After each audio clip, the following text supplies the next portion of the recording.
Chapter 409. She slowly raised her head and saw a handsome face. Although she had been with him day and night for a long time, she still felt that she could not get enough of him. His beautiful eyebrows relaxed, his tall nose bridge, his thin chin, and the faint smile on his thin lips were extremely charming. She could not help but be infatuated as she quietly kissed his lips. He suddenly opened his eyes, which were filled with smiles. The corners of his lips curled up even higher, and his magnetic voice overflowed from his lips. "Wifey, looks like you've recovered your energy. Can we begin our wedding night?" Her beautiful face was flushed red, and her watery eyes were filled with indescribable emotions. She slightly pursed her lips and took the initiative to wrap her arms around his neck, using her actions to express her feelings. Because he cherished her, he was willing to abstain from lust for her, and because she cherished him, she was willing to give up her shyness for him. His eyes were filled with smiles, and his extremely gentle kisses landed on her skin, releasing his strong feelings bit by bit. He supported the back of her head with one hand, and wrapped the other around her slender waist. His nimble and powerful tongue slid into her mouth and sucked as much as he wanted. All that was left of her was a soft whimper, and the heat between his lips and tongue was transmitted into her mind in waves. A kind of emptiness was born in the depths of her soul, and she wanted to ask for more. She began to respond to his feelings, and her hands unconsciously stroked his back. While their lips and teeth were intertwined, his hands were not idle either. He quietly removed the clothes on the two of them, and when their lips separated, the two of them were already naked to each other. His black jade-like eyes became darker and darker, as unfathomable as an abyss. There was a devilish smile on his lips, and his mellow and sexy voice whispered into her ear, "Bauer, call my name." Her entire body had already gone limp, and she was powerless to resist. She trembled and curled up under his body, as if she was panting and moaning, "Ayun, Bauer, I love you." His kiss landed on her chest. Her fragrant lips slightly parted, and her watery eyes rippled with charm. Her slender fingers grabbed onto his shoulders, as if she was resisting, but also seemed to be welcoming. Her waist gently twisted into a seductive arc, and a soft moan finally overflowed from her throat. Their limbs were intertwined, and their skin was touching. The sound of her panting seemed to be a little heavier. The cold air mixed with the ambiguous temperature, and no one could dispel it. The painful groan gradually turned into a gentle moan. The two figures were entwined together. Li Duobao whispered his name, "Ayun, Ayun." Her passionate call made him feel as if he was in the clouds. He hugged her tightly and allowed the storm to wrap around them tightly, throwing them to the top of the waves. That night, he treated her with extreme gentleness, and they finally became husband and wife. When Li Duobao woke up again, it was already noon of the second day. The first thing he felt was pain. His body felt as if it had been run over by a car. The second thing he felt was hunger. He was so hungry that he felt dizzy and his stomach was growling. She subconsciously touched the space beside her. It was empty. She turned her head to look at the empty space. She panicked and felt uncomfortable. When Bailey Yin pushed open the door and entered the room with a plate of food, he saw his wife sitting alone on the bed with a blanket in her arms, crying in a daze. "Baby, what's wrong? Is it too painful?" Bailey Yin quickly put the food tray on the table, walked quickly to the bedside, squatted in front of her and asked softly. Li Duobao ignored the pain in his body and threw herself into his arms. She sobbed aggrievedly. "I didn't see you when I woke up. I thought he didn't want her anymore." Li Duobao suddenly felt that her thoughts were very stupid, so she was too embarrassed to say it out loud. She was afraid that he would laugh at her. Bailey Yun's heart was full of love. He gently stroked her back.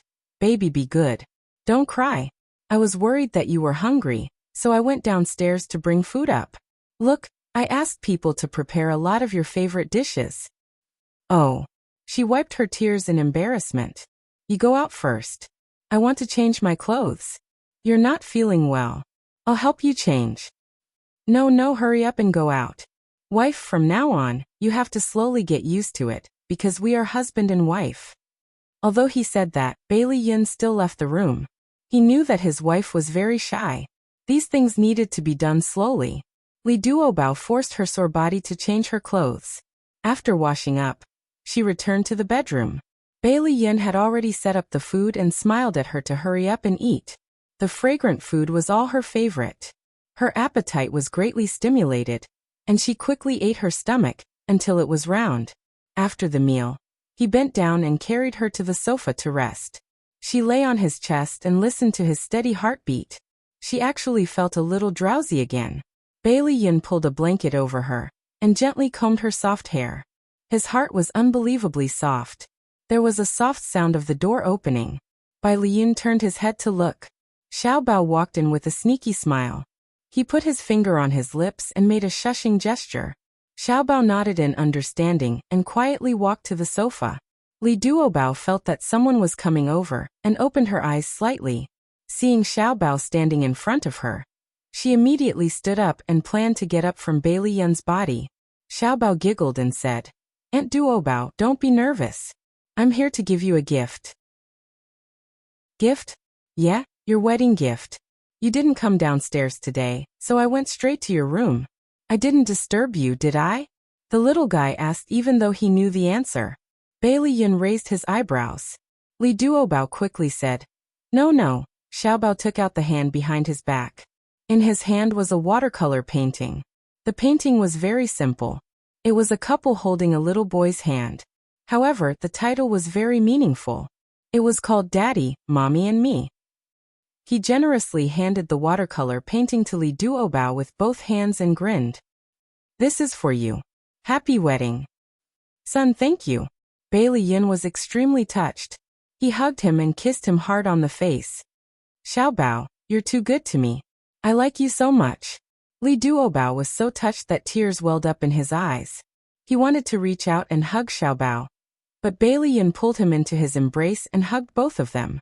Wife, child, they were all here. What regrets could there be in such a life? Xiao Bao cried out, "Ayaya, Daddy, don't use so much strength. I'm about to be squeezed to death. Aunt Duobao, I beg you, don't wipe your tears and snot on me. Son, can you not spoil the mood like this?" Haha. The sunlight was tranquil, and the laughter of the family of three echoed in the room. Their happiness had just begun. May they continue to be happy. Ad Hongcha 866. Chapter 410. In the VIP ward. The winter sun shone in through the window and lazily spread on the floor, leaving mottled spots of light. A beautiful woman lay on the bed. Her long black hair was soft like silk and draped over her shoulders. She had a gentle smile on her face as she stared at the man standing at the head of the bed. The man was wearing a dark-colored sweater with his sleeves rolled up. He placed his hands in a basin of hot water and twisted a towel before personally wiping her cheeks. The woman smiled. "Qifeng, I can do these things myself." Xiao Qifeng's gentle face had a gentle smile, and his dark eyes were full of tenderness. Yun, if you do everything yourself, what do you need me as your husband for? Gigai, don't move. It'll be done soon. Yun, Xiao Qifeng's wife, was also Xiao Tianqing's sister-in-law. Even though this woman used to be the woman he loved, he could only respectfully address her as sister-in-law now. Xiao Tianqing stood at the door of the ward with his hands slightly clenched into fists. There was no expression on his handsome face as his deep eyes shrouded the two of them. Yun inadvertently raised her head and saw the person standing at the door. The smile on her face gradually froze and the tenderness in her eyes gradually dissipated. Xiao Qifeng acutely sensed the change in her and unhurriedly finished wiping her hands. He slowly turned around and smiled. "Tianqing, you're back." At some point, the coldness in Xiao Tianqing's eyes had faded, and a cynical smile appeared on his face. He put his hands in his trouser pockets and walked into the ward. "Elder brother, elder sister-in-law, congratulations on having a daughter." Xiao Qifeng smiled gently. "Thank you." Yun pursed her lips and a smile slowly bloomed in her eyes. She said softly, "Tianqing, was Sonia fun?" Xiao Tianqing sat on the sofa and casually crossed his legs. He grinned. "It was fun. You don't know, but Xiao Rue is now as tanned as a native. His whole body is so black that if you throw him into a pile of coal, you won't be able to tell him apart." Yun covered her mouth and chuckled softly. Xiao Qifeng shook his head in amusement. You're making up stories about Xiaorui. Be careful, he'll settle the score with you if he finds out. Xiao Tianxing shrugged nonchalantly. What's there to be afraid of? We're all family here. That's true. Have you gone home to see your parents? As Xiao Qifeng spoke, he adjusted the blanket for An Yun, and even pinched the corner of the blanket. His considerate actions made An Yun purse her lips and smile. Xiao Tianxing exclaimed exaggeratedly. As long as the old master doesn't summon me, I'll definitely not walk into his trap. Otherwise, I'll be scolded to death by him. Oh you, when will you be sensible? Xiao Qifeng's eyebrows were tinged with a hint of helplessness. The smile on An Yun's face faded. She deliberated for a moment and said softly, in Tianxing, Dad and Mom are old and need someone to take care of them. They really hope that you can move back here. Xiao Tianxing dug his ears and revealed an impatient expression. Do you have to be like this? Every time we meet, you talk about this topic. My ears are getting calluses. Isn't it good that you guys are taking care of Dad and Mom? At worst, I'll promise you that I'll go home to visit them often. Xiao Qifeng's expression became more and more helpless. His lips moved as if he wanted to say something. An Yun pressed the back of his hand at the right time, and used her eyes to signal him not to push too hard. Xiao Tianxing looked at the two of them, as if they had a tacit understanding of each other's eyes. A hint of sadness flashed through his eyes. Mr. Xiao, Mrs. Xiao, it's time to feed the child. The nurse carried the child and knocked on the door. Xiao Qifeng suppressed the words that were about to come out of his mouth and said, Come in. The nurse carried the child in with a smile on her face. This is my little niece. Let me see. Xiao Tianxing was so excited that he jumped up from the sofa. Be careful. Don't drop the child. Xiao Qifeng frowned slightly. He was a little worried about his younger brother's impetuous personality. Okay. You're the only one with a child. Don't look down on others. Xiao Tianxing took the child from the nurse's hands. The child was just 4 days old. Her face was not fully developed, and her skin was wrinkled and ugly. He was used to having a sharp tongue, and wanted to praise the child. After thinking for a long time, he squeezed out a sentence. The child is so beautiful. Her nose is her nose, and her eyes are her eyes. Xiao Qifeng's face darkened. An Yun could not help but laugh out loud. Tianxing, who praises people like you? Xiao Tianxing smiled awkwardly and teased Xiao Bao in his arms. Little niece, I'm your uncle. Call me uncle. Xiao Qifeng was angry about his praise just now and deliberately attacked him. I'm her daddy. If you want to call her that, you have to learn how to call me first. Xiao Tianxing looked up and glared at him. Brother, can you not be so vengeful? Xiao Qifeng sighed helplessly. Forget it. I'm tired of bickering with you. An Yun laughed again. Actually, she really wanted to see the two brothers bickering. At least it meant that the invisible barrier between them was slowly disappearing. Yi Siki did not expect to meet Xiao Tianxing here. He was wearing a black coat and a scarf around his neck. He was sitting on a bench on the lawn of the hospital. His handsome face was expressionless. His deep eyes were looking indifferently into the distance. No one knew what he was looking at. The winter sun poured down on him, and there was a faint sense of loneliness. Yi Siki, who had been walking towards the hospital building, stopped in her tracks.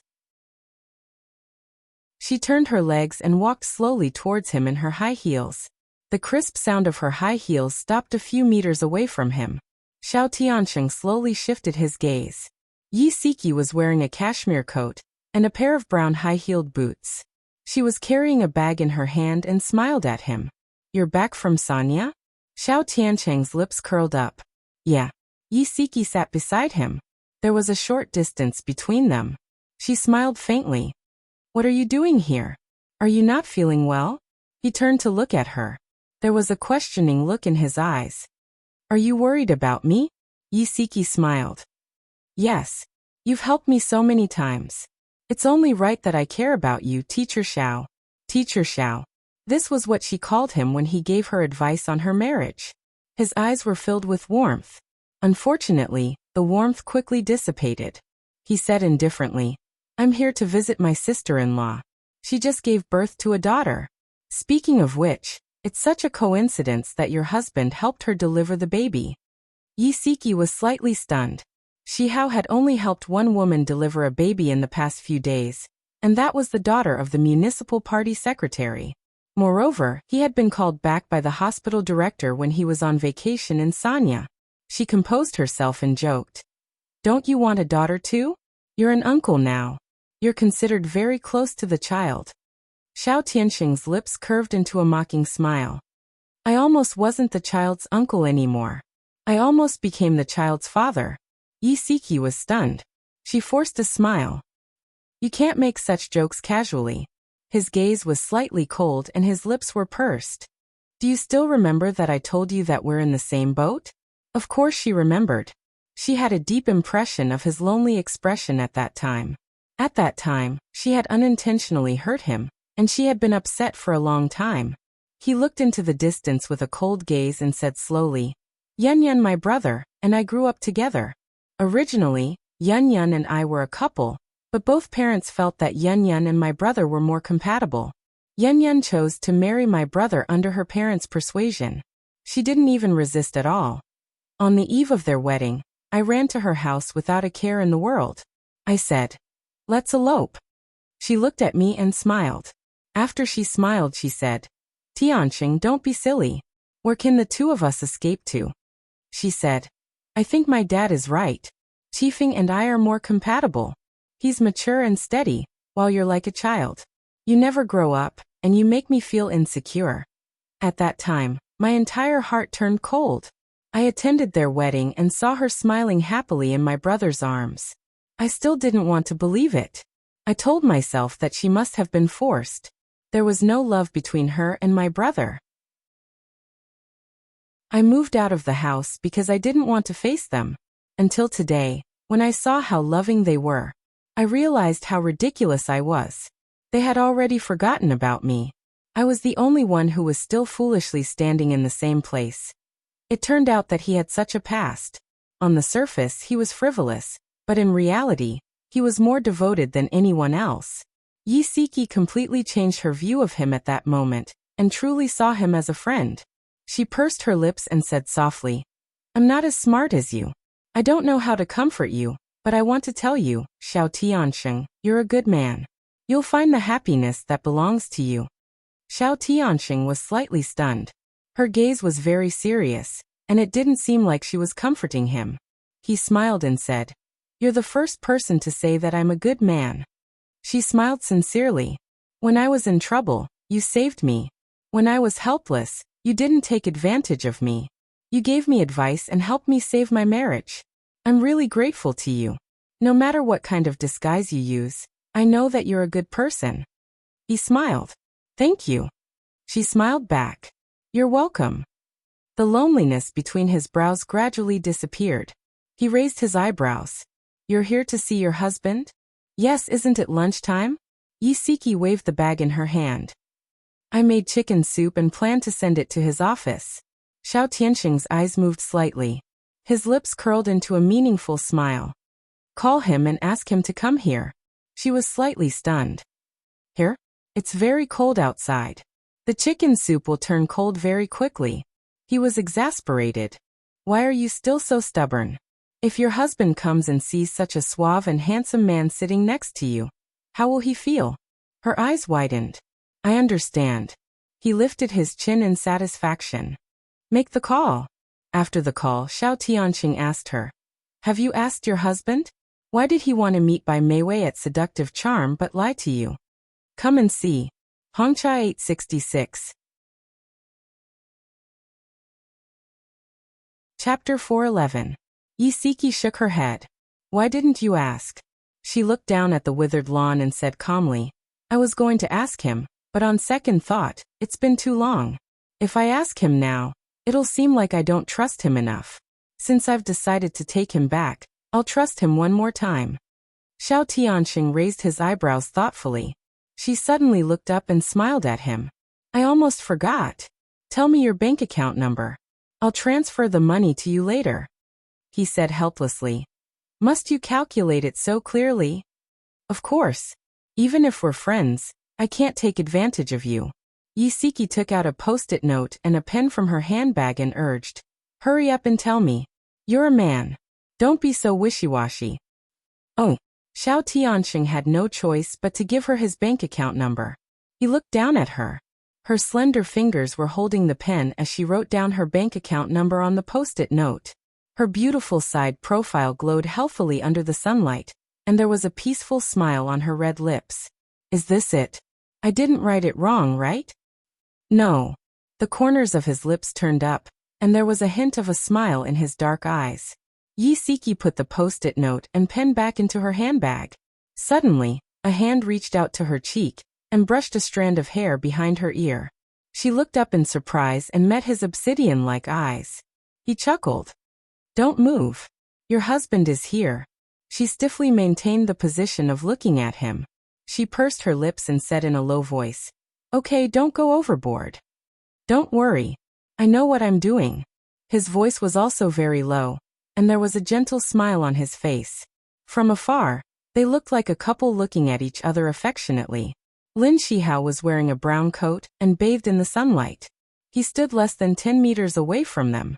His gentle and handsome face was covered with dark clouds, and his tall and straight body was shrouded in a low pressure. His eyes were heavy as he looked at the man and woman who were talking and laughing in low voices. His heart was filled with an indescribable anger and jealousy. In his memory, ever since the two of them confirmed their relationship, Siki had never been so intimate with another man. He had always been sure that Siki loved him deeply, and was sure that she would be his wife for life. He had never considered the possibility that she might fall in love with another man. For the first time, he felt a sense of crisis in his heart.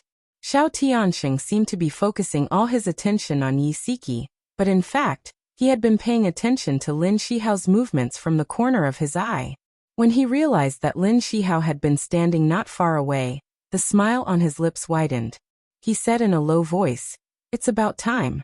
Pretend that you just found him. Although Yi Siki already knew that her husband was watching them, she was so nervous that she did not dare to peek at him. Her back was so stiff that it was sweating. After hearing Xiao Tianxing's instructions, she pretended to look up inadvertently. Then she quickly stood up and smiled brightly. Hubby, you're here. Lin Shihao's eyes moved slightly. His lips slowly curved into a faint smile as he walked in the direction where they were sitting. Who is this? He looked at Xiao Tianxing, who was still sitting on the bench. His dark jade-like eyes were slightly cold. Yi Siki hurriedly introduced them. Tianxing, this is my husband, Lin Shihao. Hubby, this is my new friend, Xiao Tianxing. Tianxing. What an affectionate way of addressing him. Lin Shihao's smile widened, but there was no warmth in his smile. He said indifferently, Nice to meet you, Mr. Xiao. Xiao Tianxing stood up and smiled. Nice to meet you, Dr. Lin. Next time you and Siki come to my bar, I'll give you a free bill. Yi Siki smiled and explained. Tianxing is the boss behind Charm Bar. Hubby, when can we go and have some fun together? Lin Shihao was still bothered by how Xiao Tianxing addressed Siki intimately. The fire of jealousy in his heart burned brighter and brighter. However, when Siki suddenly mentioned Charm Bar, Lin Shihao's eyes suddenly narrowed. The smile on his lips became stiff, and his hands quietly clenched. Bai Meiwei invited him to Charm Bar every time. Could it be that Xiao Tianxing had already discovered his secret? No, it was impossible. If Xiao Tianxing had discovered his secret, he would definitely tell Siki. He slowly calmed down and smiled. Okay, but there's no need for a free bill. How can we let Mr. Xiao spend money? As he spoke, he calmly reminded Xiao Tianxing that Siki was already a married woman. Unexpectedly, Xiao Tianxing quickly threw another bomb. He raised his eyebrows and smiled. The two of you are really alike. Neither of you is willing to take advantage of others. Siki, say hello to little Nyonyo for me. I miss her. I still have something to do, so I'll leave first. Talk to you later. Lin Shihao looked at him coldly, waved his hand coolly, and turned to leave. Once his potential love rival left, Lin Shihao didn't have to keep a straight face. His face immediately darkened, and he sat on the bench without saying a word. Yi Siki stole a glance at his livid face and laughed inwardly. She quickly walked forward and took out the thermos from the bag. She smiled and said, Hubby, you've worked hard these days. I specially made chicken soup for you. Lin Shihao snorted coldly. I thought you didn't remember that I was your husband. He was jealous. Yi Siki had never heard him speak to her in such a sour tone. To be honest, she enjoyed it. She tried hard to hold back her laughter and blinked innocently. Hubby, what do you mean by that? He raised his chin arrogantly and stared at her coldly. Don't play dumb. What's up with that Xiao Tiansheng? She widened her eyes in realization. Oh, you're talking about Tiansheng. He's actually Bailey Han's friend. Once Bailey Han and Xia Xia had an argument. To stand up for Xia Xia, I went to Bailey Han to settle the score. Tiansheng was there at the time, and that's how we got to know each other. Tiansheng. His cold aura almost froze her to death. You've already gotten to the point where you call each other by their names? Yi Siki looked innocent. Don't make it sound so bad. We're just ordinary friends. Lin Shihao snorted coldly. His jealous face was exposed. I don't think he simply sees you as an ordinary friend. How did he get to know Nyonyo? Why didn't she realize that he was so cute when he was jealous? Yi Siki tried hard to hold back her laughter, and pretended to be trying her best to explain. Weren't you on vacation in Sanya 2 days ago? You were called back by the director in advance. I took Nyonyo to swim and bumped into him at the swimming pool. He's a very nice person and took the initiative to teach Nyonyo how to swim. Speaking of which, it's a coincidence that he went to Sanya to visit a friend and stayed in the same hotel as us. What about just now? You were so close to each other. What's up with that? Thinking about how they were talking and laughing in low voices just now, and how Xiao Tianxing even helped her tidy up her hair by her ears, the jealousy in his heart rose instead of subsiding. He was in a bad mood, so I was comforting him. As for the reason, she thought for a moment and said, it involves his personal affairs, so I'm not in a good position to talk about it. He stared at her. You'd rather let me misunderstand than explain it clearly? Yi Siki was slightly taken aback. His words made her involuntarily recall the scene of him, and by Meiwei hugging each other at Charming Attraction. Her mood instantly fell, and she said gloomily, aren't you the same? Lin Shihao's body stiffened. His fingers clenched tightly, his nails digging deep into his palms. He breathed slowly, trying his best to control himself, but his dark eyes inadvertently revealed his emotions. On one hand, he felt guilty toward her, and wanted to compromise. On the other hand, he was jealous and indignant.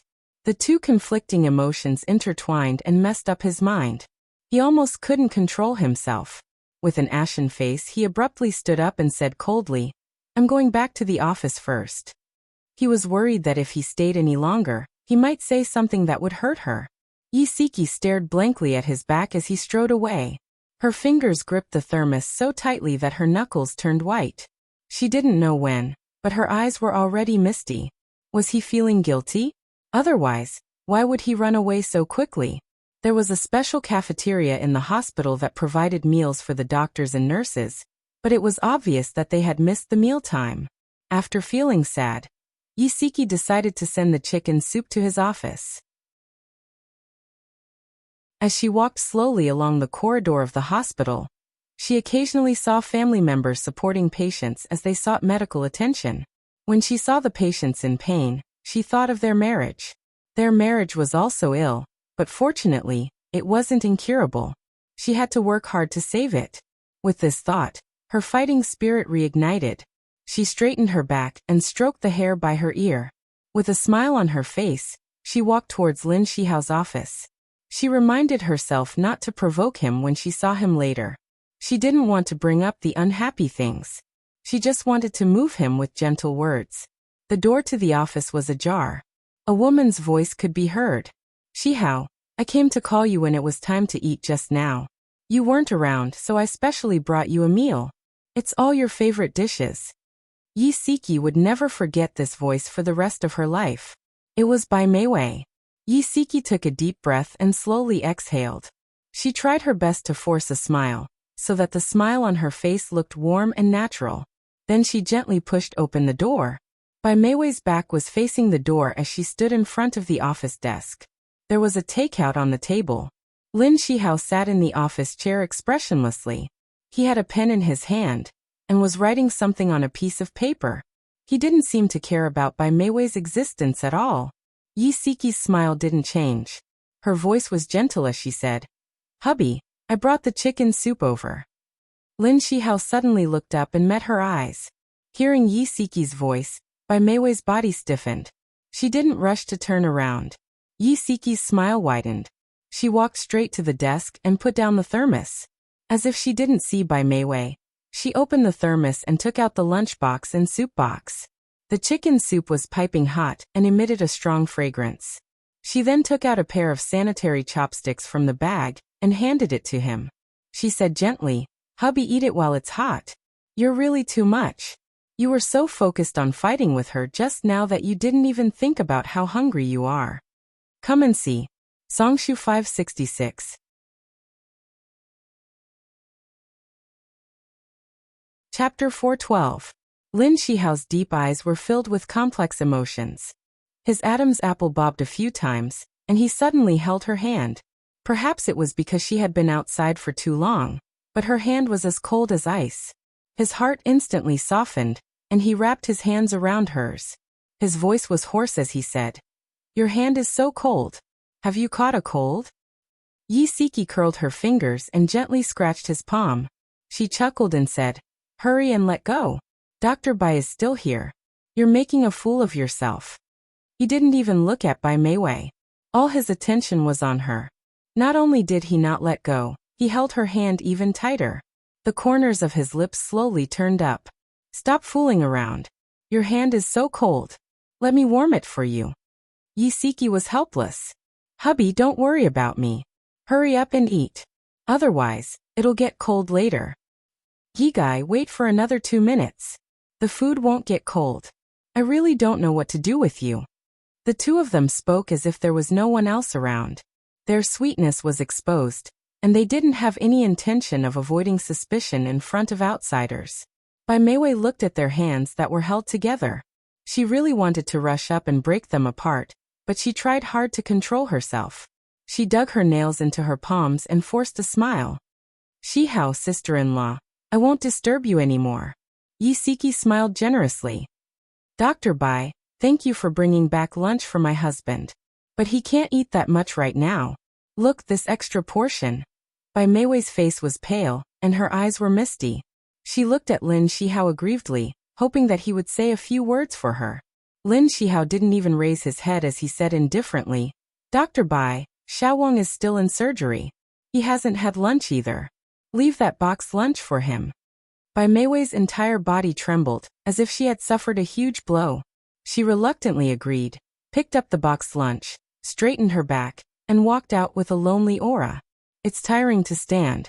Sit down." Lin Shihao pulled Yi Siki to sit on the chair beside him. His eyes were filled with a warm smile. "My hands are already warm. Hurry up and eat." Yi Siki pulled her hands away. He rubbed the back of her hand with his fingers as if to feel if her hand was warm.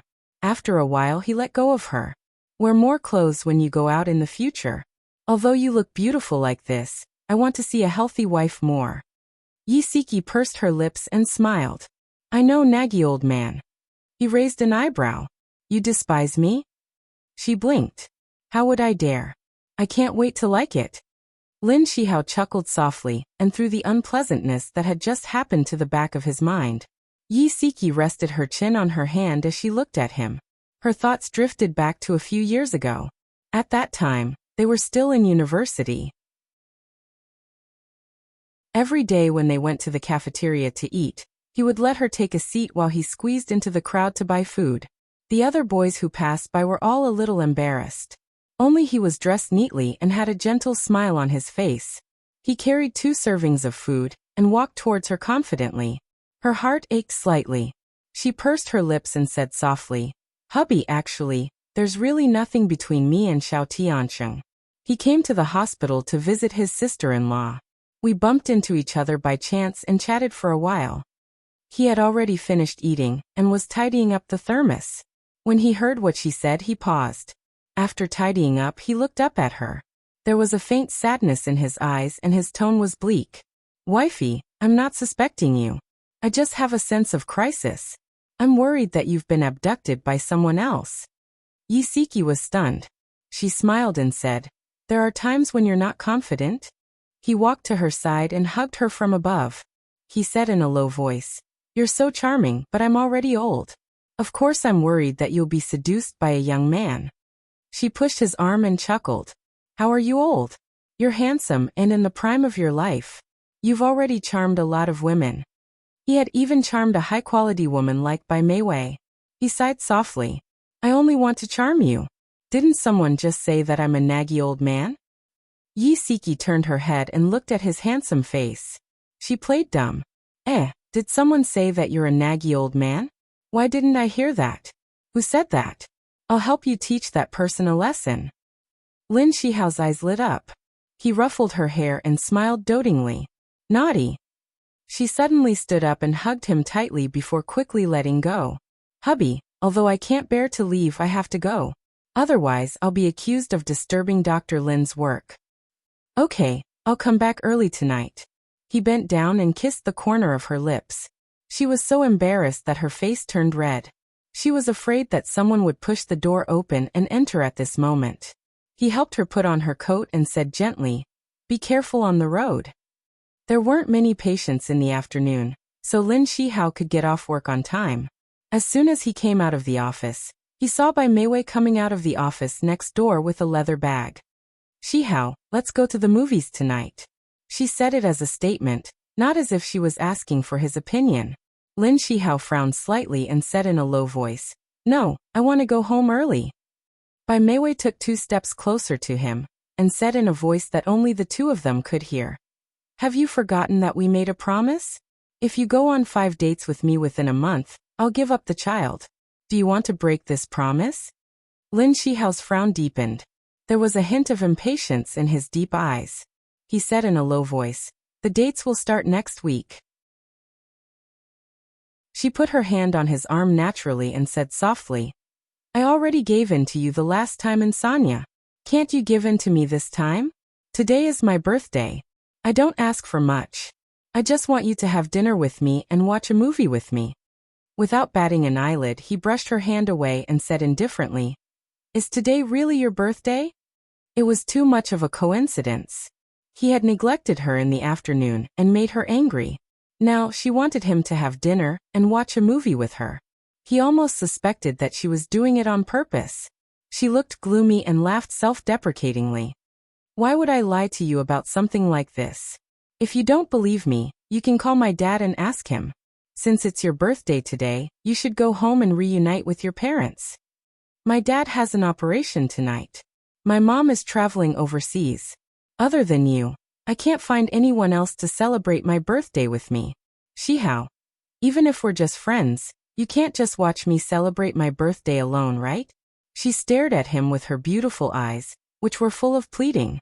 Lin Shihao's lips tightened. After a moment of silence, he finally gave up and said in a low voice, "After today, there are only 4 dates left. Remember your promise." She smiled. "I'll always remember it clearly."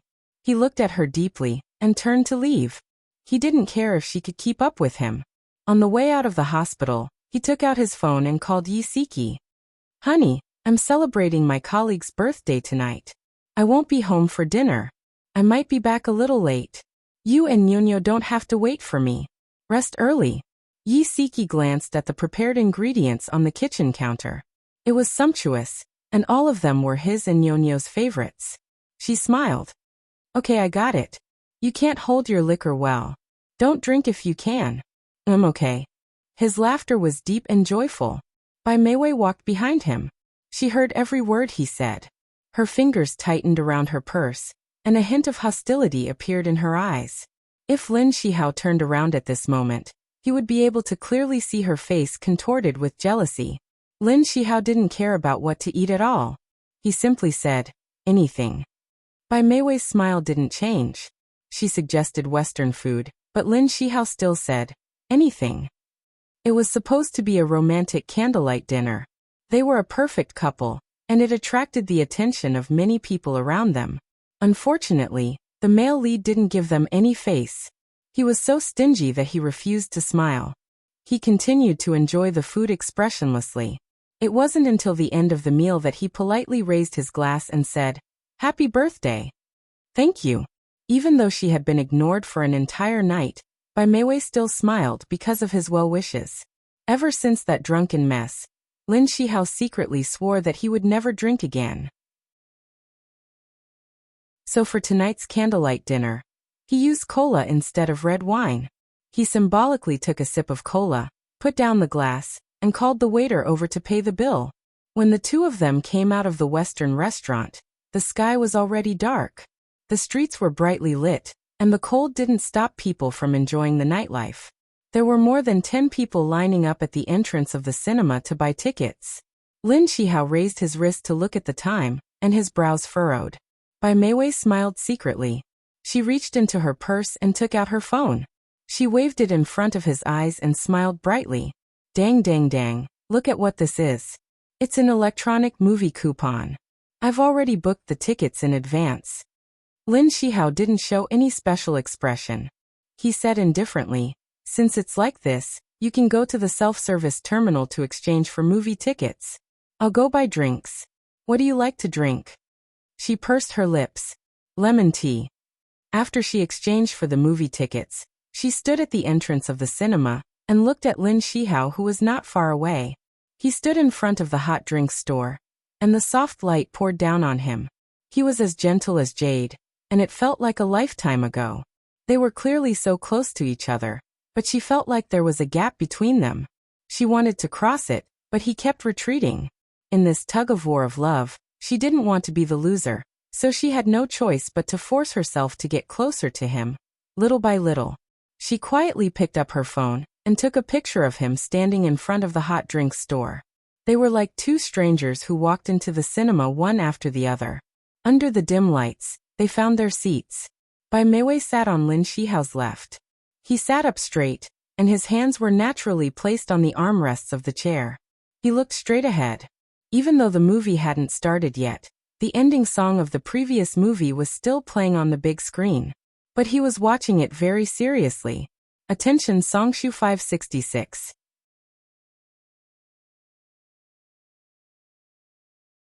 Chapter 413.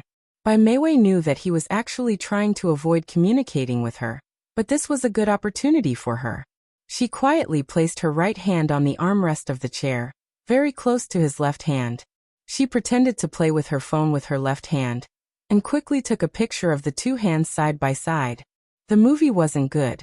It was a big production with a famous director, famous actors, and a huge amount of money.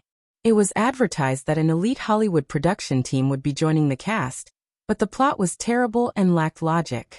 In order to pursue the so-called cool scenes, the complete plot was abandoned, leaving the audience confused. Many people around them cursed the movie in low voices, and some even got up to leave. However, Lin Shihao watched it very seriously. If the plot wasn't good, he would admire the scenes. If the scenes were too fake, he would admire the actors' acting. If the acting was terrible, at least the costumes were good. In short, he was completely immersed in his own world, completely ignoring the actions and emotions of the people around him. Seeing him like this, Bai Meiwei became even more determined.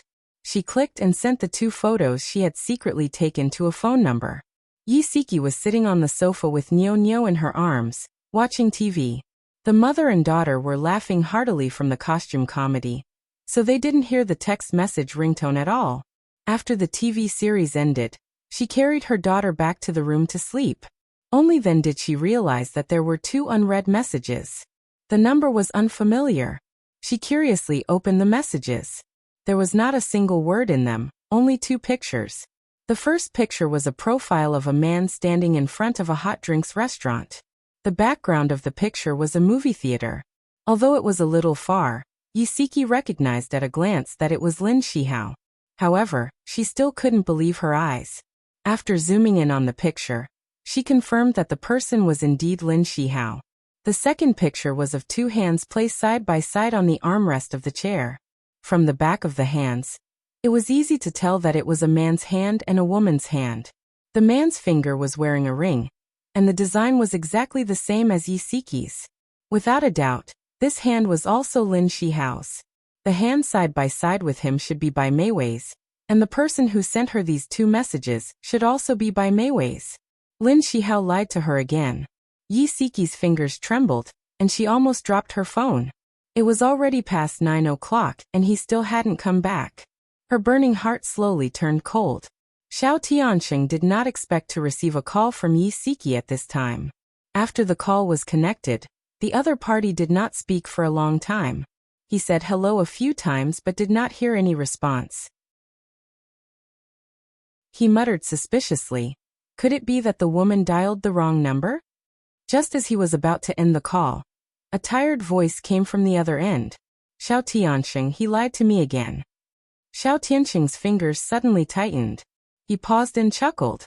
It's the right thing to come to me when something like this happens. Tell me what exactly happened. Yi Siki leaned back on the sofa and held her forehead with one hand. Her voice sounded very depressed. He said that it's his colleague's birthday, so he wants to celebrate it with her and will be back later. But just now I received 2 photos.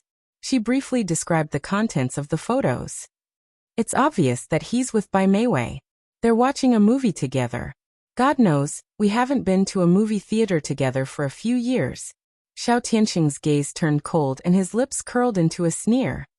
I didn't expect Bai Meiwei to be so capable. She laughed bitterly. Her laughter was worse than her crying. Yeah, I admire her too. I feel like I can't handle this woman anymore. Xiao Tianxing suddenly raised his voice. Are you stupid? You still have me as your teacher. Under my careful guidance, it won't be difficult to defeat her. Let me tell you, the battle to protect your marriage has just begun. Don't you dare back out. Yi Siki's cold heart warmed a little. She laughed silently. I'm not backing out. I'm just feeling a little uncomfortable, so I called you to ask for comfort and guidance. Xiao Tianxing said with satisfaction. That's good. Yi Siki, don't be blinded by anger and sadness. Don't lose yourself because of this. Myself? I'm getting more and more confused about what kind of person I am. Then do you want to know what kind of person you are in my eyes? Go ahead. Chivalrous, passionate, straightforward. My greatest strength is that I love my husband wholeheartedly. My greatest weakness is that I love my husband wholeheartedly. So much so that I forget to love myself. Xiao Tianxing paused and said slowly in a low voice. Yi Siki, let me ask you. Before you married Lin Shihao, did you have any dreams? Yi Siki froze. Dreams. She had almost forgotten that she had such a thing. Ever since she married Lin Shihao, she only had him in her heart. Ever since she had Nyonyo, she only had her family in her heart. She had long given up on her dreams, and was content to be a housewife. Her fingers gripped the armrest of the sofa tightly. Her voice was trembling. Yes. What are your dreams? His voice was low, like a muffled thunder that was thrown into the lake in her heart. Although it didn't explode, it stirred up a wave of panic. It was the panic of something that had been forgotten quietly revealed. She pressed her chest and said slowly, my husband and I studied at a medical university. He studied clinical medicine, and I chose nutrition. My dream back then was to become a nutritionist. She grinned self-deprecatingly. Actually, I've achieved my dream. As a housewife, I've been studying recipes every day. I want my husband and children to eat healthier and more nutritious food. He paused. Are you willing to limit your talents to a family? Yi Siki was silent for a long time. Then she chuckled. Xiao Tianxing, do you always hit the nail on the head like this? I don't mean to criticize you. I just want you to see your heart clearly. Many women are willing to give up their careers and hobbies for their families. They don't care if this kind of giving up will cause them pain or regret.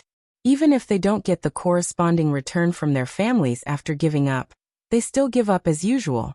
It's not because they're stupid, but because they still love. To such women, I only want to say one thing. Marry me. Yi Siki burst out laughing. If you don't add that last sentence, you can really become a counselor. Xiao Tianxing laughed. What? Can I fool you? I was a top student with double degrees at Harvard University. One of my degrees was in psychology.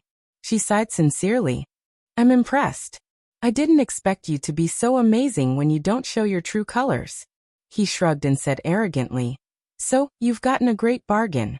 Where else can you find a talented, good-looking, and free marriage counselor like me? Yes, yes, yes. I'm really grateful to you, Mr. Xiao. After teasing him, her mood was much better. Xiao Tianxing smiled. Let's meet tomorrow. I have something to give you. He always liked to be mysterious. Yi Siki asked what it was, but he refused to tell her the answer. He just wanted her to look forward to it. After the movie ended, Lin Shihao offered to send Bai Meiwei home. Although he didn't want to have anything to do with her, from a gentleman's point of view, he couldn't let her take a taxi home by herself. After all, it was late at night, and it wasn't safe for her to take a taxi by herself. Bai Meiwei mistook his sense of moral responsibility for his concern for her. Although she said those words politely, she was actually overjoyed. By the time Lin Shihao sent her home and returned home, it was almost 11 o'clock. The lights in the living room and bedroom were on. Yi Siki was lying on her side on the bed. She was curled up under the quilt and looked like she was already asleep. Lin Shihao was worried that the sound of running water would wake her up, so he took a towel to the bathroom in the living room to take a shower. After tidying himself up, he quietly lay down beside her and turned off the table lamp. He moved closer to her and hugged her from behind. She murmured softly, as if she was dreaming. "Hubby," he replied softly. "I'm here." She suddenly turned around and leaned against his chest. Her right hand clutched his pajamas tightly, as if she was afraid that he would run away. Lin Shihao felt a sour and astringent taste in his heart. He lowered his head and kissed her forehead, hugging her tightly. The next day, it started to snow. The sky was gloomy, and snowflakes fluttered in the air. Yi Siki walked into the cafe where they had agreed to meet. There was a layer of snow on her hat. Xiao Tianxing got up and helped her remove her jacket in a gentlemanly manner. She was a little embarrassed and smiled. "Thank you." He gestured for the waiter to pass them the menu. "What would you like to drink?" She glanced at it casually. "Cappuccino." The coffee was quickly served, along with a few exquisite desserts. Yi Siki gently stirred her coffee and smiled. "Now can you tell me what you're going to give me?" Xiao Tianxing took something out of his pocket and placed it beside her coffee cup. "This is a miniature tracker. There's a SIM card inserted into it. Put the tracker in the trunk of Lin Shihao's car. In the future, no matter where he drives, you can use your cell phone to dial the SIM card number in the tracker to get his exact location." Yi Siki was dumbfounded. "Follow him? No, no, no. I can't do that." Xiao Tianxing was exasperated. "Idiot. Following him is not our goal. Our goal is to know his whereabouts and ruin his date with Bai Meiwei. Do you understand?" She was a little flustered when she saw the tracker. "I understand. But if my husband finds out about this, he'll definitely think that I'm interfering with his privacy. I won't be able to clear my name even if I jump into the Yellow River. Also, I don't want things to develop to that stage. I think it's better for us to trust each other a little more." Xiao Tianxing sneered. "You trust him, but he's lying again and again. Even if he has some hidden troubles, you'll still feel bitterly disappointed, won't you?" Beauty novel Hongcha 866.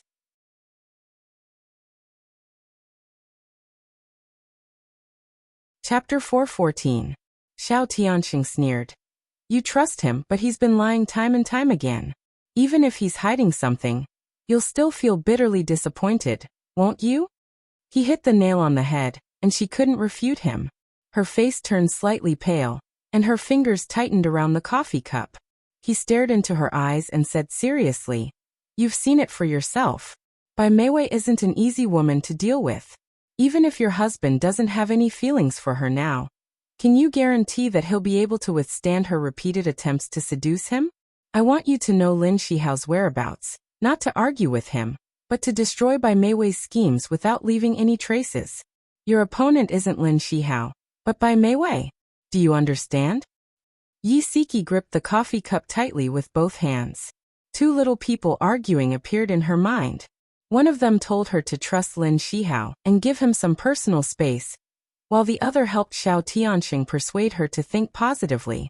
After struggling with herself for a while, she finally gave in. She gritted her teeth with a pale face and said, "Okay, I'll listen to you." Xiao Tianxing grinned and leaned back. "Very good. Here's my plan. If you think his actions are suspicious in the future, Contact me immediately, and we'll show up at the place where he and Bai Meiwei are meeting. Yi Siki thought about it, and nodded slowly. Xiao Tianxing elegantly took a sip of coffee. Did you pass the exam to become a nutritionist? Although she didn't understand why he brought this up, she still answered truthfully. I only worked for a year before going home to take care of my husband and children. I didn't have time to pass the exam to become a nutritionist. Why are you asking this? Xiao Tianxing tapped his slender fingers on the table. Have you ever thought about going out to work and fulfilling your dreams? Yi Siki was stunned. She hadn't expected him to take her words to heart. She ran her fingers through her hair and smiled. I've thought about it before, especially now that Nyonya is getting older. I don't need to spend too much time taking care of the children, so I have more free time. However, I haven't interacted with the outside world for 5 to 6 years, and I feel like I'm out of touch with the world. It won't be easy to find a job that suits me. Xiao Tianxing's thin lips curved slightly, and his eyes were smiling. I have a friend who works in the catering business. He needs a nutritionist. If you're interested, I can introduce you to him. According to him, the job is very easy. He works 5 hours a day and has 2 weekends off. The main task is to formulate nutritious meal plans, develop nutritious recipes, train the catering staff, and so on. Upon hearing his introduction, Yi Siki couldn't help but feel excited. Not only was the working hours short, so she had enough time to take care of her family, but more importantly, the work could stimulate her passion. As a housewife, her greatest hobby over the years was to study recipes. It would be great if she could bring this interest into her work. However, she hesitated for a moment and said, I'm afraid I'm not qualified enough to do this job well. I don't have any nutritionist qualifications. If you're willing, you can start as an assistant nutritionist. The current senior nutritionist is in his 50s and is about to retire. He's considering passing on his skills and experience to a newcomer. If you can gain his favor and learn from him, you'll be able to inherit his mantle in the future. Xiao Tianxing spoke with assurance. He seemed to be very familiar with his friend's hotel. Yi Siki's blood was boiling because of his words. To be able to learn from the experience of the older generation, this kind of opportunity was really hard to come by. She said excitedly, I'm willing. Please, I really want to work in your friend's company. Xiao Tianxing's eyes curved as he teased. Aren't you going to ask which company it is? Aren't you going to ask about the salary and benefits? Aren't you afraid that I'll sell you? She smiled confidently. You won't. He raised his eyebrows. Why? The smile on her face widened. Because you're a good person. He smiled and shook his head. You really trust people easily. That's because you're trustworthy. After interacting with him a few times, she was sure that he wasn't a bad person. Even if his tongue was a little harsh, he was still a good man with a kind heart. Xiao Tianxing's eyes were full of smiles. He took out a business card and handed it to her. This is my friend's business card. When you're ready, take it and report to the hotel's HR department. Century Splendid was the best hotel in City A. The group also owns Century Splendid restaurant and department stores. When Yi Siki's gaze moved down and saw the CEO's name, she was so shocked that her eyeballs almost fell out. She looked at the business card dumbfoundedly, then looked up at the smiling man in front of her. I am not seeing things right? You're the CEO of Century Splendid? Xiao Tianxing shrugged elegantly. Congratulations, your eyesight is not bad. The corner of her mouth twitched. Then why did you lie to me and say that I'm your friend? He combed the loose hair in front of his forehead and pretended to be sad. Sigh, to me, I'm my own friend. There's nothing wrong with saying that. She gritted her teeth. You did it on purpose. He nodded honestly, his eyes full of smiles. I did it on purpose. He wanted to see her shocked expression. Just as he expected, it was wonderful. Yi Siki's face darkened, and she harumphed. Xiao Tianxing raised his eyebrows and smiled in a way that was asking for a beating. Yi Siki, you didn't expect me to be so amazing, did you? You should express a little respect for me. She rolled her eyes at him in annoyance. Yeah, I really didn't expect a rich playboy like you to be so amazing. Not only are you the boss of a bar, but you're also the boss of a 5-star hotel. He admired her angry look and raised his eyebrows with a smile. If you think of it this way, I'm very pitiful. I've dedicated my days to Century Splendid and my nights to charm.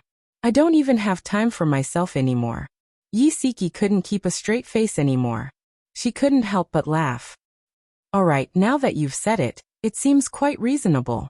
But didn't you want me to express my respect for you? Why are you suddenly acting pitiful? Once you understand how pitiful I am, you'll admire me even more. He wasn't lying. To be able to manage 2 companies so well, he was indeed a very capable person.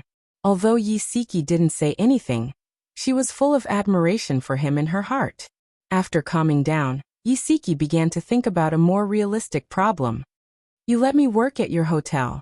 This is considered getting in through the back door, right? Will it cause you any trouble? Xiao Tianxing stared into her eyes with a serious expression. This is indeed getting in through the back door, but the one who will be troubled won't be me, but you. If news of this gets out, you'll be questioned by everyone. You have to prove yourself with your own ability and make them Gigai shut up. Tell me, can you do it? Her eyes were firm. I won't let you down. He smiled. Very good. This is the Yi-Siki I know. After leaving the cafe and driving home, Yi-Siki began to worry. Would Shihao agree to let her start working again? Should she tell him that this job was offered to her by Xiao Tianxing? She thought about it for a long time and decided to tell him the truth. During dinner, Yi-Siki mentioned that she wanted to leave the house and start working again. Unexpectedly, she received Lin Shihao's support. He smiled and said, Honey, I support you to have your own career, but don't work too hard. Actually, even if she didn't mention it, he was also thinking about this problem. As Nyonyo got older, Siki had more free time. If she had nothing to do, she would feel bored and might even be annoyed. It was a good thing for her to pick up her hobbies again. Yi-Siki smiled happily. Thank you, hubby. Nyonyo, do you support mommy going out to work? Nyonyo blinked her big black eyes and said obediently, I support it too. As long as mommy is happy. Yi-Siki was very touched. She hugged her and kissed her hard on the cheek. When they went to bed that night, Yi-Siki leaned in Lin Shihao's arms. She raised her head and said carefully, Hubby, actually I've already found a job. I'm working as an assistant nutritionist at Century Splendid Embroidery. That's good. But when did you hide the interview from me? He ruffled her hair. Actually, I haven't interviewed yet. Yi-Siki bit her lip and mustered up her courage to say, It was Xiao Tianxing who introduced me to this hotel. He's the owner of this hotel. Lin Shihao's expression suddenly changed. He stared at her with his deep eyes, which were surging with something that made her afraid.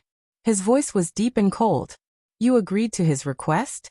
Yi-Siki stroked his chest to help him calm down. She said gently, Don't be angry.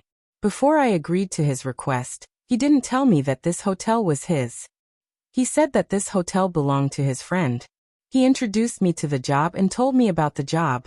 I liked it very much. He even said that there would be a senior nutritionist to take care of me. That's why I agreed. His eyes narrowed dangerously and his voice became even colder. You still agreed to accept the job after knowing that he was the boss? Yi-Siki leaned her head against his chest and said softly, I accepted the job because I really like it. Ever since Nyonyo was born, I gave up the job that I originally liked, but I didn't give up my hobby. I studied recipes at home. Home is where I show my results. Occasionally, I have bold ideas. I want to go to a wider place and show what I've learned. Hubby, if you really don't want me to work at his hotel, then I'll find an excuse to decline. Don't be angry anymore, okay? Lin Shihao's heart ached and he hugged her even tighter. He always remembered her dream. She said that she wanted to become a senior nutritionist. He clearly remembered how emotional she was when she said that. After Nyonyo was born, she took the initiative to quit her job in order to take care of the child and be his good wife. She was willing to be a housewife. She had already given up a lot for this family. How could he stop her from embarking on the journey to realize her dream, because of his selfishness? Attention Hongcha 866.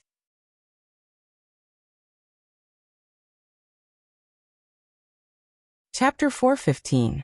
Lin Shihao narrowed his eyes and said slowly, I agree to let you work at his company, but you have to promise me that if you find out that he has feelings for you other than as a normal friend or superior, you have to resign. Okay, I promise you. Yi Siki hugged his neck excitedly and kissed him on the cheek. Hubby, I'm so happy. Thank you. I really don't know what to do with you. Lin Shihao ruffled her hair helplessly. Hubby, you're the best. Yi Siki could tell that a certain someone was still feeling a little uncomfortable. She used her long-lost peerless coquettish technique and hugged him, rubbing and kissing him. She didn't even realize that the evil fire in his heart was coming out. Lin Shihao's body part was slowly changing. He purposely rubbed her waist with that part and chuckled softly. Wifey, you're the one who started this. You have to be responsible for appeasing the fire. Yi Siki blushed. She rarely took the initiative in this aspect, but seeing that he was willing to let go of his grudge and agree to let her work at Xiao Tianxing's company, she had to reward him. She hooked her arms around his neck and raised her head to kiss his lips. He enjoyed her initiative and let her take the initiative. He opened his mouth cooperatively and kissed her passionately. With nimble movements of his fingers, their bathrobes were unknowingly pulled apart. Their skin touched, bringing a wave of numbness, and at the same time, it caused their souls to throb. Lin Shihao's fingertips slowly slid down. His breathing became heavy and difficult to control. He followed her beautiful neck to her collarbone and left a faint bite mark. He whispered in a hoarse voice, You're mine. He wanted to leave his mark on her body and make the man who coveted her go away. Yi Siki's body was on fire from his teasing. Her body's reaction was completely instinctive. She wanted to be filled with something. Lin Shihao's kiss went lower and lower, until his mark landed on her abdomen.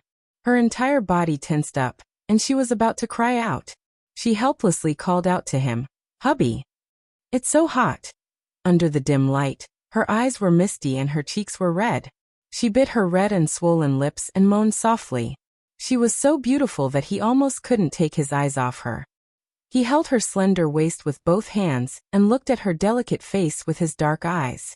He laughed deeply and said in a hoarse voice, Wifey, don't worry. I'll satisfy you soon. His flirtatious words made her blush even more. Biting her lips tightly, he followed her silent invitation and slowly lowered his waist into her. After that, she begged for mercy countless times. Even when she was completely exhausted, he still set off fierce waves of heat on her body. After a long time, he carried her into the bathroom and cleaned her up. He held her in his arms and watched her fall into a deep sleep. She murmured in her sleep, Hubby, don't do it anymore. I'm so tired. He kissed her forehead gently. Wifey, I love you. When Yi Siki woke up the next day, it was already past 8 o'clock. She sat up in bed in shock and touched the blanket beside her. It was already cold. There was a post-it note on the bedside table. Wifey, breakfast is in the kitchen. If it's cold, heat it up in the microwave. I'll send Ñuño to school today. Rest well at home. Love your husband. She held the note tightly and her heart was filled with warmth. She set the alarm every day because she was worried that she would oversleep. She didn't expect that she would oversleep. She didn't know that Lin Shihao had deliberately turned off the alarm so that she could have a good sleep. Breakfast was her favorite omelette and Ñuño's favorite sandwich. After heating it in the microwave for a while, the kitchen immediately emitted a strong aroma. Although the room was empty, it was filled with his love for her. She thought that it would be great if they could continue like this. But reality was always cruel. She didn't even dare to look at it directly. 2 days later, Yi Siki officially reported to Century Brocade. She put on a suit that she hadn't worn in a long time and stood awkwardly in front of Lin Shihao. Hubby, do I look a little strange? Lin Shihao smiled and comforted her. How is it strange? I think it's very good. Wifey, don't be nervous. Do the job you like. You can definitely do it. Ñuño also encouraged her. Mommy, you can do it. You're the best. She smiled brightly. Okay, Mommy will definitely not let you and Daddy down. The father and daughter cheered her on together, and her uneasy mood calmed down a lot. The family of 3 went out together. Because it was on the way, Yi Siki sent Ñuño to school. Before the little fellow got out of the car, She hugged her and kissed her on the cheek. She said sweetly, "Mommy, you're the best. You'll definitely succeed. My Nyonyo is so considerate. Mommy is so touched." Yisiki smiled and hugged her. "Nyonyo, be a good gigai at school. Mommy will pick you up tonight." "Okay, bye, Mommy." The little fellow jumped out of the car and waved at her with a smile. "Bye." Yisiki watched her daughter run into the school gate before driving away. Xiao Tiansheng had already informed the HR department, so when Yisiki took his business card and reported to the manager of the HR department, she didn't encounter any obstacles. The manager was very polite to her and personally helped her with the entry procedures. Then he took her upstairs to see Xiao Tiansheng. Xiao Tiansheng's office was on the top floor of Century Brocade. Yisiki followed the manager of the HR department to take the staff elevator to the top floor. After the secretary informed them on the internal line, she invited them in. Instead of calling it an office, it was more like a presidential suite. It was even more luxurious than a presidential suite. The huge room was at least 200 square meters. Not only did it have an office area, a leisure area, and a sports area. The owner of the office, Xiao Tiansheng, was wearing a bathrobe and walking out of the bathroom. He was wiping his wet hair with a towel in his hand. Chen Yu, the manager of the HR department, seemed to be used to his disheveled appearance. Her face didn't turn red and her heart didn't beat fast. Her tone was very calm. "President, Miss Ye's entry procedures have been completed." Even though he was wearing a bathrobe, his words and actions were incomparably elegant. He faintly said, "Manager Chen, if there's nothing else, you can go back to work." "Okay." Chen Yu nodded politely. After leaving the office, she closed the door behind her. Only the two of them were left in the office. Yisiki felt an invisible pressure. She looked down and stood straight, reminding herself to ignore the fact that he was wearing a bathrobe. "Why are you still standing?"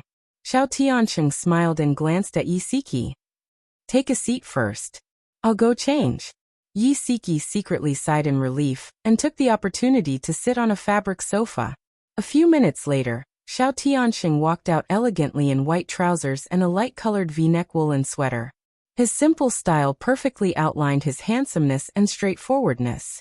He walked to the leisure area and poured 2 cups of fragrant handmade coffee. He handed 1 cup to Yisiki and kept the other for himself. He leaned comfortably on the sofa and crossed his legs. There was a playful smile on his handsome face. "Your husband actually let you come to work for me?" Yisiki held the warm coffee cup with both hands. She raised her eyebrows and smiled. "Don't underestimate my husband. He's very open-minded." Xiao Tiansheng sneered. "I could tell when we were at the hospital that he was very possessive. I'm afraid he only agreed to let you work at my company because of the guilt in his heart." Yisiki pursed her lips and smiled. Actually, she knew that Lin Shihao felt guilty about her giving up her job to take care of her husband and children. However, she didn't want him to feel that way. She didn't want to create a sense of imbalance between them because of this. Xiao Tiansheng took a sip of coffee, put the coffee cup on the coffee table, and tapped the back of the sofa with his fingers. "Later, the personnel department will introduce you to your position. Uncle Yu will be your direct superior. He's the top senior nutritionist in the country. His personality is a bit strange, and he's very strict with his subordinates. You have to be mentally prepared. If he doesn't approve of you, even I can't persuade him. If you want to back out, it's not too late." The corners of his lips curled up, and his eyes flashed with a sly light. "I still lack an assistant." Yisiki's heart trembled slightly. She understood that the top people in the industry usually had a strange temper. However, this didn't make her want to back out. Instead, it aroused her strong initiative. She smiled slightly. "There's no need for an assistant. I think I'm more suitable for the position of an assistant nutritionist." "Good." Xiao Tiansheng clapped his hands, his eyes full of praise. "Yisiki, welcome to Century Brocade." "Thank you." Yisiki said thank you very sincerely. She was very grateful for everything he had done. Uncle Yu's full name was Yu Jinlin.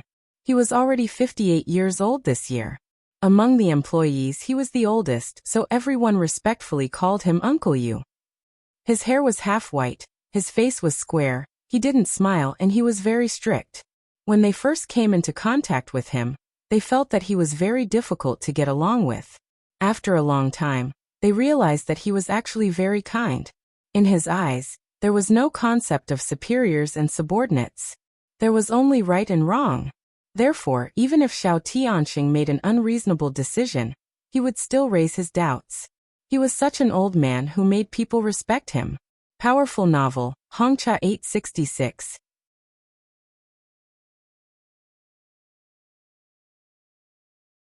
Chapter 416. When Chen Yu brought Yi Siki to the kitchen to report in, Uncle Yu was instructing the kitchen handyman, Xiao Wang, on how to prepare the fish. After hearing Chen Yu's introduction, he looked up at Yi Siki. Yi Siki bowed unhurriedly. Uncle Yu, I am the new assistant nutritionist Yi Siki. Please take good care of me. Uncle Yu sized her up. He reached out and pressed down on Xiao Wang's kitchen knife. He said calmly, You handle this carp.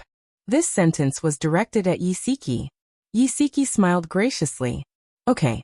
She had done plenty of fish handling. Although it looked simple, there was a lot of skill involved. Uncle Yu must be using this opportunity to test her. Yi Siki rolled up her sleeves, put on gloves, and took the kitchen knife from Xiao Wang. The fish had been knocked unconscious by Xiao Wang and was lying motionless on the chopping board. She skillfully removed the scales and gills. Then she used the knife to make a horizontal cut about an inch from the back of the gills to the back of the fish's gills. She then used the knife to make a horizontal cut about an inch from the back of the fish's gills to the back of the fish's gills. She used her fingers to pull out the fish's tendons. Then she used the same method to pull out the tendons on the other side. After she pulled out the tendons, she cut open the fish's stomach and dug out the internal organs. Then she cleaned the fish's stomach and body. After she was done neatly, she placed the cleaned carp back on the chopping board and smiled. Uncle Yu, I'm done. Uncle Yu stared at her for a few seconds with his deep eyes. He then glanced at the clean carp and said calmly, Why did you pull out the tendons? Yi Siki smiled. After you handle it like this, the fish won't smell fishy after it's cooked. Uncle Yu looked at her expressionlessly. Then he turned to look at Xiao Wang who was standing beside him. Got it. Xiao Wang nodded repeatedly. Got it. Come with me. Uncle Yu glanced at Yi Siki. He did not wait for her to reply and walked straight ahead. Yi Siki nodded politely at Chen Yu and quickly followed Uncle Yu. A faint smile appeared on Chen Yu's lips as she watched them leave one after another. Xiao Wang came up to her curiously and asked, Sister Chen, does that newcomer Yi Siki have some sort of background? Otherwise, why would Uncle Yu take her in? Chen Yu raised her hand and knocked him on the head. Just mind your own business. Don't ask anything you shouldn't ask. Little Wang scratched his head and smiled sheepishly. I understand. After Chen Yu returned to the office, the first thing she did was to call the internal line to report on Yi Siki's situation. President, Uncle Yu has begun to assess Miss Yi. From what I can see, he is quite satisfied with Miss Ye's performance. Xiao Tianxing chuckled. He was right about Yi Siki. She was indeed a capable person. Although he wanted to help her, he did not care if she was not capable enough to do the job. Century Brocade's kitchen was very large and was divided into different operating areas. There was a cutting room, a pooling area, a cooking area, a steaming area, a catering area, a dish delivery area, and so on. Here, the division of labor was clear. Everyone stuck to their job and did their best to do their job. After Uncle Yu showed Yi Siki around the kitchen, he brought her to the cooking area. It was not dinner time yet, so everyone was preparing. The cooking area was relatively quiet. He looked at her and said, Tell me, what does a nutritionist do? Yi Siki thought for a moment and said, A qualified nutritionist is a combination of a nutritionist, a doctor, and a chef. Their main job is to study the relationship between the nutrients in food and the needs of the human body. In other words, they guide people on what to eat, how to eat, and how much to eat. After hearing her answer, Uncle Yu did not show any special expression. He said slowly, I want you to make 2 dishes within an hour. One will nourish the lungs, and the other will help you lose weight and detoxify. Okay, no problem. Yisiki agreed readily. She was not in a hurry to start. Instead, she thought for a moment. After deciding what to make, she prepared the ingredients in the vegetable and meat processing rooms. It only took her half an hour to make the 2 dishes. She brought them to the dining area for Uncle Yu to taste. Uncle Yu opened the first small bowl. It was bamboo shoot and white fungus soup. It had the effect of losing weight and detoxifying, and it looked pretty good. He tasted it with a spoon and did not say anything. He looked at the second pot. Yisiki quickly opened the pot, ladled out half a bowl, and presented it to him with both hands. As he tasted it, Yisiki smiled and introduced, "The second dish is pumpkin stewed with beef.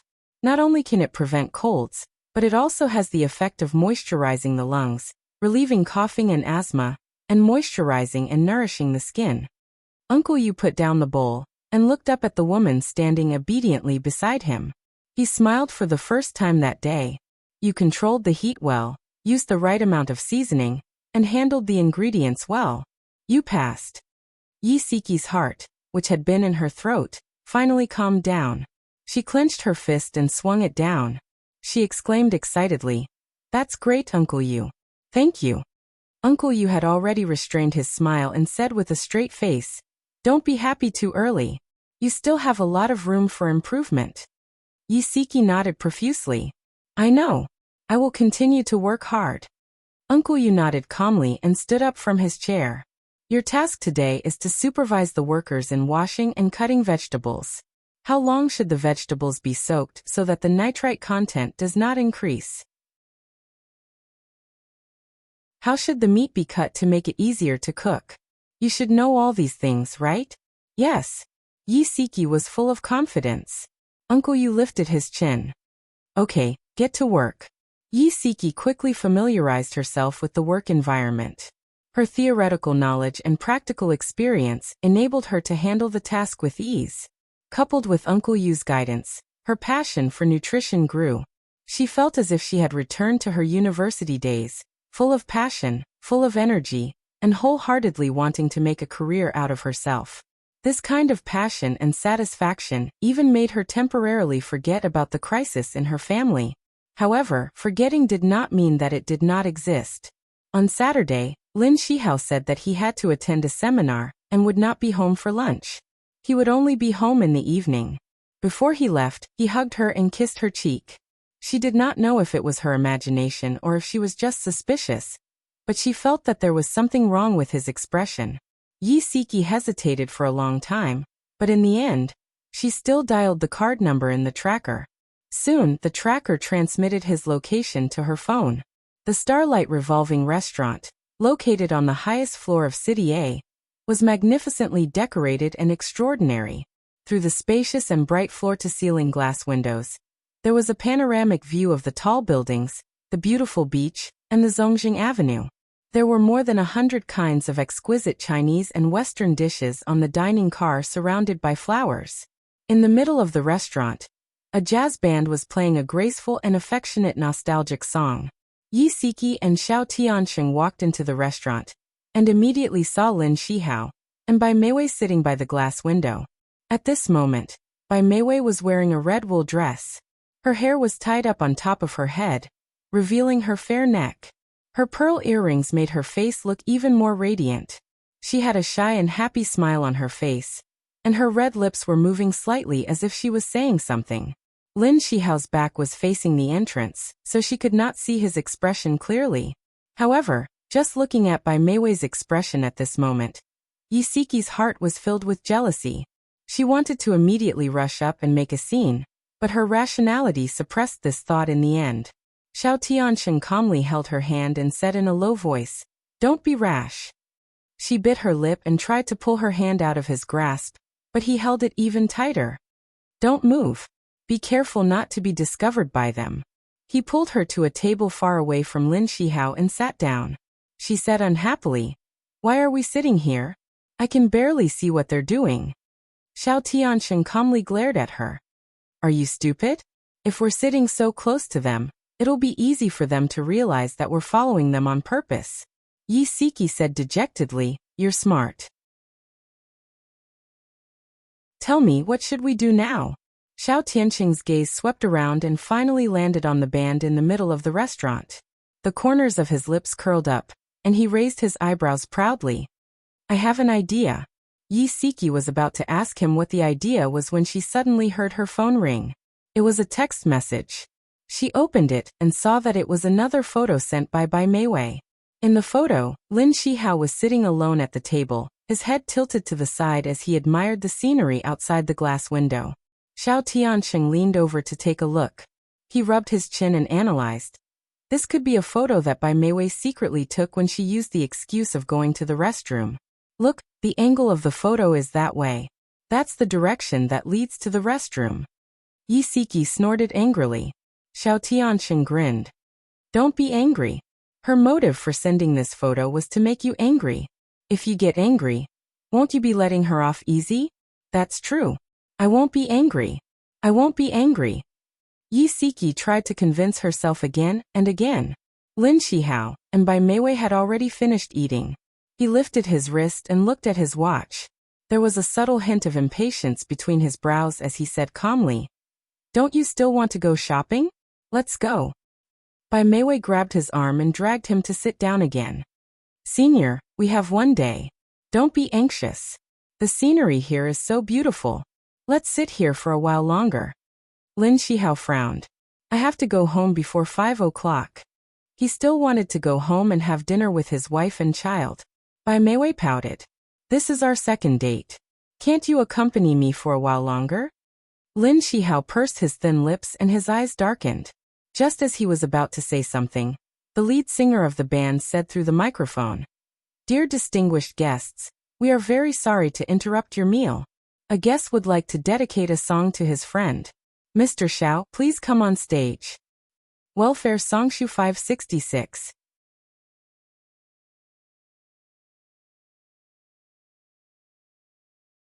Chapter 417.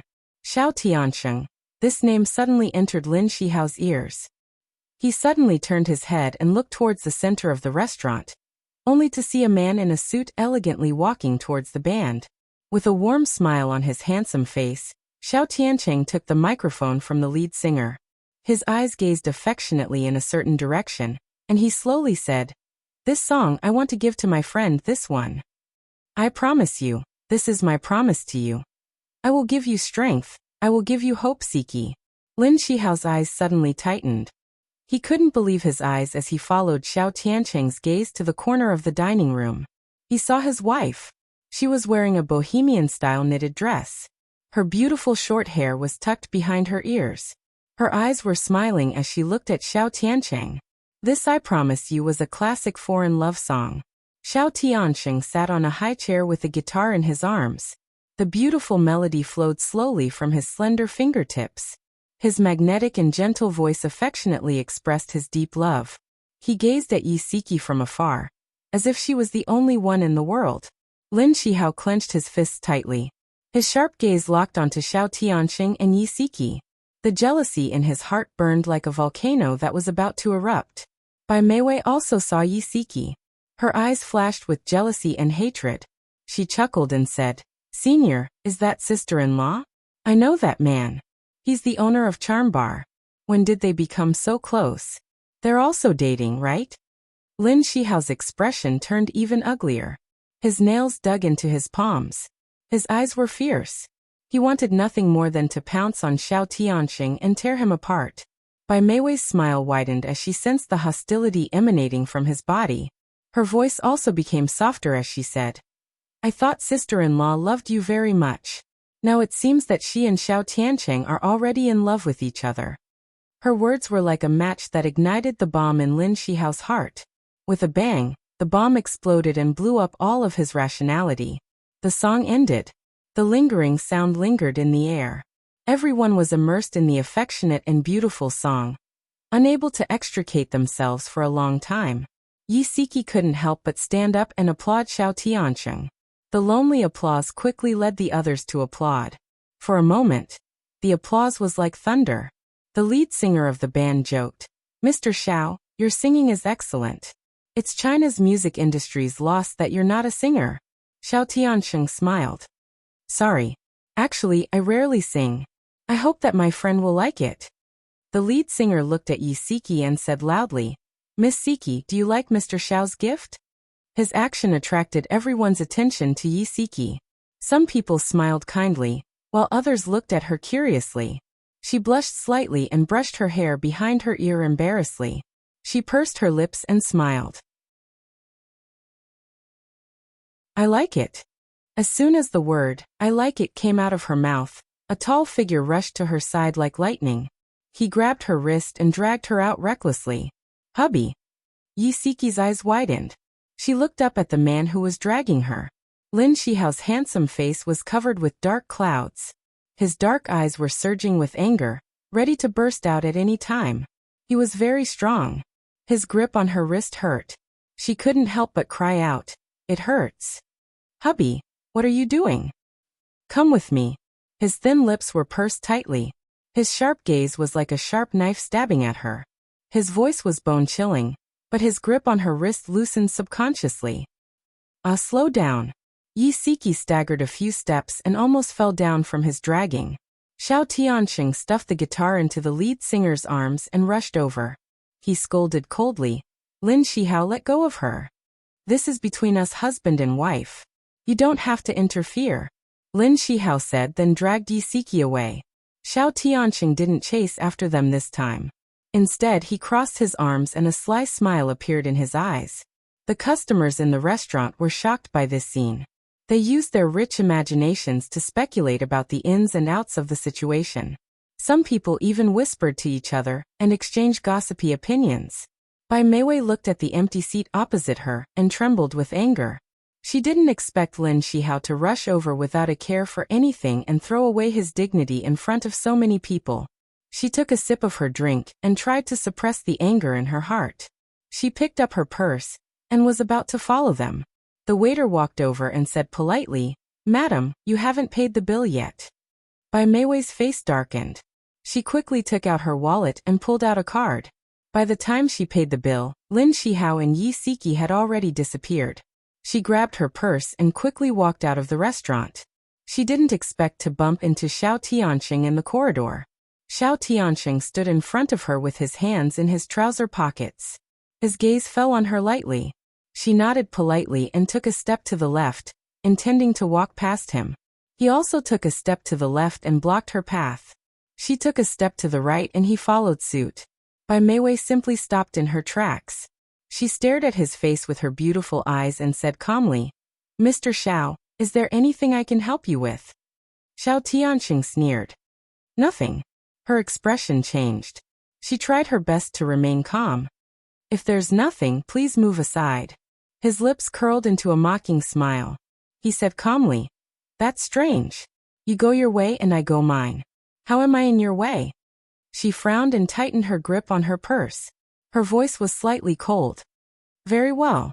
Since we each have our own objectives, then we have nothing to do with each other. She took another step forward.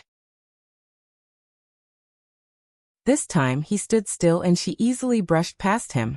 However, when she took the elevator downstairs, Lin Shihao was nowhere to be seen. He had already dragged Yi Siki somewhere.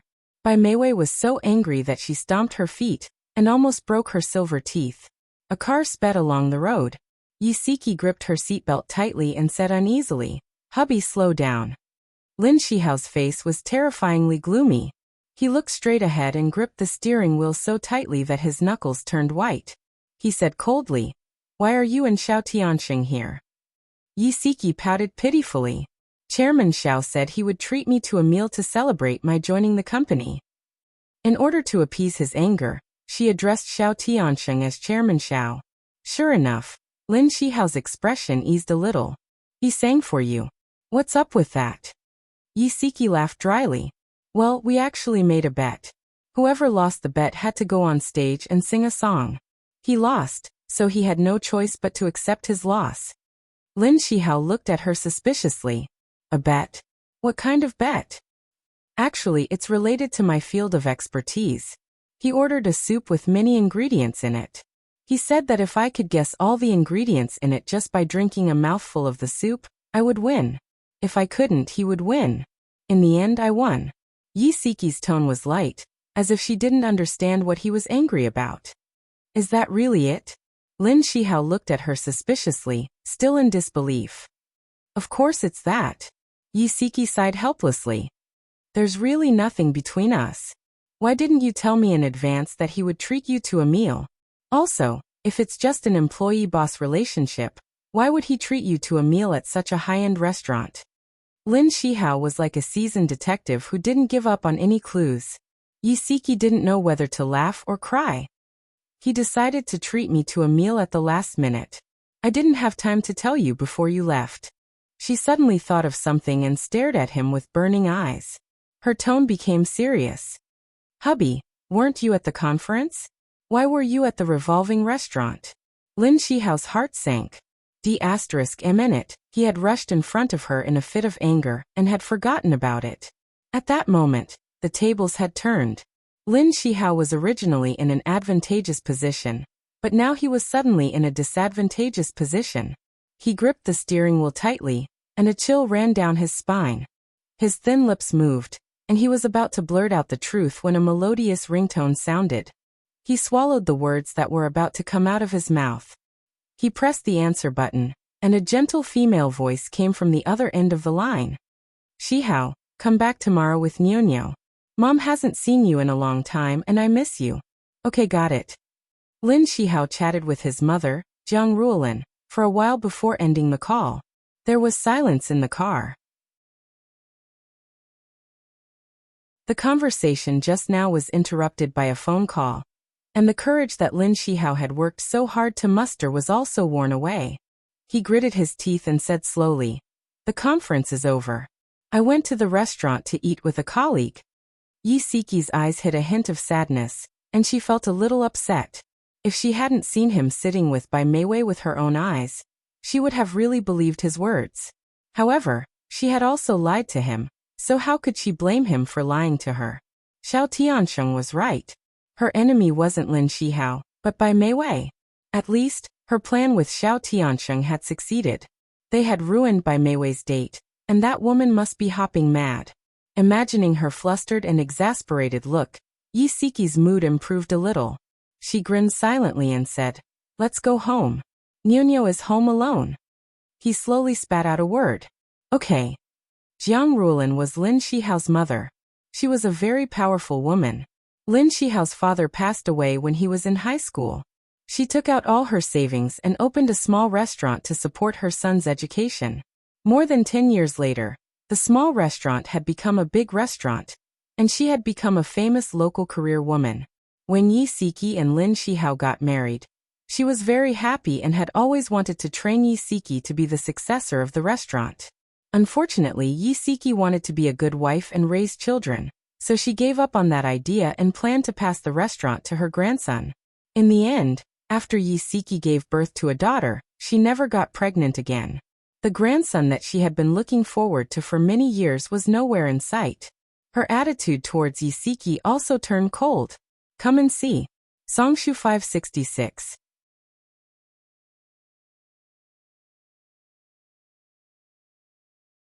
Chapter 418. Jiang Ruolin lived on the other side of the city. Lin Shihao and Yi Siki would bring their children home to visit her every month.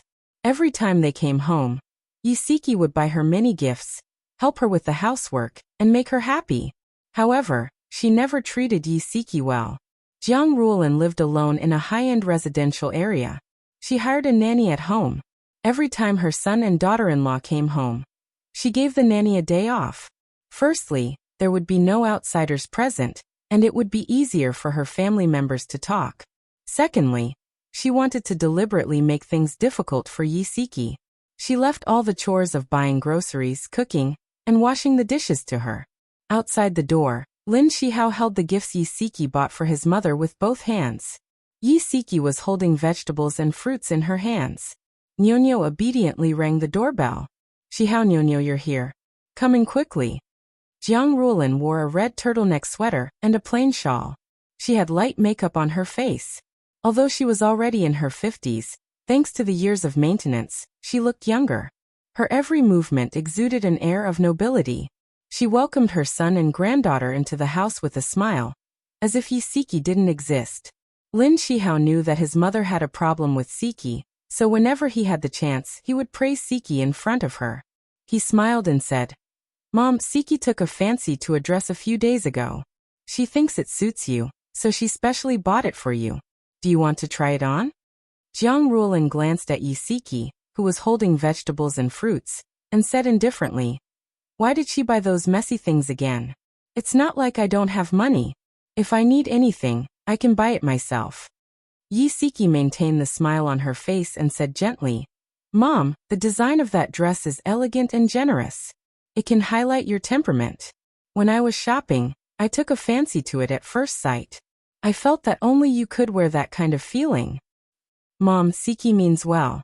Just try it on and let us admire it." Lin Shihao handed one of the bags to Jiang Ruolin. "Grandma, just give it a try.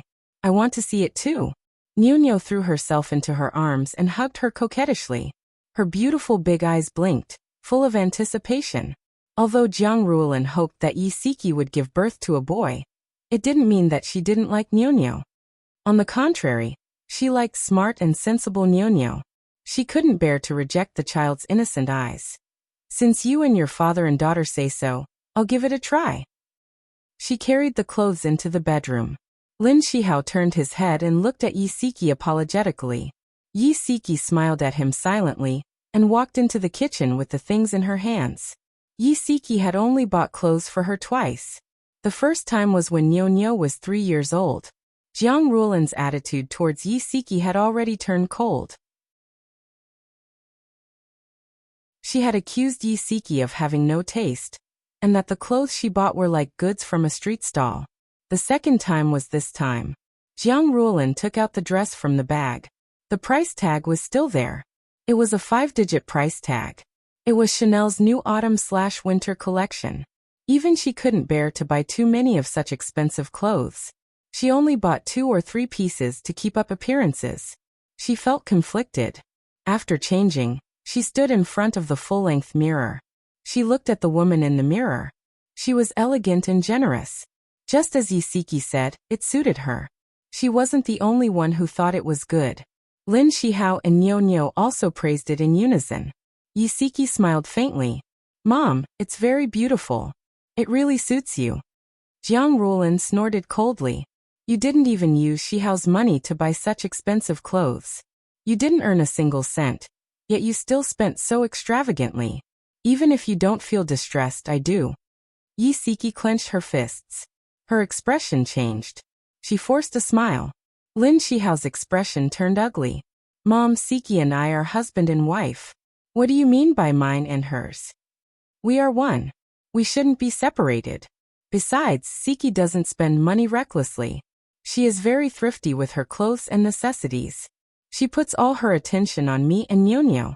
She has never been stingy with you. Please don't say such heart-wrenching words again." He had never said such harsh words. Even when his mother made things difficult for Siki in front of him, he had never reprimanded her. Instead, he persuaded his mother behind her back. But this time, he couldn't stand it anymore. He didn't want his beloved wife to be made difficult by his mother, whom he respected. Jiang Ruolin didn't expect her son to challenge her authority. She was so angry that her face turned pale.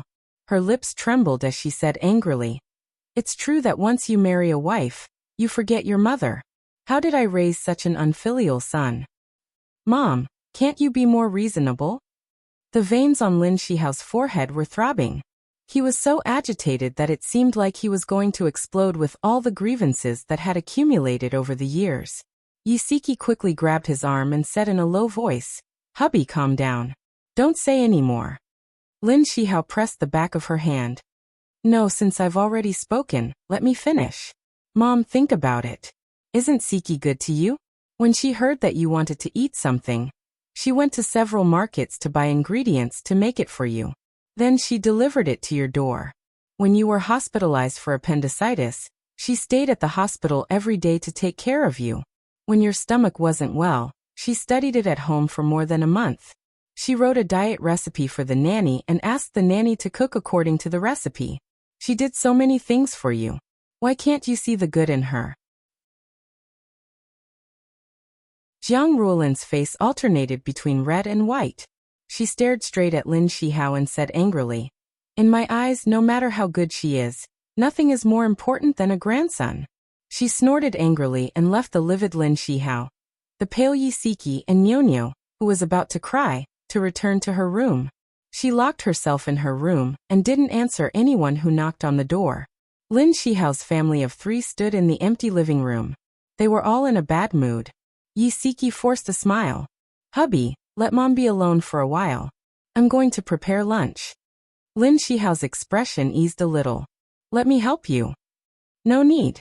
You can accompany Nyonyo." Yi Siki bent down and stroked Nyonyo's hair. She said gently, "Nyonyo, play with Daddy in the living room for a while. Mommy is going to the kitchen to cook." "Okay." Nyonyo nodded obediently. Yi Siki walked into the kitchen and closed the door. The tears that she had been holding back slowly flowed out of her eyes. Lin Shihao sat on the sofa with his daughter in his arms and watched TV. His gaze lingered in the kitchen, and there was a hint of heartache in his deep eyes. Nyonyo nestled in his arms and said in a muffled voice, "Daddy, does Grandma not like me anymore?" Lin Shihao was slightly stunned. He lowered his head and looked at his daughter in his arms. She buried her little head in his chest and clutched his clothes tightly. She seemed very nervous and scared. His heart ached. He stroked her hair and said gently, "How can that be? Grandma likes Nyonyo the most." "But Grandma said that she wants a grandson." Nyonyo looked up at him and pouted. "Grandma likes boys. It would be great if I were a boy." Lin Shihao was speechless. In the past, his mother still cared about the child and would not say such things in front of the child. What she said today not only hurt him and Siki, but also hurt Nyonyo. His heart ached. He held his daughter in his arms and said gently, "Nyonyo, no matter if you are a boy or a girl, Grandma will love you all the same." Grandma was so angry with Daddy that she said those things. In the end, Daddy was wrong. Can you forgive Daddy? He took all the responsibility and diverted Nyonyo's attention. Sure enough, her negative emotions were reduced by a lot. She hugged his neck and kissed him on the cheek. Smiling sweetly, she said, "I forgive Daddy. Nyonyo is so obedient." Lin Shihao smiled and stroked her hair. Lunch was ready. Lin Shihao knocked on the door of the master bedroom. "Mom, it's time to eat. These are all your favorite dishes." For a while, no one answered. Lin Shihao knocked again and raised his voice slightly. "Mom, it's time to eat." Jiang Ruolin's angry voice came. "I'm not eating. I'm full from anger. What's there to eat?" Lin Shihao stood at the door for a while. He clenched his fingers and turned back to the dining room. Yi Siki came out of the kitchen with a bowl of soup. Nyonyo sat on her little chair with an uneasy expression on her face. "Daddy, is Grandma still angry?" Lin Shihao smiled. "No, Grandma is tired and doesn't want to go out. Daddy will bring it in for Grandma. You and Mommy can eat first." Nyonyo said softly, "Oh." Lin Shihao opened the door of the master bedroom with the spare key. Jiang Ruolin was lying on the bed with her back facing the door. He put the food on the bedside table and sat on the edge of the bed. He whispered, "Mom, Nyonyo just asked me if Grandma doesn't like me anymore. She also said that Grandma likes boys and that it would be great if I was a boy." Jiang Ruolin's body stiffened. Actually, she regretted saying those words in front of Nyonyo. However, she wanted to save face. Even if it was her fault, she didn't want to admit it. "Mom, you didn't see how uneasy she was. To be honest, I felt very uncomfortable looking at her. Nyonyo is a big child. She can understand those words." Lin Shihao's voice was a little hoarse. Jiang Ruolin didn't say a word. She stiffly maintained her lying on her side. Lin Shihao said slowly, "Mom, I know it's hard for you to manage the restaurant alone. It's our fault for not being able to help. Actually, there's a way to solve this problem. You just need to hire a professional manager to help you manage the restaurant. Then you can relax." Jiang Ruolin turned around and stared at him with shining eyes. "You think I haven't considered this problem? But the restaurant is our family's business. It needs to be inherited by our family." Lin Shihao pursed his thin lips and said in a low voice, "Mom, Nyonyo can also inherit the restaurant. Look at her. She's so smart and sensible. How is she worse than a boy? Why do you have to be so biased towards boys? As a woman, didn't you manage the restaurant very well as well? At Hongchai 866.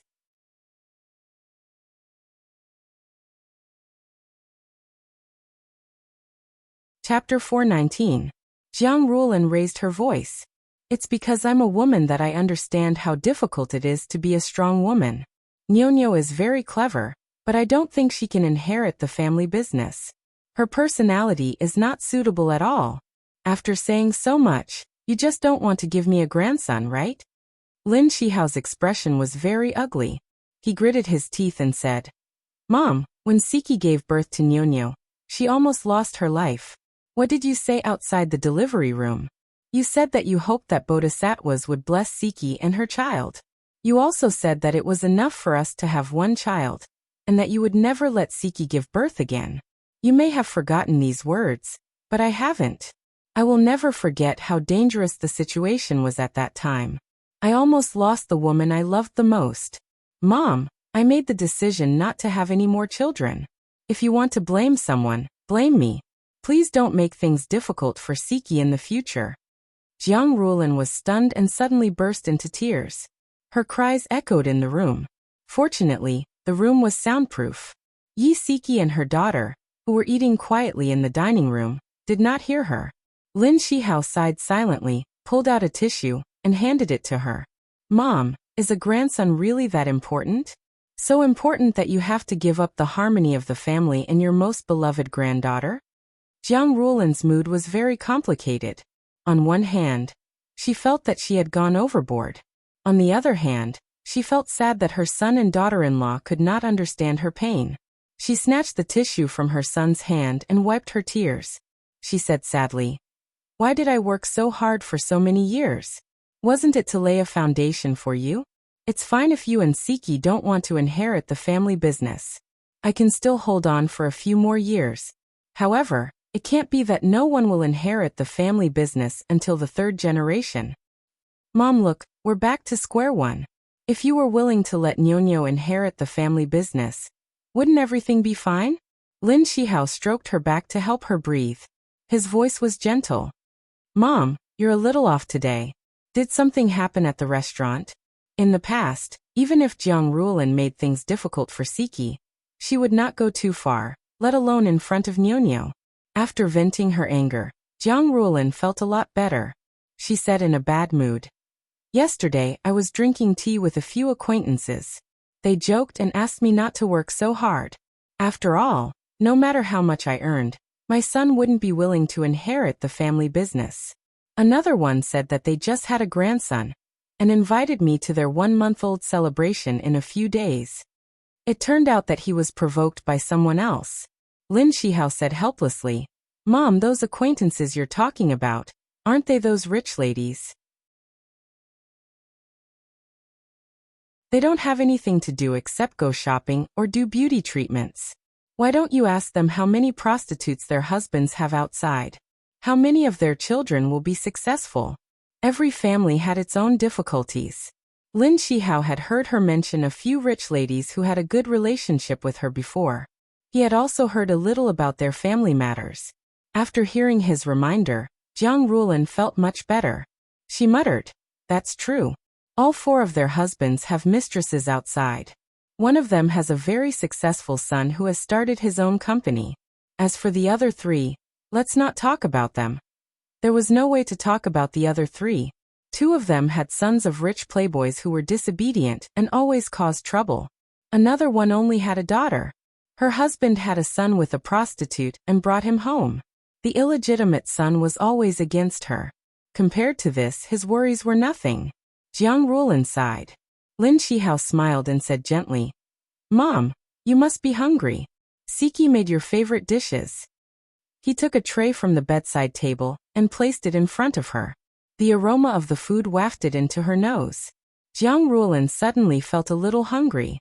She hesitated for a moment and said, Let's go out and eat. Okay. Lin Shihao's smile widened. Yi Siki and Nyo were eating. When they heard the door close, they both looked up. Lin Shihao walked in front with the tray, while Jiang Ruolin walked behind him. Siki quickly stood up and smiled. Mom, the food is cold. I'll heat it up. Grandma. Nuno put down her chopsticks. She sat up straight and looked at Jiang Rulin timidly. Jiang Rulin's heart ached a little. She smiled and sat beside her. She said gently, Nuno, what do you want to eat? Grandma will get it for you. Nuno blinked and said carefully, Grandma, will you still like me? Of course I will. Grandma likes our Nuno the most. Jiang Rulin hugged her and said gently, Nuno. Grandma was so angry that she became muddle-headed. No matter if Nuno is a boy or a girl, you will still be Grandma's favorite child. Thank you, Grandma. The child's troubles came and went quickly. Nuno smiled brightly. It was so dazzling that Jiang Rulin's eyes ached. She smiled and ruffled Nuno's hair. Okay, baby. Can we eat in Gigai now? Yes, yes. Nuno nodded vigorously. As usual, she obediently put food on her mother's plate. Grandma, Mommy's fish is delicious. Have some fish. Okay. Nuno is so obedient. Jiang Rulin's smile became even brighter when she saw how obedient and adorable Nuno was. Mom, have some soup. Siki brought out the reheated soup. She filled half a bowl and placed it in front of Jiang Rulin. Okay. Jiang Rulin said mildly. You should eat too. You've been busy all morning. Siki smiled and agreed. Nuno was very good at making people happy. She talked about the interesting things that happened at school and quickly livened up the atmosphere at the dinner table. Lin Shihao looked at his mother, who was grinning from ear to ear, and then at his daughter, who was like a happy fruit. Finally, his gaze fell on Siki. Siki also turned to look at him. The two of them looked at each other and smiled. The family of three stayed at Jiang Rulin's place for dinner before returning home. Nuno was sleepy as soon as she got home and wanted to sleep.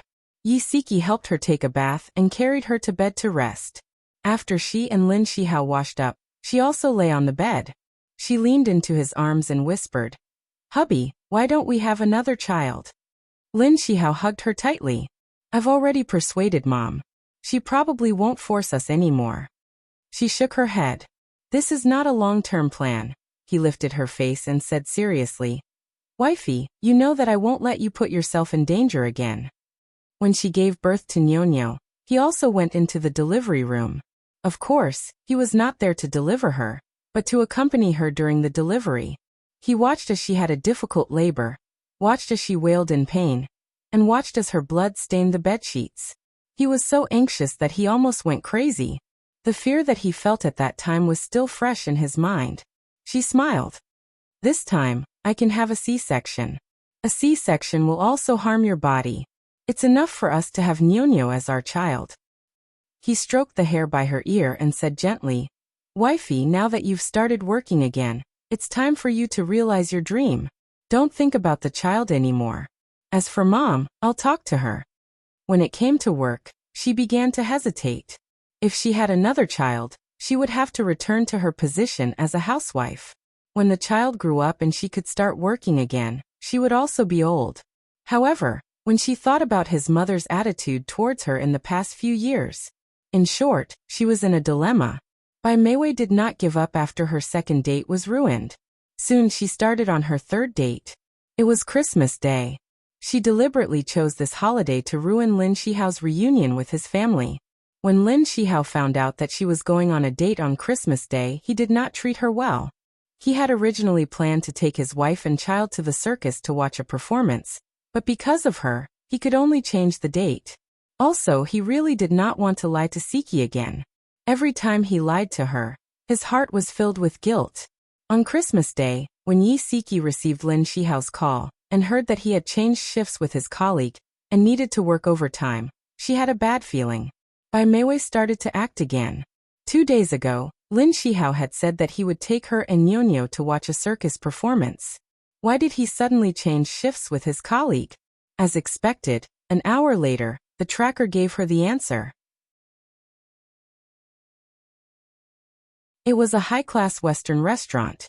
There was an endless stream of people and carriages on the streets. A Christmas tree decorated with stars stood at the entrance of the restaurant. Children were waving light sticks in their hands in the night sky. A young couple was walking towards them. The boy was holding a large plush toy in his hands, and the girl was holding a bouquet of fiery red roses. The two of them were holding hands sweetly. There were also many families of 3 walking on the bustling streets, leaving behind a string of laughter. Yi Siki and Xiao Tianxing stood outside the restaurant. Through the glass window, they looked at the couple shrouded in candlelight. Lin Shihao was wearing the sweater she had bought for him. His perfect side profile looked extremely charming under the soft candlelight. Sitting opposite him, Bai Meiwei was wearing a white dress. She was slim and elegant, like a blooming snow lotus. Her eyes were smiling, and she looked very gentle. Yi Siki suddenly felt very uncomfortable. She felt like her heart was being pricked by needles. She quickly turned her head, and turned her back to the glass window. Xiao Tianxing walked to her side. "What's wrong?" She lowered her head and did not answer. "Are you feeling uncomfortable?" Xiao Tianxing put his hand on her shoulder, and tried to turn her head. But the moment his hand touched her shoulder, he felt that she was trembling slightly. She still refused to turn her head. Her voice was hoarse as she said, "Forget it. I don't want to go in anymore. Please take me home." Xiao Tianxing slowly retracted his hand and sneered. "You can't take such a small grievance? How are you going to defeat Bai Meiwei?" Yi Siki's shoulders trembled violently. She suddenly turned around and said loudly, "Yes, I can't take it anymore.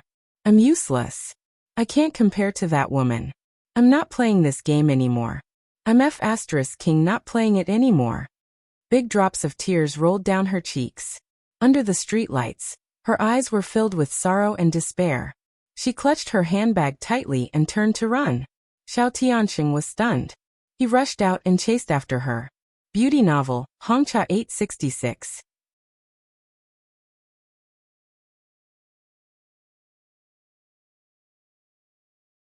Chapter 420. This section of the street was paved with bluestone. Wearing high heels, she stumbled as she ran. Several times, she almost hit passers-by. Xiao Tianxing chased after her, calling her name loudly.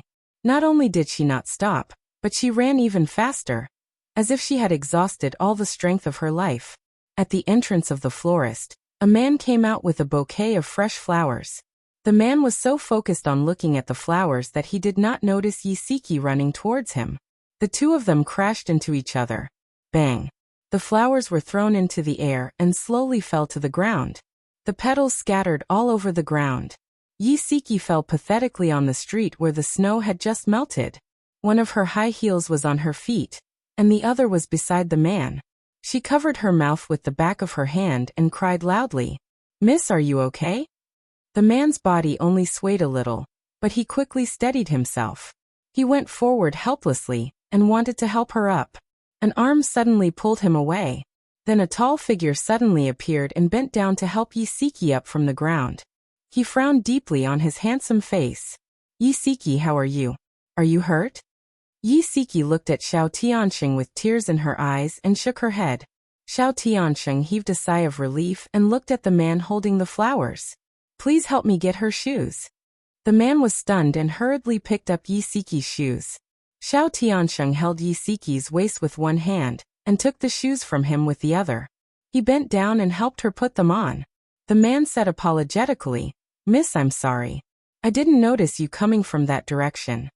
Yi Siki had not calmed down yet. Xiao Tianxing held her waist and answered for her. "It's okay. She's in the wrong too. How much did you spend? I'll pay you back." "It's okay. I'll just buy another bouquet. Merry Christmas." The man smiled kindly. Xiao Tianxing nodded slightly. "Merry Christmas." The man picked up the roses on the ground and threw them into the trash can before walking back into the flower shop. Xiao Tianxing looked down at Yi Siki's feet. "Can you walk?" Yi Siki grabbed his arm and choked out, "Give me 1 minute." Xiao Tianxing accompanied her under the street lamp.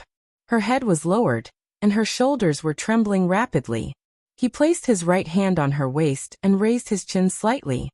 He looked into the distance, giving her some space to calm herself down. "Let's go." Her voice was slightly nasal as she turned to leave. He didn't say anything and didn't ask anything. He put his hands in his pockets and quietly followed behind her. Jingle bells were playing everywhere on the bustling streets. The cheerful music brought out the festive atmosphere. She was surrounded by couples holding hands. She shuttled through the crowd expressionlessly, like a floating island. When she reached the high-class restaurant, she couldn't help but stop to take a look. The seat by the window had been replaced by another couple. Lin Shihao and Bai Meiwei were nowhere to be seen. Xiao Tianxing stood beside her in silence. She looked at the unfamiliar couple and slowly said, "He said he loves me, and I can feel that he still loves me. But why does he still want to maintain an ambiguous relationship with another woman? Xiao Tianxing, tell me, what are all men thinking?" Xiao Tianxing turned to look at her. Under the light, her face was pale and her eyes were sad. It made him feel bad. For the first time, he didn't want to hurt her with the cruel truth. Instead, he told a lie that even he didn't believe. Perhaps Bai Meiwei used her father, the hospital director, to threaten him. He was forced. Yi Siki grinned. "Xiao Tianxing, where did your eyes go?" Xiao Tianxing said lazily, "The more unbelievable it is, the more likely it is to be the truth. In my opinion, Bai Meiwei would definitely do such a thing."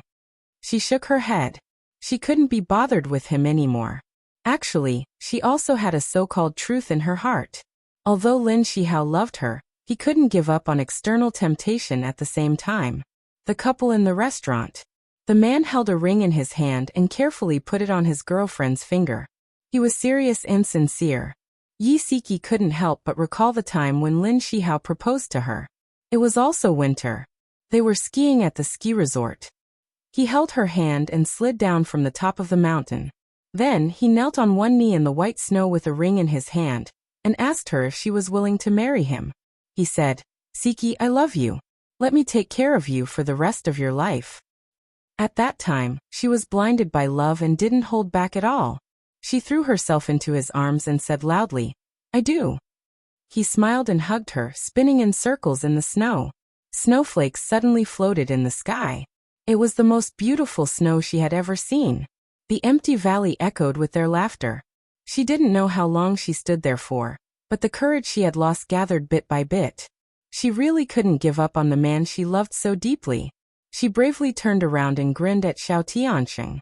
"It seems like tonight's plan has gone down the drain." Xiao Tianxing's deep eyes warmed and the corners of his lips curved. "Who said so? Don't forget that we still have the universal tracker." Her smile faded and she looked serious. "I yelled at you just now. I'm sorry." He shrugged. "Did you yell at me? Why don't I remember?" She smiled and said in a light tone, "Let's go and see where they've gone." In the area of Times Square, there were many high-end clothing brand stores with exquisite and luxurious decorations. In one of the branded women's boutique stores, Lin Shihao was sitting in the rest area, flipping through a magazine in boredom.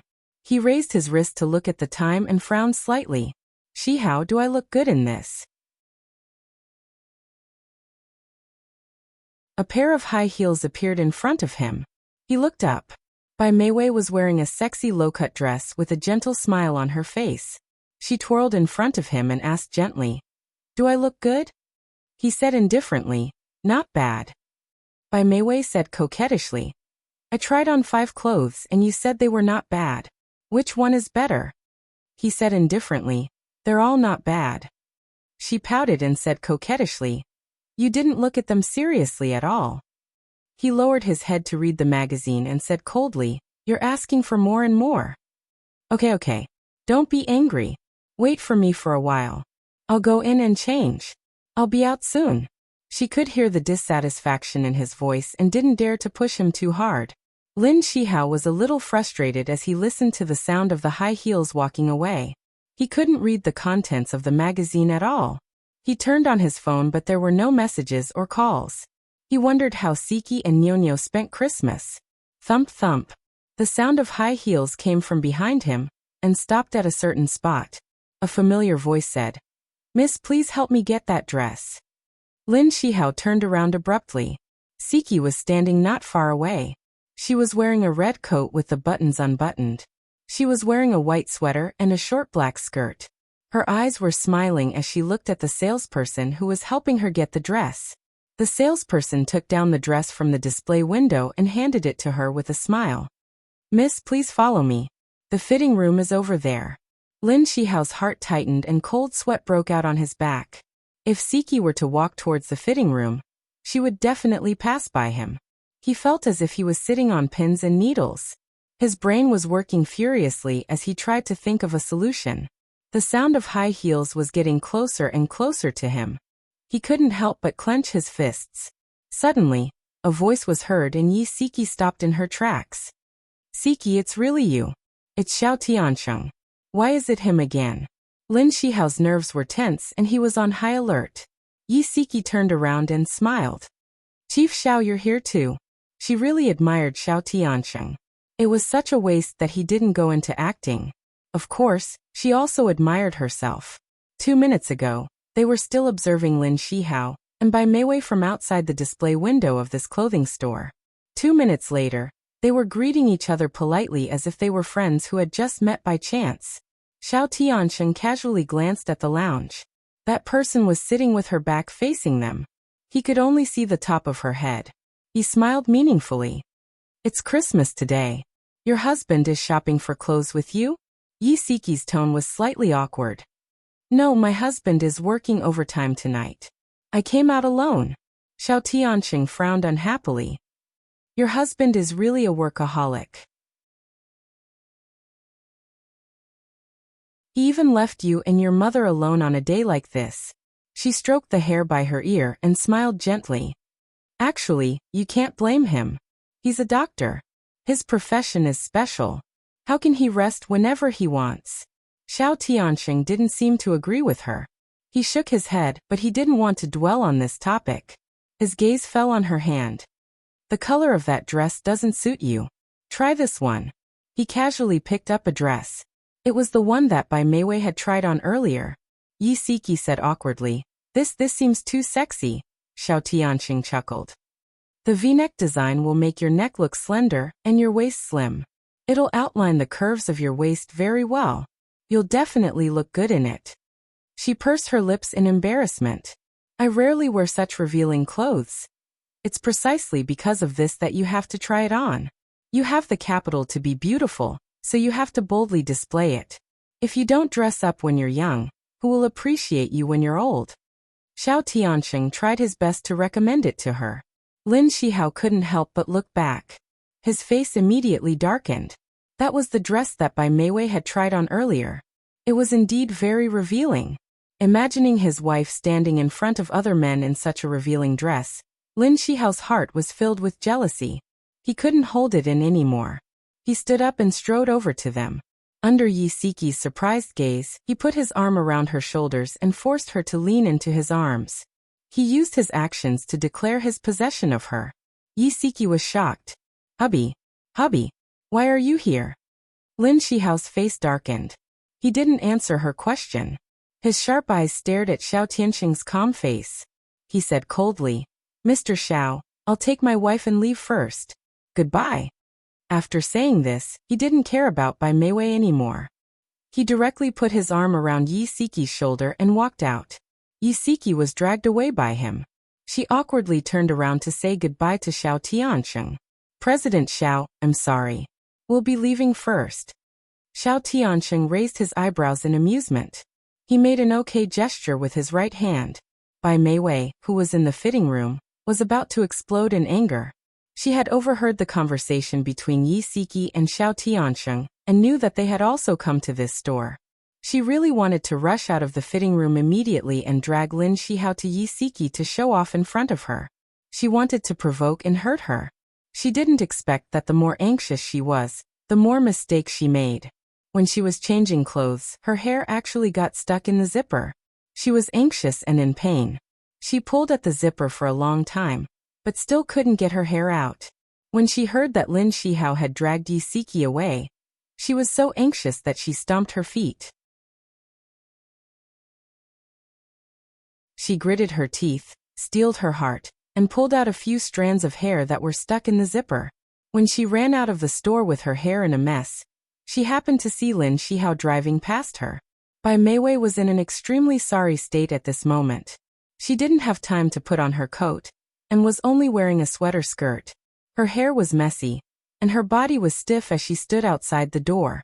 Her hands were tightly clenched into fists, and her eyes were filled with hatred as she stared in the direction that the car had disappeared in. A sneer came from the side. Bai Meiwei trembled slightly. Xiao Tiansheng had both hands in his pockets as he leaned against his car. His handsome face was filled with undisguised mockery, and his eyes were filled with mockery. He said lazily, "You don't want to be a rich young miss, but you insist on being a mistress of a married man. Why are there so many cheap women in this world?" His magnetic voice was pleasant to the ears, but the words that came out of his mouth were like knives that pierced her heart. Bai Meiwei's entire body trembled, and her face turned pale. Bam! The car door slammed shut, and Xiao Tianxing's flashy Ferrari sped away. The night wind blew against her face, and it was bone-piercing cold. Bai Meiwei was only wearing a sweater, but she didn't feel cold at all. At this moment, the coldness in her heart had already covered everything else. She stood there in a daze for a long time. She instinctively protected her abdomen, and a look of determination slowly appeared in her eyes. She couldn't give up. Even if it was for the sake of her child, she couldn't be defeated so easily. Hatred grew in her heart. "Yisiki, you forced me to do this. Since you're not willing to let go, then don't blame me for being ruthless." On the way home, Lin Shihao's expression was ugly, and he didn't speak the entire time. Yisiki didn't want to speak either. She turned her head to look at the bright lights outside the window. Her body was a little cold, even though the car was air-conditioned. When she opened the door, the living room was pitch black. It was a little cold, and there was no festive atmosphere at all. Yisiki changed into slippers, hung her coat on the floor hanger, and went straight back to her room. Lin Shihao glanced at her back. After hanging up his coat, he walked towards his daughter's room. Niu Niu was fast asleep. Her body was curled up under the blankets, and only her small face was exposed. Lin Shihao sat by the bed. He caressed her face and placed the gift he had prepared in advance on her bedside. When he returned to the bedroom, Yisiki was already lying on the bed. Her back was facing him, and she was curled up into a ball. He lay down beside her, took out a necklace from his pocket, and carefully put it around her neck. He kissed her hair. "Merry Christmas, my wife." Yisiki lowered her eyes to look at the necklace. It was a heart-shaped pendant, and it was very beautiful. She rubbed the pendant with her fingers and closed her eyes tiredly. She didn't want to speak. She was afraid that once she opened her mouth, she wouldn't be able to resist questioning him. Powerful novel, Hongcha 866.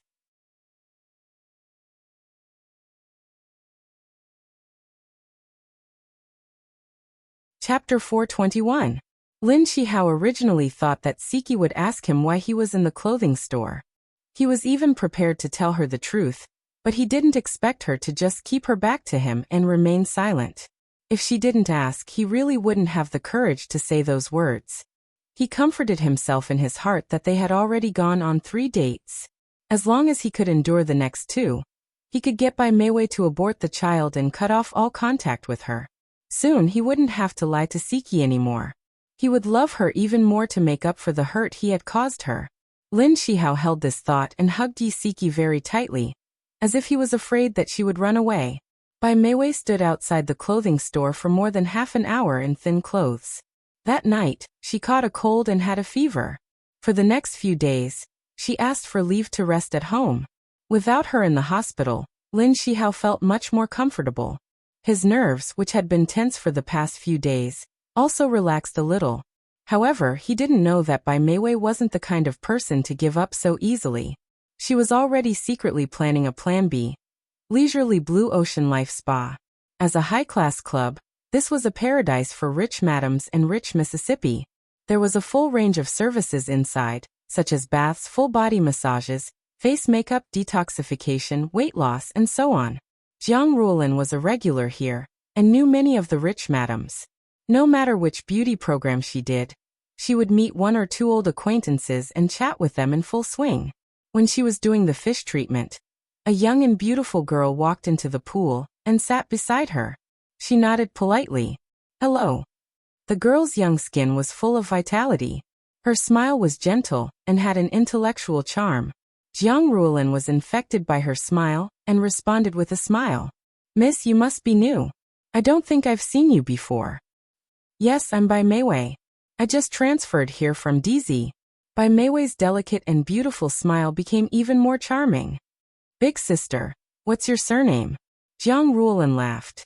My surname is Jiang. You should call me auntie. I don't dare to be called big sister. My granddaughter is 7 years old this year.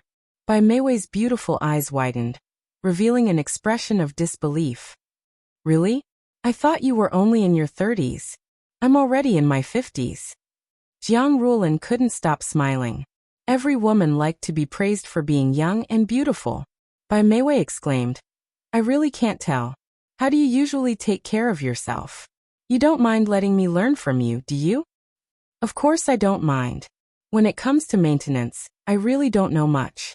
Usually, I just strengthen my exercise, do some beauty treatments, stew some tonics. Women at Jiang Ruolin's age all like to chat with others and tell others about their own experiences. To put it simply, they were good teachers. Bai Meiwei deliberately tried to please her, and the topics she picked were things that she was interested in. The more they talked, the more congenial they became. They even picked the same beauty program so that it would be convenient for them to continue talking. Auntie Jiang, I think the most important thing for a woman to do is to take care of her body from the inside. A woman's figure, complexion, and spirit are all inseparable from her ovaries. Especially a woman over the age of 30. She must pay attention to taking care of her ovaries. Jiang Ruolin smiled and said, You're absolutely right. Meiwei, a real person doesn't show off. You know a lot. Bai Meiwei said softly. I've embarrassed myself in front of you. I'm a gynecologist and I only know these theoretical things. When it comes to practical maintenance, how can I compare to you? Oh, what a coincidence. My son is also a gynecologist. Meiwei, which hospital do you work in? Who knows, you might even be in the same hospital as my son. Bai Meiwei smiled and said, I work in the city's people's hospital. Jiang Ruolin was full of smiles. I was right. You two work in the same hospital. His name is Lin Shihao. You should know him, right?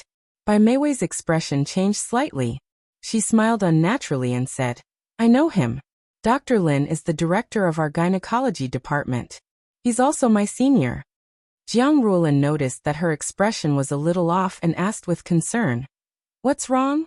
Did something happen at work between you two? No. Bai Meiwei was a little anxious.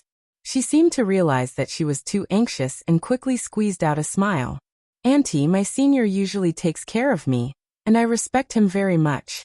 We're very good, really. Jiang Ruolin looked thoughtfully at her nervously clenched fists and smiled. That's good.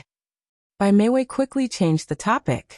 Auntie, when we were talking about ovary maintenance, I know a brand of nutritional products that are very good. My mother takes that product. You can give it a try. Sure. What's the name? It's... The atmosphere returned to normal. The two of them spent half a day at leisurely ocean blue. Jiang Ruolin invited Bai Meiwei to her restaurant. The two of them drank some tea and ate some vegetables in the private room. They agreed to go shopping the next day. The next day, Bai Meiwei twisted a paper bag. Inside it was a gift she had specially prepared for Jiang Ruolin. She smiled and took out the gift. Auntie Jiang, this is the nutritional product I told you about yesterday. After my mother took it, the effect was very good. I brought a few boxes for you. Try it first. If you think it's effective, I'll buy more for you. How can I accept this? These nutritional products are not cheap. I'd better give you the money. Jiang Ruolin had checked this nutritional product last night. It was imported from abroad, and was more difficult to buy in the country.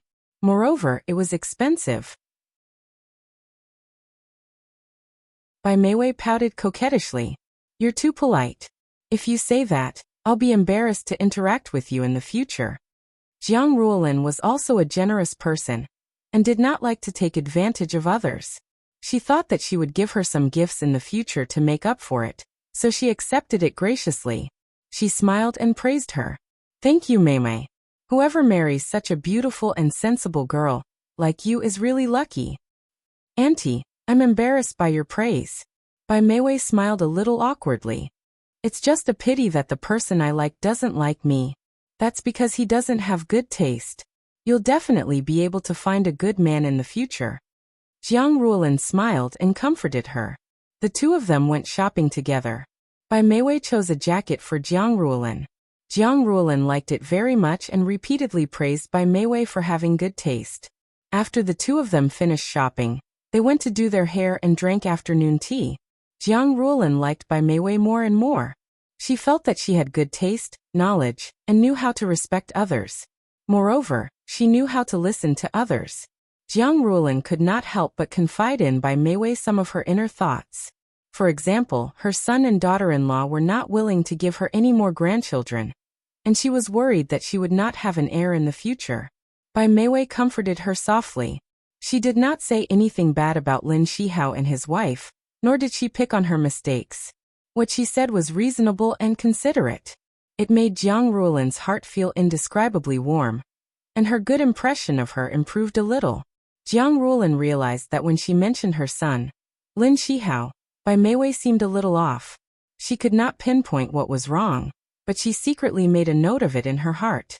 She planned to find an opportunity to ask her son if there was any conflict between him and Bai Meiwei. Lin Shihao was about to get off work when he suddenly received a call from his mother. She went straight to the point and said, "Shihao, do you have a colleague named Bai Meiwei? Is there some misunderstanding between you and her?" Lin Shihao was walking out of the hospital when he heard this. His footsteps froze and he was silent for 2 seconds before he asked, "Mom, how did you meet her?" "I met her 2 days ago at the spa. I think she's a very nice person. Colleagues should get along well. Don't bully her." Lin Shihao frowned. "Mom, what did she say to you? Are you afraid that she'll say bad things about you in front of me? She's not that kind of person. Instead, she praises you and says that you take good care of her. She respects you a lot. But I can tell that she seems to have something she can't say. Aren't you being too strict with her?" Lin Shihao helplessly pinched his forehead. "Mom, don't make wild guesses. There's no such thing. Really? Although Jiang Ruolin guessed wrongly, it was enough to make Lin Shihao vigilant. How could Bai Meiwei coincidentally be at the same spa as his mother? Could she have done it on purpose? Thinking of this possibility, Lin Shihao frowned. After he got into the car, he dialed Bai Meiwei's number. Bai Meiwei had taken a few days off on the grounds that she was sick. These few days, many colleagues called to show concern for her, but Lin Shihao was not among them. When she saw the caller ID, her heart couldn't help but beat faster. A sweet smile appeared on her face as she said softly, "Senior, what's the matter?" She thought that he would show concern for her, but unexpectedly he asked, "Aren't you sick? Why are you still in the mood to go to the spa? Did you already know that my mother was at that spa?" Bai Meiwei bit her lip. Her voice sounded extremely aggrieved. "Senior, I've been sick for so many days. It's fine that you didn't call to show concern. But why did you have to say such hurtful words to me? I'm not feeling well right now, so I don't want to talk anymore. If there's anything, let's talk at the hospital tomorrow." Without waiting for his reply, Bai Meiwei ended the call. Lin Shihao punched the steering wheel. Bai Meiwei threw her phone aside and sat in front of the vanity mirror. Looking at the expressionless face in the mirror, she felt bitter. When did she become someone who couldn't even recognize herself? She felt like she had lost something important inside her. But what could she do? For that person, for her child, she was willing to give up that part of herself, even if it became more and more unfamiliar and cruel. "Lin Shihao, do you know how much I love you? Can't you just love me a little?" Bai Meiwei covered her face with her hands, her shoulders trembling slightly.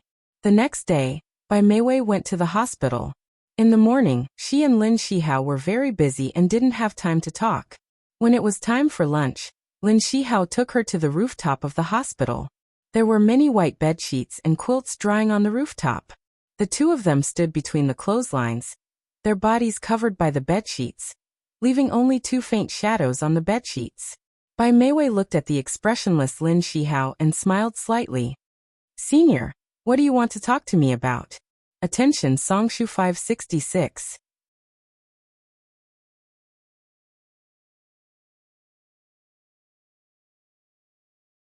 Chapter 422.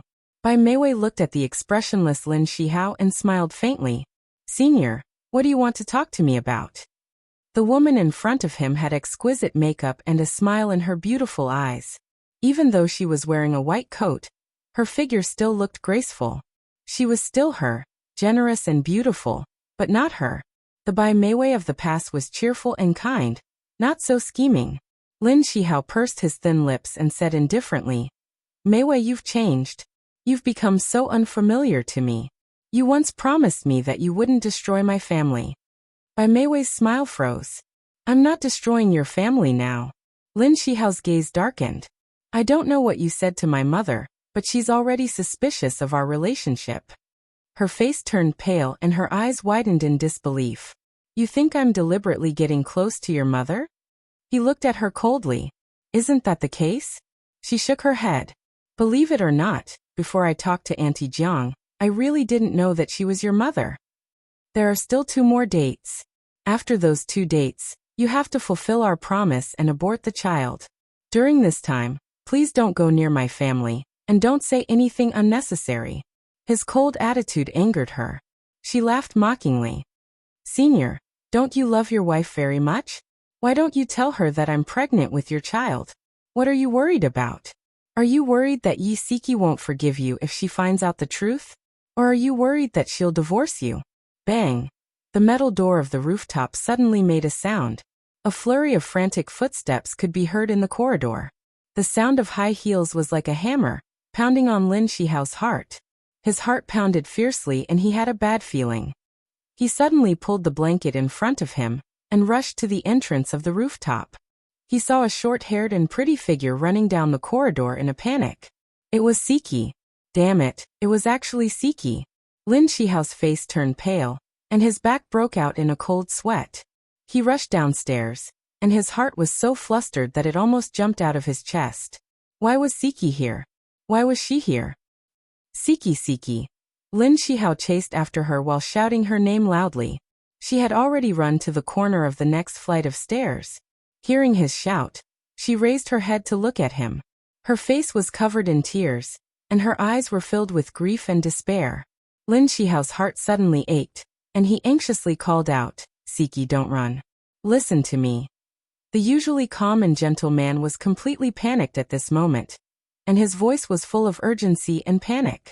Yi Siki looked at him resolutely. She did not listen to his advice and rushed to the entrance of the corridor. Coincidentally, there was an elevator on this floor. She rushed into the elevator and pressed the button to close the door without waiting for anyone else to come in. The elevator door slowly closed, and the people who were locked outside could not help but complain. By the time Lin Shihao caught up, the elevator had already gone downstairs. Lin Shihao rushed to the entrance of the stairs again. By the time he ran downstairs, Yi Siki had already waved and got into a taxi, leaving a trail of dust behind. Just as he was about to chase after her, his phone suddenly rang. The head nurse's voice could be heard. Dr. Lin, the patient in bed 18 is looking for you. Lin Shihao's fingers clutched his phone tightly. His expression was ugly as he watched the taxi drive further and further away. His body stiffened on the spot like a statue. Yi Siki's daily working hours were short, and she was free to arrange her working hours, so she specially took advantage of her lunch break to have lunch with Lin Shihao. Originally, she wanted to give him a surprise, but she did not expect that he would not be in the office. She met the deputy director of the obstetrics and gynecology department, Li Donghao, in the corridor. Li Donghao told her that he saw Lin Shihao, and Bai Meiwei going to the top floor. She was puzzled and followed them. She did not expect to hear Bai Meiwei's words. At that moment, it was as if she had been struck by lightning. She was completely stunned and did not know what to do. The only thought in her mind was to leave that place, to leave Lin Shihao and Bai Meiwei. From the moment she got into the taxi, her tears did not stop. She shrank into the back seat and covered her mouth tightly, allowing her tears to wet her clothes. She sobbed softly like a pitiful little animal. Her heart and head hurt so much. The taxi driver glanced at Yi Siki through the rearview mirror and sighed. She had just come out of the hospital and was crying so sadly. Something must have happened. Although he sympathized with her, he had to disturb her. "Miss, where are you going?" Yi Siki shook her head with tears streaming down her face. She did not know. She also did not know where she should go. "Miss, why don't I take you home? Where do you live?" She cried and screamed. No, I don't want to go back. As long as she returned home, she would think of Lin Shihao and the various things that had happened between him and Bai Meiwei. She could not face that space that was filled with his scent. Okay. You don't want to go home. The taxi driver was already in his 50s. He had a gentle personality and did not show any signs of impatience. Instead, he comforted her gently. "Miss, in life, there is no obstacle that cannot be overcome. You have to think positively." She could not think positively because she was currently in a state of extreme sadness. Everything she saw was dim. Her mother-in-law was cold to her, her husband had an affair outside of marriage, and her mistress was pregnant and forced to abdicate. Each and every one of these things was like 3 huge mountains weighing down on her head. It made it hard for her to breathe and almost suffocate her. Her chest hurt terribly. Her eyes were also very sore and swollen. Tears continued to flow out of her eyes. Her cell phone suddenly rang. No matter who it was, she did not want to answer it. However, the caller seemed to be very patient or very anxious. He called again and again as if he would not give up as long as she did not answer. She huddled in a corner and did not even want to look at her cell phone. The taxi driver could not help but remind her. "Miss, your cell phone is ringing. What if it's something important?" Important matters. What other important matters could there be at this moment? Yi Siki was completely disheartened. She still refused to answer the phone. However, a crazy idea appeared in her mind. She wanted to leave this place and escape to a place where no one knew her. Her voice was hoarse and trembling. "Driver, go to the train station." Still no one answered. Lin Shihao's brows were tightly knitted together. After dealing with the patient, he immediately called Yi Siki's cell phone. However, no one answered. He was very worried. He was worried that she would do something stupid. He did not care about anything else. He quickly changed his clothes, grabbed his car keys, and called the HR department to apply for leave as he sprinted to the car park. There were many people at the train station. Most of them were students and migrant workers who were going home for the holidays. Yi Siki's cell phone rang again while she was queuing up to buy her ticket. This time, she took out her cell phone from her handbag. She glanced at the caller ID and immediately turned it off. Lin Shihao drove home. When he realized that Siki had not returned, he panicked even more. He called her company, but the HR department said that she had applied for leave. He then called his mother-in-law's house. "Mom, did Siki go to your place?" "No. It's okay. I heard her say that she wanted to go to your place yesterday, so I asked." "Okay, we're doing fine. I'll hang up first."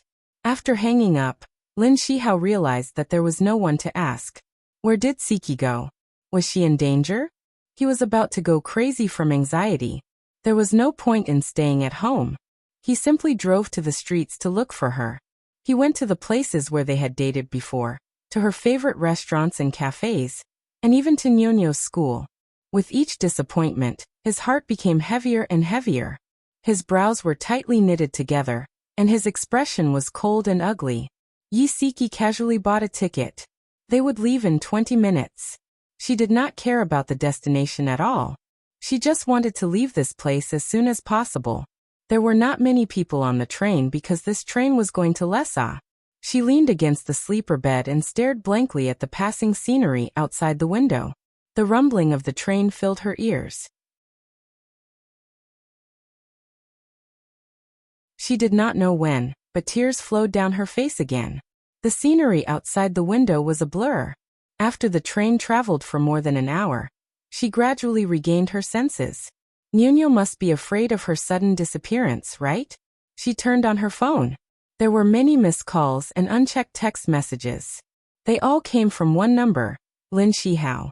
She did not check those text messages, nor did she want to call him back. Instead, she called her mother, Zhou Rongfang. She cleared her throat and tried to make her voice sound normal. Mom, I'm going on a business trip for a few days. Please take care of Nyonyo. You can bring Nyonyo home today. Zhou Rongfang asked worriedly. Siki, Shihao just called me to ask if you're home. Did you two quarrel? Why doesn't he know about your business trip? Mom, we didn't quarrel. The company arranged for me to go on a business trip at the last minute. I haven't had the time to tell him yet. Don't worry, I'll tell him later. You really didn't quarrel? Siki dragged her words. Mom, we really didn't quarrel. I'm not lying to you. Don't worry about me. You and Dad take care of yourselves. When I come back from my business trip, I'll visit you too. Okay, you have to take care of yourself when you're alone. In Zhou Rongfang's opinion, her daughter and son-in-law had a very good relationship, so she did not suspect that her daughter was lying to her. She should also explain to the company. Otherwise, it would be too irresponsible of her. Siki sighed and called the Human Resources Department. She asked Chunyu for a leave of absence on the grounds that she was sick. After thinking about it, she sent a text message to Lin Shihao. I'm going to relax. Don't look for me. Nyonyo has already asked my mom to take care of her. After the text message was sent successfully, she immediately turned off her phone. She decided not to be disturbed by the outside world, and to heal her wounded heart. After Lin Shihao saw the text message, he immediately called her back. However, her phone was already turned off. At least she was safe. He heaved a sigh of relief. However, the next second his chest swelled with pain. This was the first time she had spoken to him in such a harsh tone. His mind was filled with regret.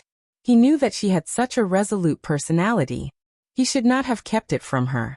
He should have told her from the beginning. Things would not have developed to this point and hurt her so deeply. His heart was filled with uneasiness. He was afraid that she would leave him and never come back. Attention Songshu 566.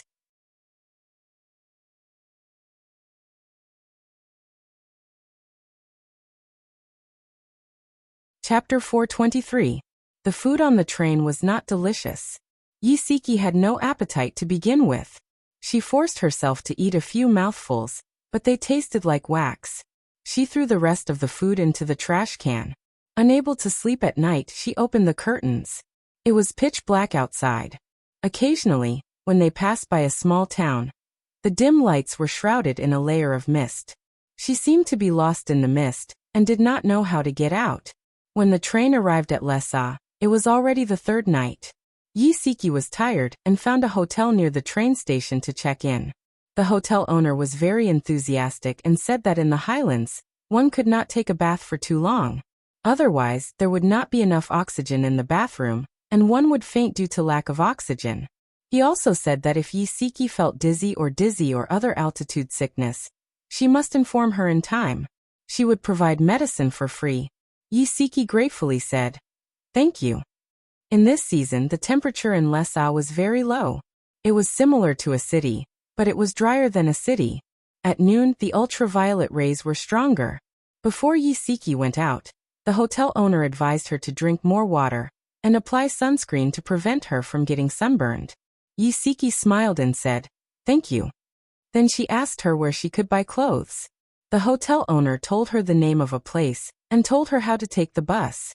Siki thanked her and went to the place where the hotel owner told her to buy a change of clothes and some daily necessities.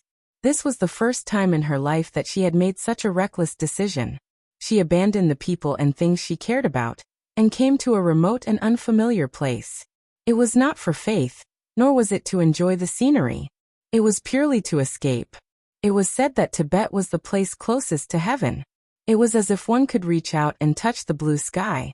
Siki wore snow boots, carried a canvas bag, and wrapped a thick scarf around her.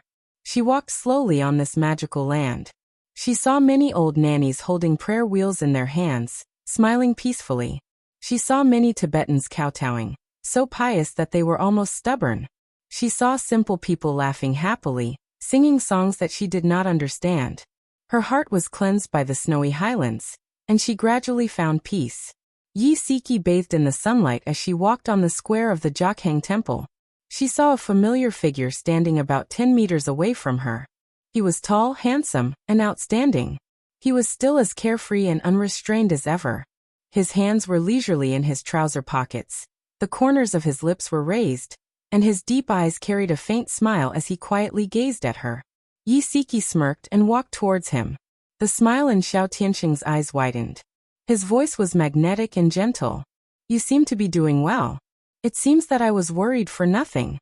Yi Siki smirked. Why are you here? He laughed teasingly. Of course I'm here for you. Did you think that I would abandon my wealth and glory to come here to be a monk? Yi Siki was slightly surprised. How did you know that I was here? Xiao Tianxing reached out and patted her head. Silly girl, there's a high-tech device called CPS positioning. Even if your phone is turned off, I can still locate your approximate location. When she did not come to work for 2 days and could not be contacted, he realized that something had happened. He asked an acquaintance in the mobile operator to retrieve her mobile phone location information. Of course, there were errors in this technology. Otherwise, it would not have taken him an entire day to locate her exact location. Yi Siki stared at him in a daze. His facial features were really good-looking. They were completely different from Lin Shihao's gentle and handsome style. He was more carefree and unruly, with an unruly arrogance that no one could control. However, at this moment, he was exuding the same gentle aura as Lin Shihao. He patted her head with his palm, just like a big brother, considerate and warm. A very special feeling grew in the depths of her heart. She pursed her lips and asked softly, "Why did you come to look for me?" He chuckled. "I'm worried that some idiots will get lost and not be able to find their way home." Tears welled up in her eyes. She hurriedly looked down and laughed dryly. "Teacher Xiao, you're so good to me. I'm really flattered. It's good that you know. Let's go. Don't just stand here like a fool." Xiao Tianxing patted her shoulder. He brought her to a very quaint tea house. They sat by the window on the second floor, where they could see the bluestone pavement on the street below. The sunlight poured down on them, making them feel warm and comfortable. Xiao Tianxing leaned lazily against the soft cushion. He wrapped his arms around his shoulders, narrowed his eyes and said slowly, "Tell me honestly, what happened? Why did you suddenly come to Lessa?" Yi Siki took a sip of tea and smiled uncomfortably. "Teacher Xiao, can you not be so serious? I'm panicking." "I'm serious? I've already been very kind to you." Xiao Tianxing snorted threateningly. "Don't change the subject. Tell me the truth. This way, as your ally, I can give you advice." Yi Siki rubbed the porcelain cup with her fingers. The things that she had deliberately forgotten over the past few days had been brought out from a corner of her mind. That feeling was a little terrible. She said mildly, "Bai Meiwei is pregnant." Xiao Tianxing was drinking tea. He almost spat it out. He swallowed it awkwardly and coughed a few times. His handsome face was flushed red. Yi Siki burst out laughing. "Why are you more agitated than me?" She actually admired herself for being able to laugh. Xiao Tianxing rolled his eyes at her in annoyance. He calmed himself down and said, "Did your husband have sex with her again? That's not right. We've been following each other very closely recently." Hearing his straightforward words, the smile on Yi Siki's face froze again. "No, I'm guessing it was that night when they were drunk." Xiao Tianxing held his forehead with one hand and muttered softly, "The odds of winning the lottery are too high." Yi Siki knocked on the table with her finger. "You should at least restrain yourself a little. Don't agitate a victim like me anymore." He put down his hand and raised his eyebrows with a chuckle. "Some things won't disappear just because you try to cover them up. Yi Siki, don't be a coward. You should have the courage to face what you have to face." She smiled bitterly. "You make it sound so easy. Tell me, how should I face it?" Xiao Tianxing leaned forward with a serious expression. "There are 2 options. 1. Forgive Lin Shihao and persuade Bai Meiwei to abort the child. 2. Divorce Lin Shihao. Which option do you choose?" Yi Siki bit her lip. The child was in Bai Meiwei's womb. If she didn't want to, no one could force her to. Moreover, judging from their recent confrontations, she was more likely to use the child to threaten Lin Shihao into marrying her than to abort the bargaining chip. When she divorced Lin Shihao, when she first found out that he had cheated on her, she had thought about this plan, but in the end, she lost to her love for him. This time, after being hurt by him so many times, could she still forgive him because of her love for him? Even if she forgave him for Nyonyo's sake, what about the child in by Meiwei's womb?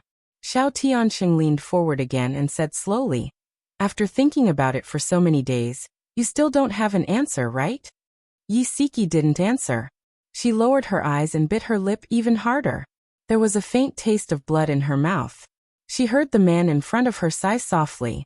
His hand suddenly reached to her lips and pinched her chin.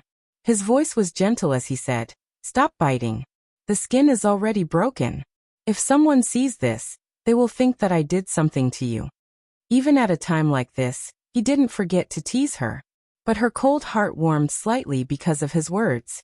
His slightly rough fingertips gently rubbed against her lips, slowly wiping away the bloodstains on her lips. He didn't seem to think that his actions were ambiguous at all. His expression was so serious and sincere, like a pilgrim on a pilgrimage.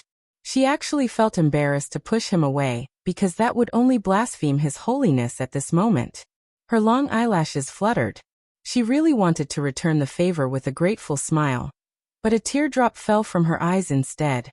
His fingers slid to the corner of her eye, carefully wiping away her tears.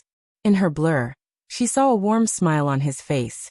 He said, "Yi Siki, if you're tired, come into my arms. I promise that I won't let you be sad." She cried and laughed. Her shoulders shook and her voice choked.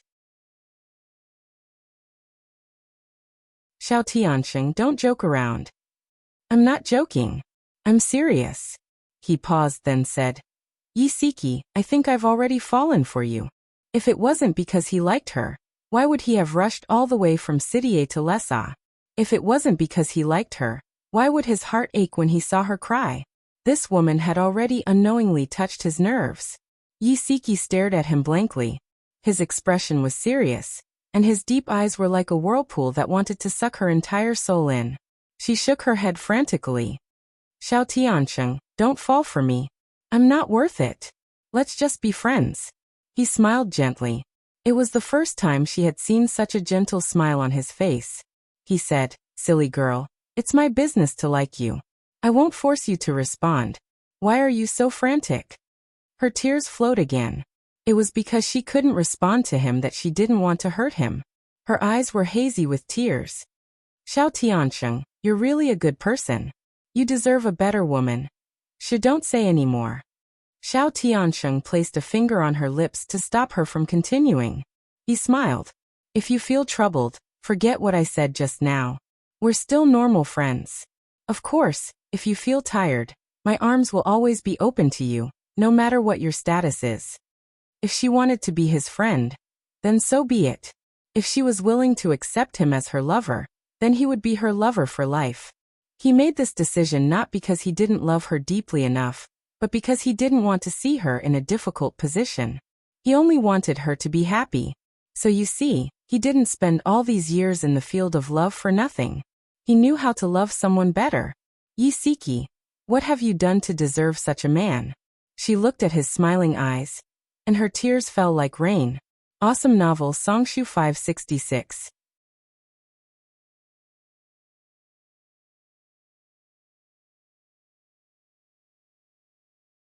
Chapter 424.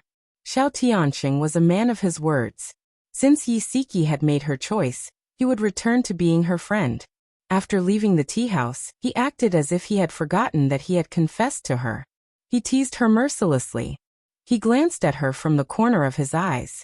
"When do you plan to go back and clean up the mess?" She had been away for a week and had cut off all contact with anyone. Her family was probably in a mess. She sighed helplessly. "The day after tomorrow. I want to relax for one more day." His lips curled up, but he didn't say anything.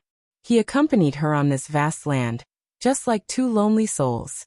They didn't need to speak much, but they were tightly dependent on each other. Just as Yi Siki had guessed, the family was in a mess. Nyonyo stayed at her grandmother's house for a week. Daddy talked to her on the phone every day.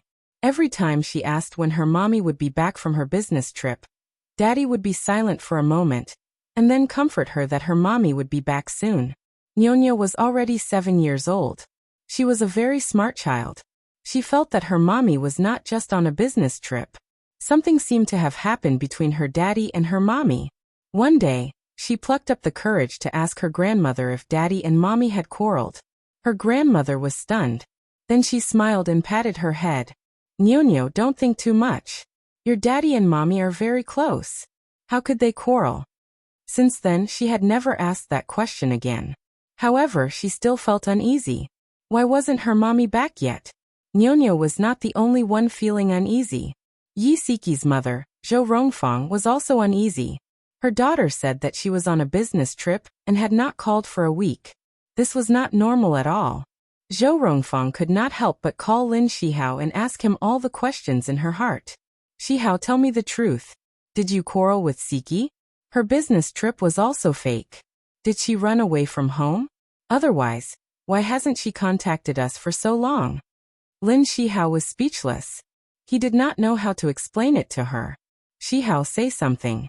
Lin Shihao's Adam's apple bobbed a few times. His voice was hoarse. Mom, this is a little complicated. When Siki comes back, I will definitely give you an explanation. Mom, I still have a patient here. It's not convenient for me to say more. I'll hang up first. He hung up the phone in a panic. Siki, where are you? Do you really have the heart to abandon me and Nyonyo? He slumped against the back of the chair, facing the empty office. It was as if there was a big hole in his heart, and the cold wind blew in, making him feel cold all over. His phone suddenly rang. Jiang Ruolin. Shihao, why didn't you come back last week? Lin Shihao pinched the space between his eyebrows. Mom, I've been rather busy recently. Siki is also on a business trip. We'll go over to see you after we're done with our work. Jiang Ruolin sounded displeased. Siki is on a business trip? Did she start working again? When? Siki just started working less than a month ago. I didn't have the chance to tell you. Jiang Ruolin snorted. I think you deliberately hid it from me. Were you afraid that I wouldn't agree? Mom. Okay. I'm not going to talk nonsense with you. Bring Nyonyo over in a few days. I miss her. Got it. After ending the call, Lin Shihao stared at the photo on his phone. In the photo, Siki was hugging Nyonyo and sitting on the lawn. The mother and daughter were smiling brightly. His eyes welled up with tears. He suddenly tightened his grip on his phone, stood up abruptly and rushed out of the office. Bai Meiwei's office happened to have no patients. He rushed in with a gloomy face. He grabbed her wrist and said in a low voice, Come with me. Where are we going? Bai Meiwei was pulled up from the chair by him and stumbled out. Lin Shihao didn't answer. Ignoring the gazes of others, he grabbed her arm and walked out of the hospital. Li Donghao, the deputy director of the obstetrics and gynecology department, looked at their backs from the corridor. He pushed his glasses up the bridge of his nose thoughtfully. Lin Shihao brought Bai Meiwei to the underground car park. He opened his car and spat out 2 words coldly, Get in. Although she was full of questions, Bai Meiwei still obeyed and got in.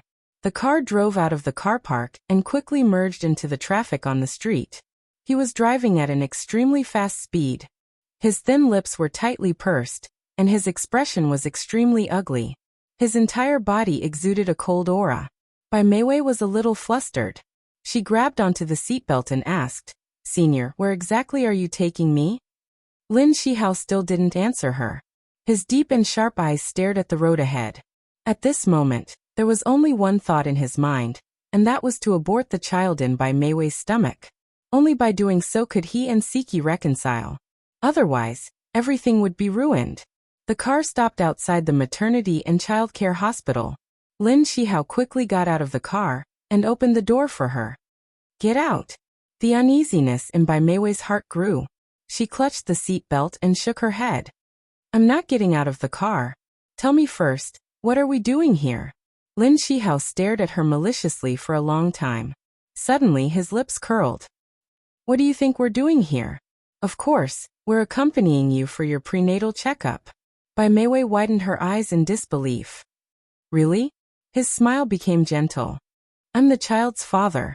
Isn't it natural for me to accompany you for your prenatal checkup? Hurry up and get out. I've already made an appointment with the doctor. Ever since she brought up the promise of 5 dates, he had been stingy and refused to smile at her. When she suddenly saw his gentle smile, the uneasiness in her heart quietly dissipated. Like a moth attracted to a flame, she held his right hand with her last bit of hope. He helped her out of the front passenger seat and smiled gently. I've already thought about it. The child is innocent. I agree with you giving birth to it. Bai Meiwei's eyes stung and she almost cried. She held his hand tightly. Senior, you're really willing to keep the child? Yes. He smiled, but there was no warmth in his deep eyes. Bai Meiwei didn't know that Yi Siki had run away from home. She thought that Yi Siki had finally decided to divorce Lin Shihao because of the blow. That was why Lin Shihao had changed his attitude towards her. She thought that she had finally achieved positive results. She was so happy that her eyes were brimming with hot tears. Holding his arm, she walked into the maternity and childcare hospital with a heart full of joy. The doctor that Lin Shihao had contacted was called Tang Chengfeng. Tang Chengfeng was his best friend in university and lived in the same dormitory as him. The two of them were very close.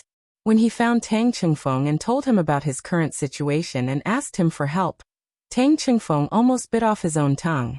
He stuttered for a long time before saying, Old Lin Shihao, are you still the Lin Shihao I know? You actually betrayed Siki? Chengfeng, believe it or not, I've never thought of betraying Siki. Tang Chengfeng sighed. If I do this, wouldn't I be letting Bai Meiwei down? Lin Shihao's voice was cold. If I can only keep Siki by hurting others, I won't hesitate. Chengfeng, if you don't want to get involved, I'll think of another way. Tang Chengfeng smiled bitterly. Shihao, we've been good friends for so many years. How can I just watch you break up with Siki? Chengfeng, thank you. If anything happens, I'll take full responsibility. I won't implicate you. Lin Shihao was already prepared to cut off all means of retreat. Just like that, Lin Shihao and Tang Chengfeng made an appointment for the surgery. When Lin Shihao brought Bai Meiwei to Tang Chengfeng's office, he was already prepared. He gave Lin Shihao a look. Lin Shihao smiled and said to Bai Meiwei, Meiwei, this is Dr. Tang. He'll examine you. I'll wait for you outside. Bai Meiwei grabbed his hand. Stay with me. Lin Shihao's smile didn't change. He gently pushed her hand away. I'll wait for you outside. Be good. It was the first time he spoke to her in such a doting tone. Her heart softened. She pursed her lips and smiled. All right then. You have to wait for me. Lin Shihao smiled and nodded. Tang Chengfeng did the usual ultrasound for her. Miss Bai, the child is very healthy. However, I still need to do a further examination on you. Please lie down on this bed. Bai Meiwei obeyed and lay down on the operating bed in the cubicle. She saw that the small operating room was fully prepared. The instruments were all used for an abortion. She was a little uneasy and her fingers tightened on the bedsheets. When Tang Chengfeng walked in, he changed into a surgical gown and put on a mask. He picked up a syringe of anesthetic and walked towards Bai Meiwei. Bai Meiwei suddenly felt her heart skip a beat. She jumped off the operating bed and took a few steps back. Her beautiful eyes stared at the syringe in his hand. Is that an anesthetic in your hand? It was the first time Tang Chengfeng had done such a thing. His forehead was covered in cold sweat, and his voice was a little unnatural. No, it's just an ordinary medicine. No, I'm an obstetrician. You can't lie to me. This must be an anesthetic. Bai Meiwei retreated in panic. What are you trying to do? Are you trying to abort the child in my stomach? No, Miss Bai. Don't be agitated. No, don't come over. As Bai Meiwei retreated, she bumped into the operating tray on the trolley. She casually grabbed a scalpel and held it to her neck. Go away. I don't believe you. Whether it's a checkup or an operation, I don't need it. Go away. Tang Chengfeng's forehead was covered in cold sweat. He stared nervously at the scalpel in her hand and hurriedly took a few steps back. Miss Bai, don't be agitated. Put down the scalpel first. We can talk about it. I don't want to talk to you. You liar. You don't deserve to be a doctor. Bai Meiwei held the scalpel and approached the door step by step. Tang Chengfeng was humiliated by her scolding and had no strength to refute. He could only watch as she disappeared from his sight. Lin Shihao sat in the corridor. His face was cold, but his heart was anxious. On one hand, he was suffering from the torment of his conscience.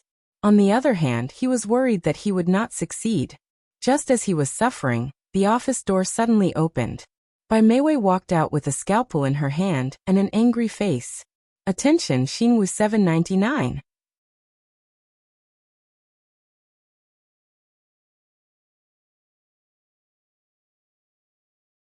Chapter 425. Lin Shihao stood up abruptly. His dark eyes were like a storm as he stared intently at the scalpel on her neck. Bai Meiwei walked up to him step by step. Her anger and sadness were intertwined. She stared at his face and said slowly, Lin Shihao, I didn't expect you to be so cruel. I won't forgive you. Lin Shihao, I originally felt a trace of guilt in my heart. From now on, I won't hesitate anymore. I won't feel guilty anymore. Even if I have to resort to unscrupulous means, I will snatch you away. Lin Shihao clenched his fists and pursed his lips. Meiwei, don't be rash. Put down the scalpel. She smiled miserably. Let me tell you, if you want me to give up the child, I'll have to die. There were many patients waiting in the corridor. They had already noticed this scene and looked over curiously. Bai Meiwei ignored them and continued to place the scalpel on her neck. Step by step, she walked away from Lin Shihao's line of sight. Lin Shihao stood stiffly on the spot and watched her back disappear at the end of the corridor. Unknowingly, Tang Chengfeng was already standing beside him. He patted his shoulder and said in a low voice, I'm sorry. I didn't do it. Lin Shihao shook his head. It has nothing to do with you. From the beginning, I shouldn't have dragged you into this. From the moment he decided to deceive Bai Meiwei into performing the operation, he had abandoned his professional ethics as a doctor. If the plan had succeeded, he would have caused Tang Chengfeng to abandon his principles as a doctor. Bai Meiwei walked out of the hospital and threw the scalpel into the trash can. Her strong will collapsed in an instant. Her heart was beating wildly and her back was covered in a layer of cold sweat. She clenched her fists in fear. If she hadn't been vigilant, if she had been injected with anesthetics, then the child in her stomach would have disappeared. How could he be so cruel to her? Bai Meiwei's nose twitched and tears streamed down her face. She walked on the road with teary eyes, her chest filled with sorrow. She lowered her head and only cared about her sadness. She did not pay attention to what was in front of her. Suddenly, she heard the sharp sound of a car horn. She hurriedly raised her head and saw a car driving over. It was getting closer and closer to her. She was so scared that she quickly retreated. Unexpectedly, someone was pushing a bicycle behind her.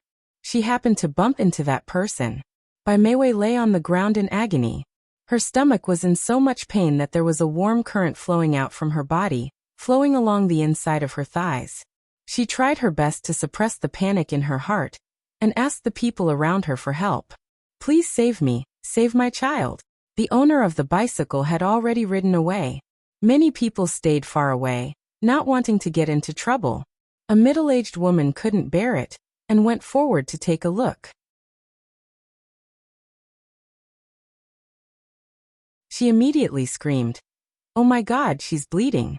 Someone help me send her to the hospital." The onlookers retreated. Bai Meiwei was both in pain and anxious. "Please, I beg you to help me. I will definitely thank you." The middle-aged woman sighed, and did not care about anything else. She helped Bai Meiwei up from the ground. "Miss, don't be anxious. I'll send you to the hospital." Since no one was willing to help, she would just do it. Even if this girl relied on her, she would accept it. She could not just watch this girl lie on the ground and watch her lose her child. After all, the middle-aged woman was old, and Bai Meiwei's right leg was twisted. It was very inconvenient for the two of them to walk. There were more and more bloodstains on the ground. A young woman could not stand it anymore and took the initiative to help support Bai Meiwei. The Women and Children's Hospital was less than 50 meters away. The two of them planned to send her to that hospital, but Bai Meiwei did not agree. She was worried that Tang Chengfeng would take the opportunity to abort her child. The middle-aged woman was extremely anxious. Miss, your condition is very bad now. Why are you still choosing a hospital? Hurry, little girl, let's send her to the Women and Children's Hospital. The middle-aged woman and the young woman ignored Bai Meiwei's objections and sent her to the gynecology emergency room of the Women and Children's Hospital. Fortunately, Tang Chengfeng was not on duty. After a round of emergency treatment, the child was not saved in the end. Her uterus was not well developed, so it was easy for her to miscarry the child. Moreover, before her accident, she had been shocked and agitated, which had a certain impact. When Bai Meiwei heard the news, she fainted. When she woke up again, she touched her flat abdomen. Her tears were like broken beads, falling nonstop. As a gynecologist, she knew that it was almost impossible for her to have another child in the future. Her poor child was only 3 months old, and it was gone just like that. Why was God so cruel to her? She covered herself with the blanket and cried bitterly. She rested in the hospital for an afternoon and calmed down a little. Then, she talked to the emergency doctor for more than half an hour and asked her to keep her miscarriage a secret. Bai Meiwei returned home that night. After thinking about it, she was unwilling to give up just like that. The child was gone, and it was all Lin Shihao's fault. If he had not been so cruel, she would not have been so uneasy and had an accident. She blamed all the mistakes on him, and she had even more reason to persevere. She lay on the bed, her pale face looking gloomy and terrifying. She smiled coldly, picked up her phone and called Jiang Rulin's number. After deliberately getting close to her some time ago, their relationship was now very good. Soon, Jiang Rulin's gentle voice came through. Meiwei, why did you suddenly think of calling me? What's the matter? The coldness on Bai Meiwei's face faded, and it was replaced by a sobbing expression. She sobbed softly. Auntie Jiang, I'm sorry. There's something that I've been hiding from you. I am Meiwei, don't cry. What happened? She cried even more sadly. Auntie Jiang, I can't say it. If I say it, you'll definitely think that I'm a bad woman, and that I'm deliberately destroying your son's family. Jiang Rulin's heart thumped. Meiwei, the matter you're talking about, don't tell me it has something to do with Shihao. Auntie, I'm sorry. If Senior hadn't forced me into a dead end, I definitely wouldn't have called you. Sob sob. Jiang Rulin's heart pounded. She said anxiously. Meiwei, you're making me anxious. What happened? Tell me in detail. Bai Meiwei was crying her heart out. Jiang Rulin was anxiously stomping her feet on the other end of the phone. It wasn't easy to calm her down.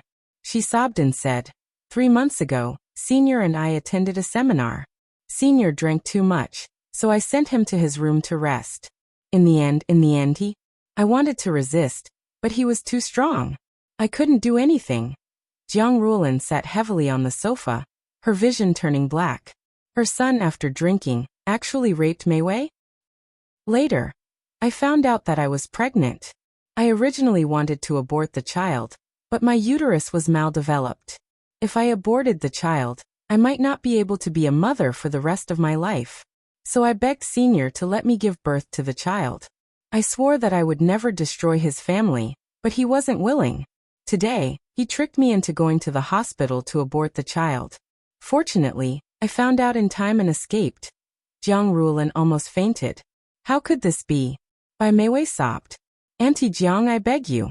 You're the only one who can help me now. I beg you to persuade Senior to let me keep my son. Even if I give birth to the child, I won't destroy his family. Please believe me.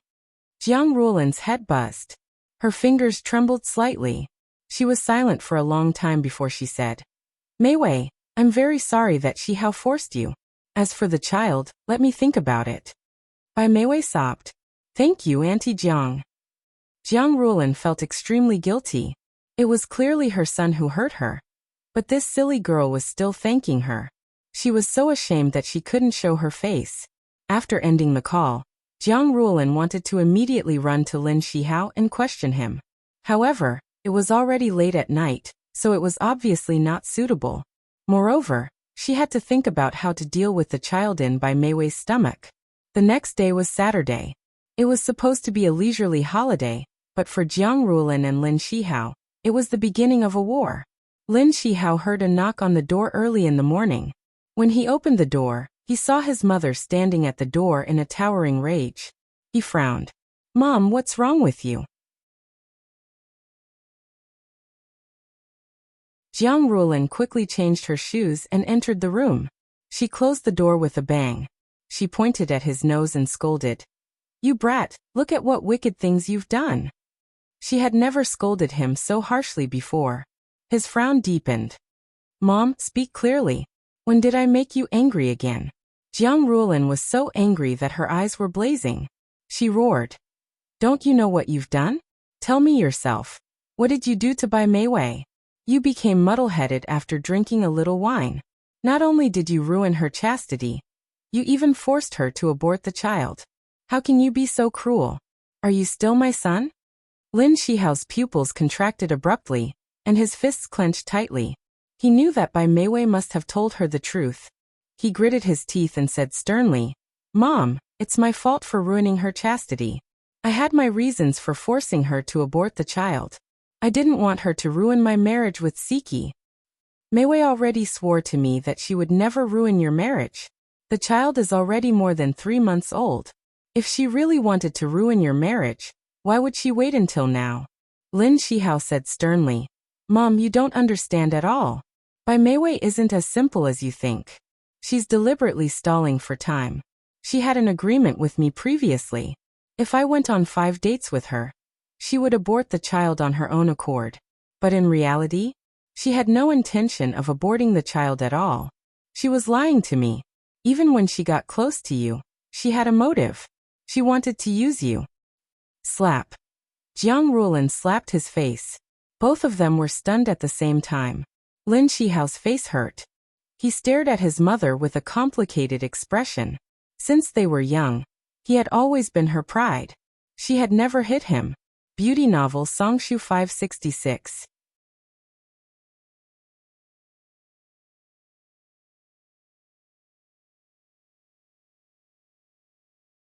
Chapter 426. Jiang Ruolin stared at the red mark on his face. Her heart ached a little, and she regretted that she had acted rashly. However, her emotions were quickly overshadowed by her anger.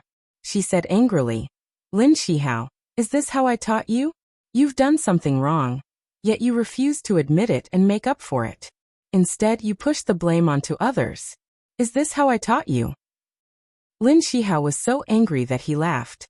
"Fine, then tell me, how should I admit my mistake and make up for it? Do I have to divorce Siki and take responsibility for Bai Meiwei before you're satisfied? Have you ever thought that Siki is also a victim? Who among us has ever made it up to her?" Jiang Ruolin's expression froze. Then she said angrily, "Fine, then call Siki out now. We'll discuss how to solve this problem." Siki is on a business trip. She hasn't returned yet. If he told her that Siki had run away from home, it would only cause more trouble. Call her now and ask her to come back quickly. Jiang Ruolin became angrier as she spoke. How long has it been? What business trip does she have to be away for so long? How can she not care about such a big thing happening at home? Lin Shihao's expression became uglier and uglier, and he was about to explode. He said in a low voice, "Mom, I've been hiding that matter from Siki. It has nothing to do with her. Don't vent your anger on her." Jiang Ruolin was still angry, and did not feel that she had gone overboard. She still insisted that he call Yi Siki back to discuss countermeasures. Lin Shihao had no choice but to take out his phone and call Yi Siki. He thought that her phone was still turned off, and he had found an excuse to brush off his mother. He did not expect that the call would go through. The phone rang 3 or 4 times before it was picked up. The person on the other end of the line did not speak. His heart almost stopped beating. He held the phone nervously and called her hoarsely, "Wifey." Yi Siki's voice was very calm. "I'll be home soon. We'll talk when I come back." Without waiting for him to speak, she hung up the phone. Lin Shihao held the phone in a daze. His eyes were blank and a little uneasy. She was back. He was very happy that she had returned safely. However, was she back to divorce him? Jiang Ruolin nudged his shoulder. "What did Siki say?" He smiled bitterly. "She'll be home soon." Home soon? Could it be that he's already downstairs? Jiang Ruolin muttered to herself and walked straight to the window. Then she lifted the curtains and looked downstairs.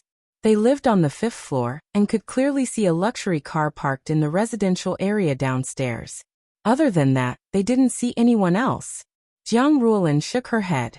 It seemed that she had guessed wrong. She was about to put down the curtain when the car door suddenly opened. A woman wearing a down jacket and snow boots got out of the car. Who else could that be but Yisiki? Even if she was a little far away, she could still recognize her own daughter-in-law. Yisiki stood in front of the car and smiled at Xiao Tianxing.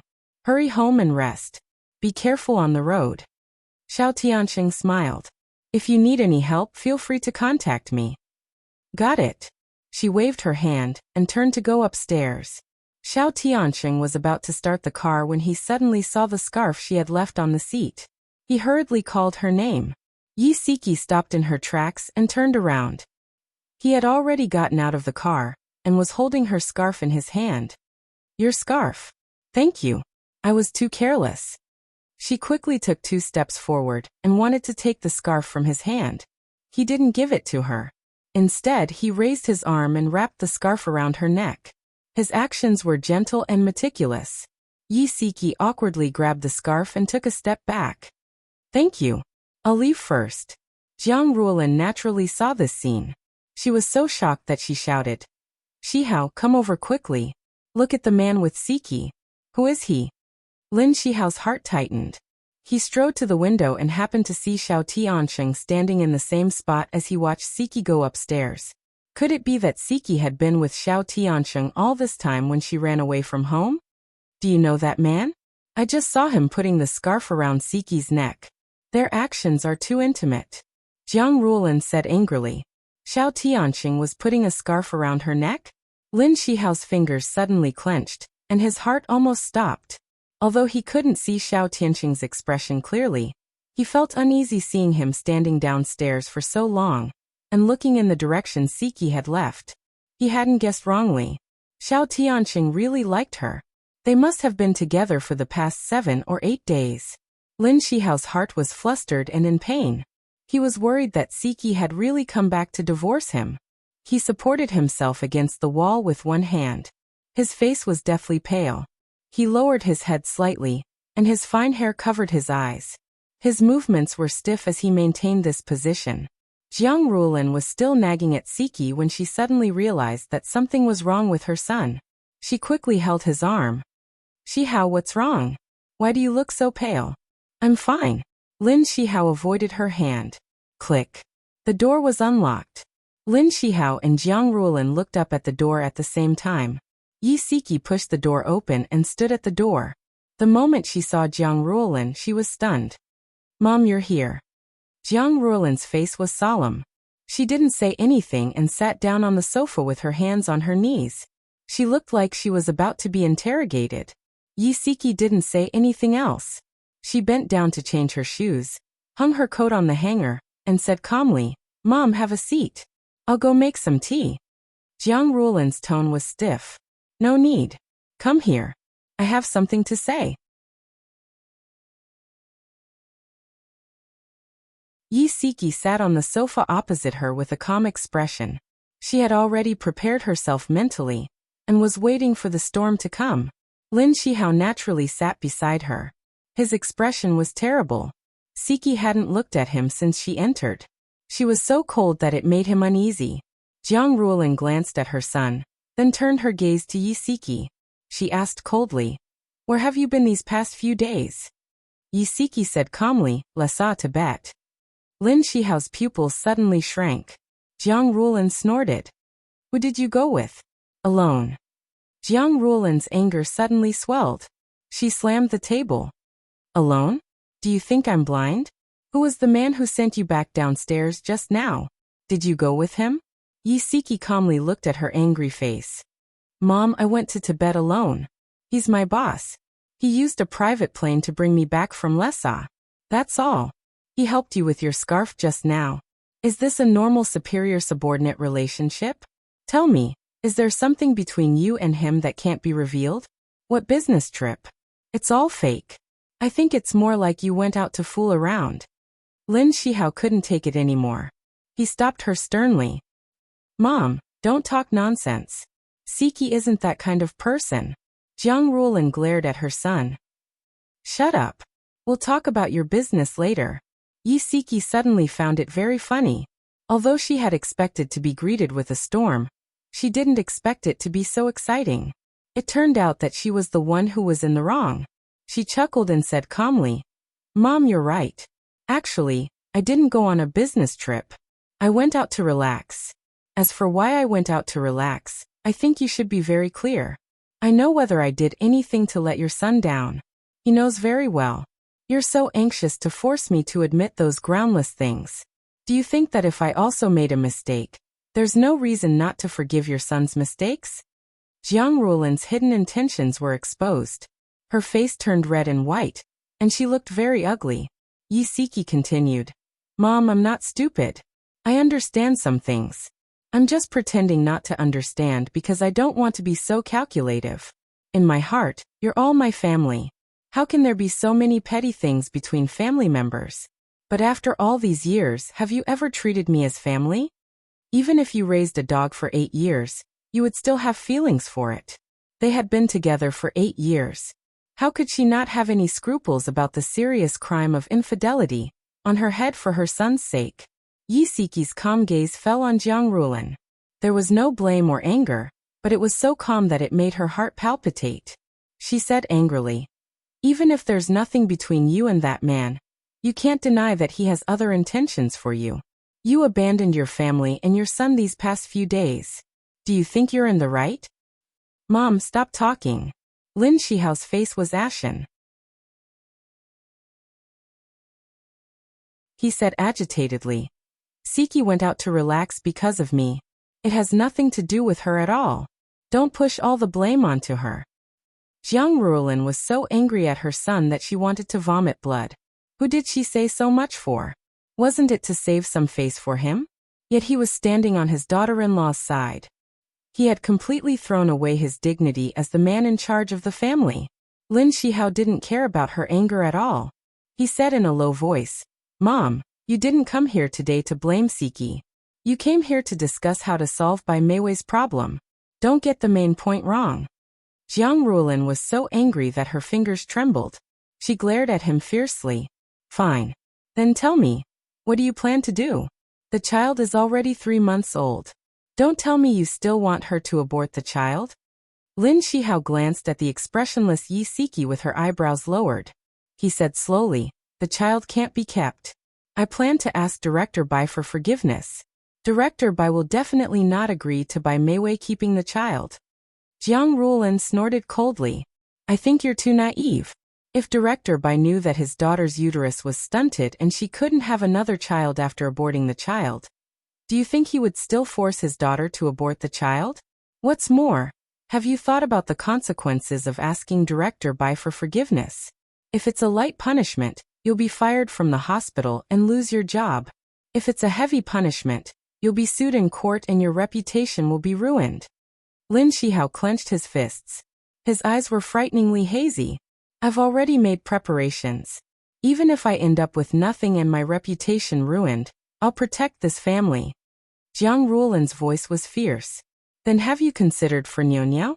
She'll be laughed at for having a rapist for a father. Welfare Xinwu 799.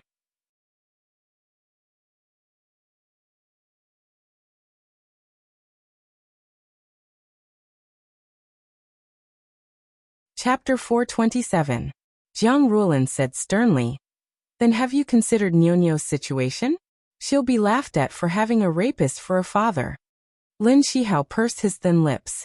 There was an indescribable emotion surging in his deep eyes.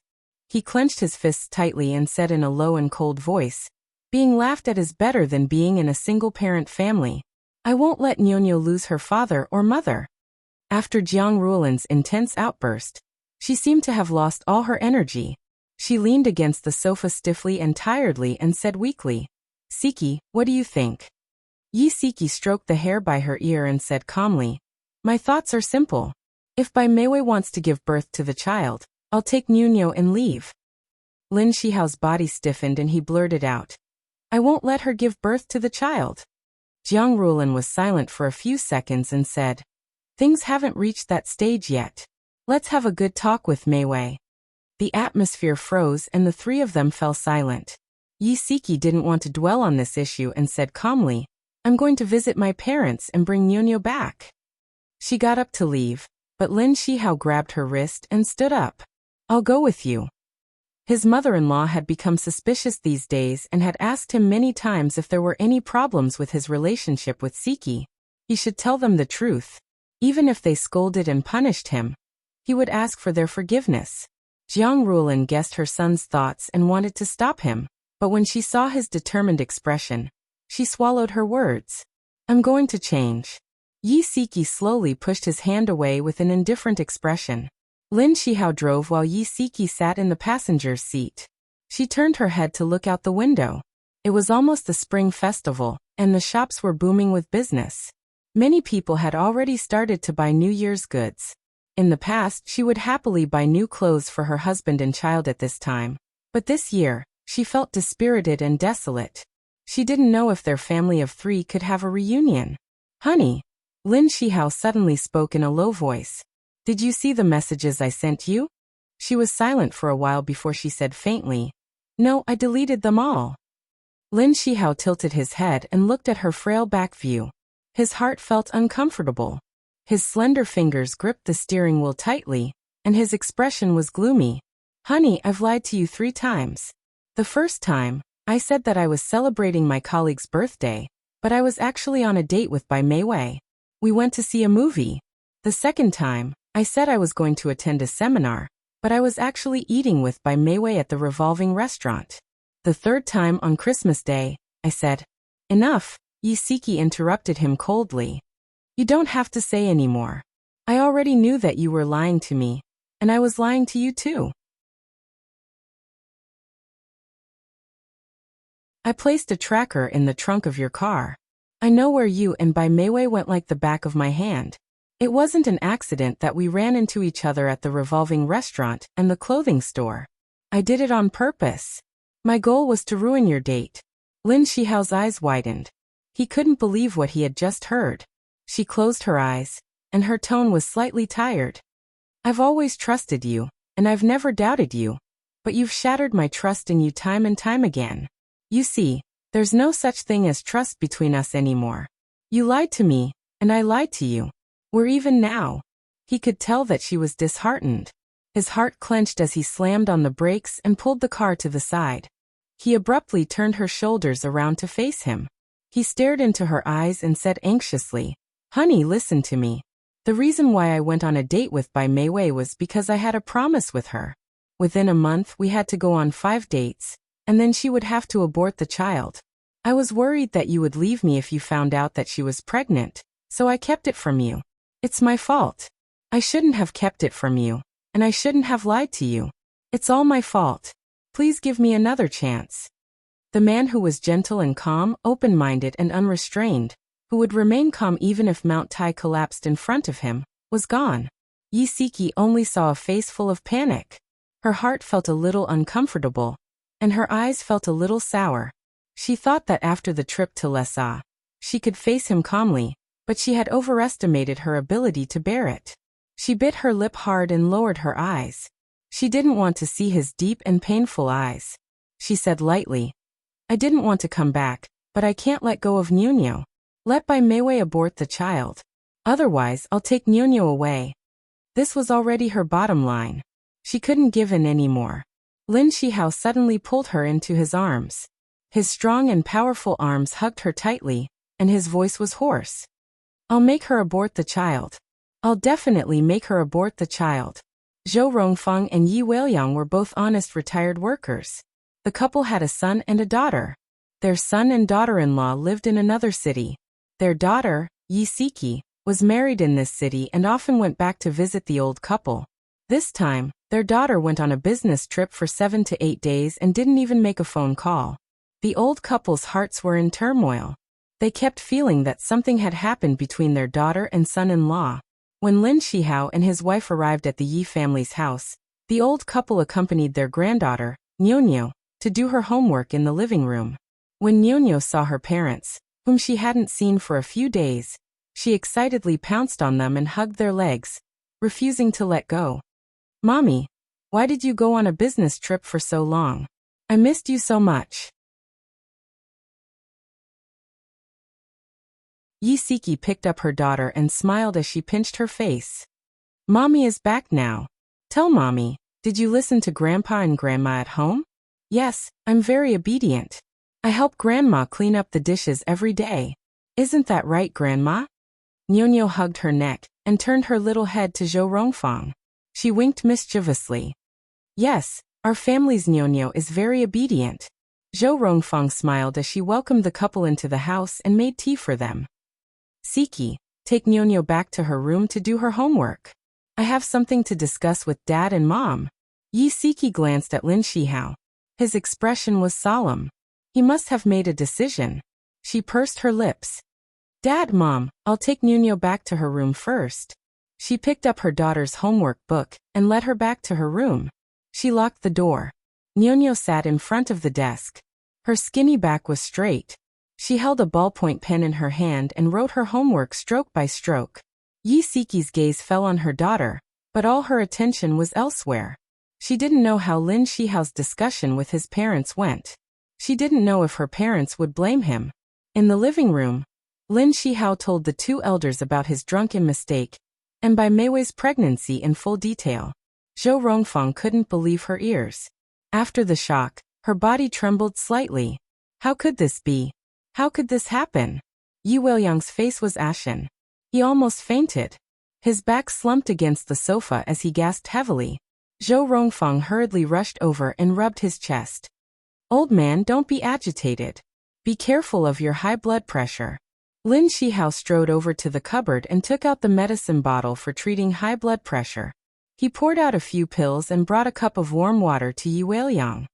"Dad, don't be agitated. Take the medicine first. You go away." Yi Weiliang was agitated. He trembled as he pushed Lin Shihao away. The pills in Lin Shihao's hand fell to the ground, and the water in the cup spilled all over the floor. "Old man, what are you doing?" Zhou Rongfang's tears streamed down her face. She wiped them away. "Shihao, give me the medicine." Zhou Rongfang took the medicine bottle from Lin Shihao.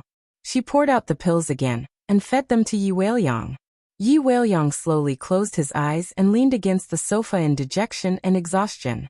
After resting for a while, he opened his eyes and glared angrily at Lin Shihao.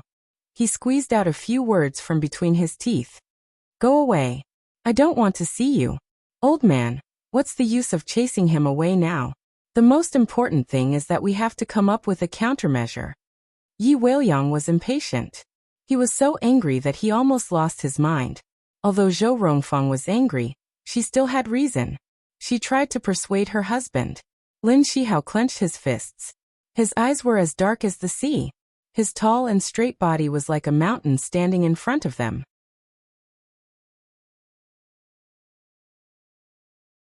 His whole body emitted an extremely oppressive aura. Slowly, he bent his knees and knelt on the cold floor. His chest was very straight, like a pine tree, fearlessly welcoming the attack of the wind and snow. Zhou Rongfang and Yi Weiliang were both shocked. As the saying goes, a man has gold under his knees. Moreover, Lin Shihao was a man full of pride. It was impossible for him to kneel to anyone. At this moment, he threw away his dignity and faced to kneel here and beg for their forgiveness. His eyes were extremely sincere. He said word by word. "Dad, Mom, I was drunk and did something wrong. I have already sworn that I will never drink again in my life. I have let down Siki and your trust in me. Please give me another chance. I will make up for my mistakes and treat Siki and Nyonya well." Yi Weiliang was furious. He turned his head away and refused to look at him. He had hurt her daughter. How could Zhou Rongfang not be angry? How could she not hate him? But her daughter and son-in-law were husband and wife after all. They even had a child together. Was she going to divorce him because of this? She sighed and tugged at Yi Weiliang's sleeve. Yi Weiliang ignored her and continued to sulk. Lin Shihao did not speak anymore. He knelt silently in front of the two elders. The two sides were in a deadlock for more than 10 minutes. Yi Weiliang's anger subsided a little. He turned his neck stiffly and stared coldly at Lin Shihao. He asked stiffly, "What do you plan to do?" Lin Shihao said respectfully, "I will think of a way to make Bai Meiwei abort the child." Zhou Rongfang asked, "Shihao, do you still want to live with Siki?" Lin Shihao's tone was firm. "Mom, I love Siki. I have never thought of divorcing her. Please believe me." Zhou Rongfang was satisfied with his attitude. She tugged at her husband's sleeve again. This time, Yi Weiliang was finally willing to give her a way out. He said coldly, "Get up." Welfare Songshu 566.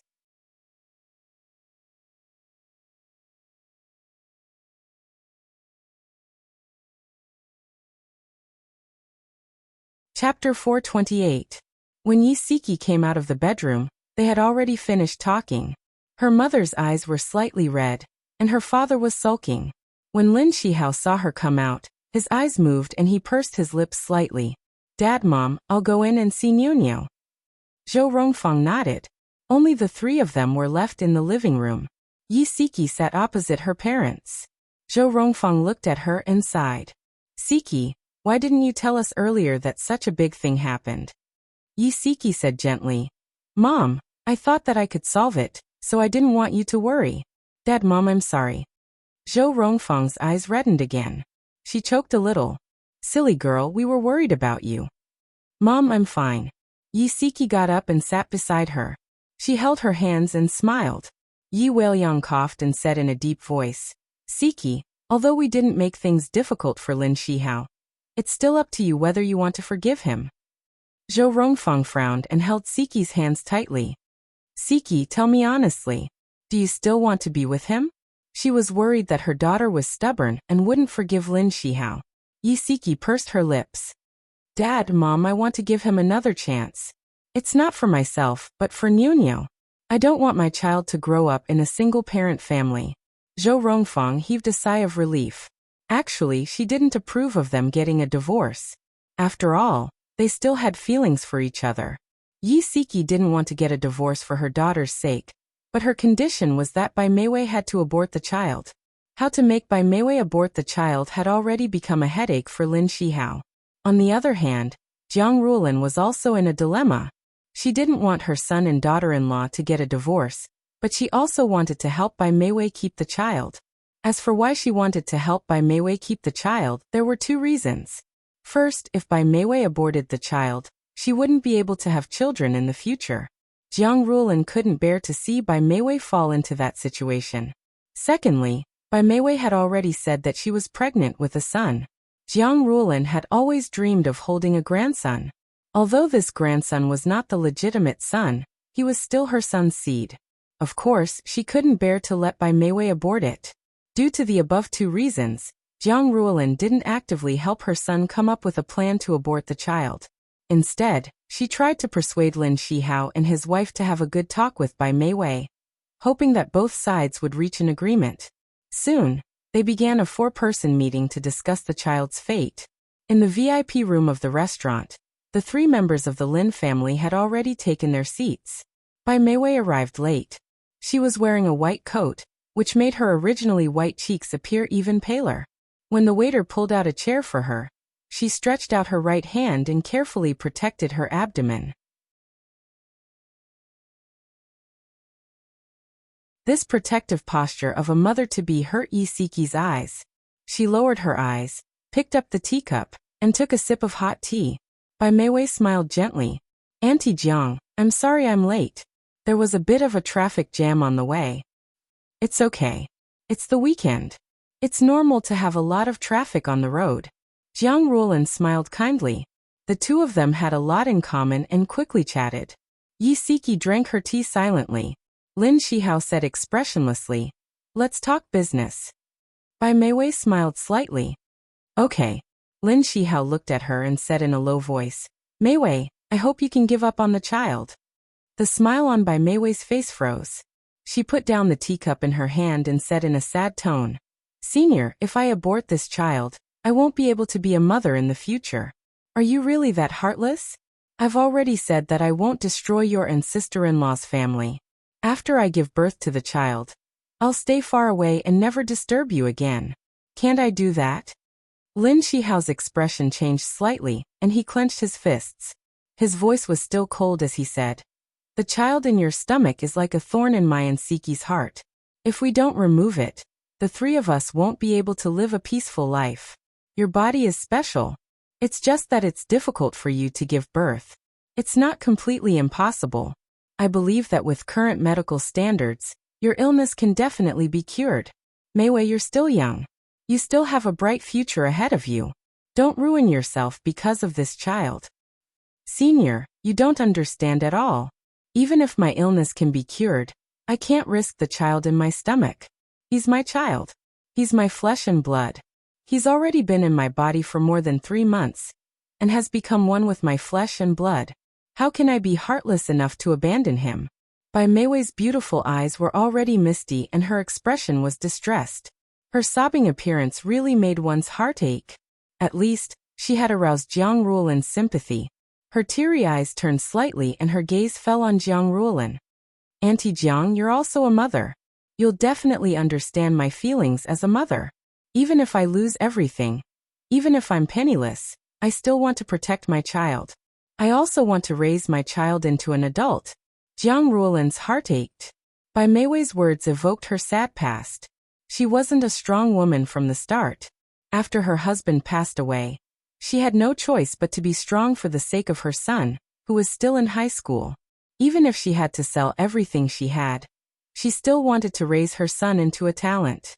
Jiang Ruolin faced Bai Meiwei's earnest gaze and couldn't say anything to refute her. She could only sigh heavily. Yi Siki looked coldly at Bai Meiwei. Seeing how vividly she played the role of the weak, the corners of her lips curled up mockingly. She said calmly, "Miss Bai, as far as I know, you had a prior agreement with Shihao.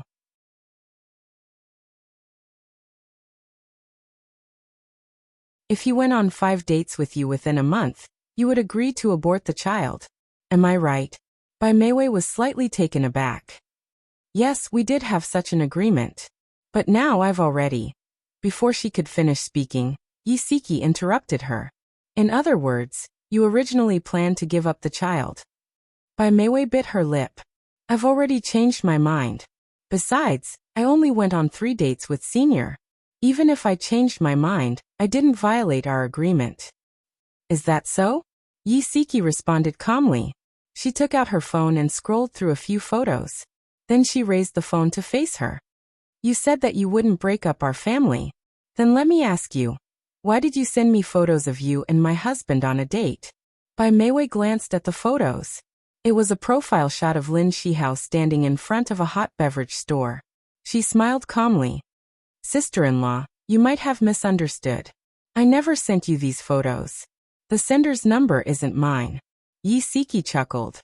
"Miss Bai, I have to hand it to you. You're very meticulous. This number isn't registered with your personal ID, so we can't trace it back to you. However, only the 2 of you knew about your date with my husband. It's obvious that my husband wouldn't take these photos and send them to me. If that person wasn't you, who else could it be?" Lin Shihao took the phone from Yi Siki and glanced at the photos. His expression turned ugly. Even if Bai Meiwei didn't admit it, he knew that she was the only one who had the opportunity to take these photos. He raised his head and stared at Bai Meiwei with a sharp gaze. Although Jiang Ruolin didn't see the photos, she roughly understood the situation. She also turned her gaze to Bai Meiwei and waited for her answer. Faced with 3 pairs of eyes, Bai Meiwei remained calm and said calmly, "I really didn't send these photos.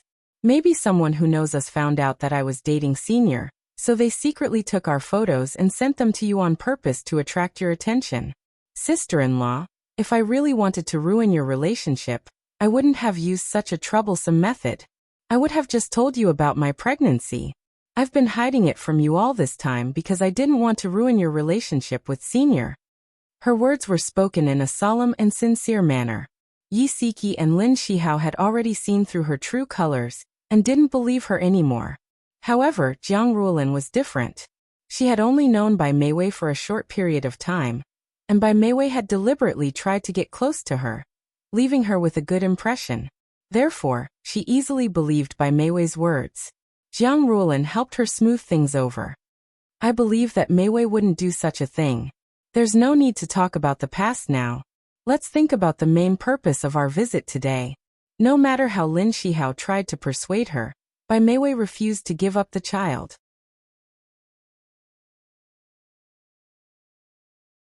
She insisted on giving birth to the child.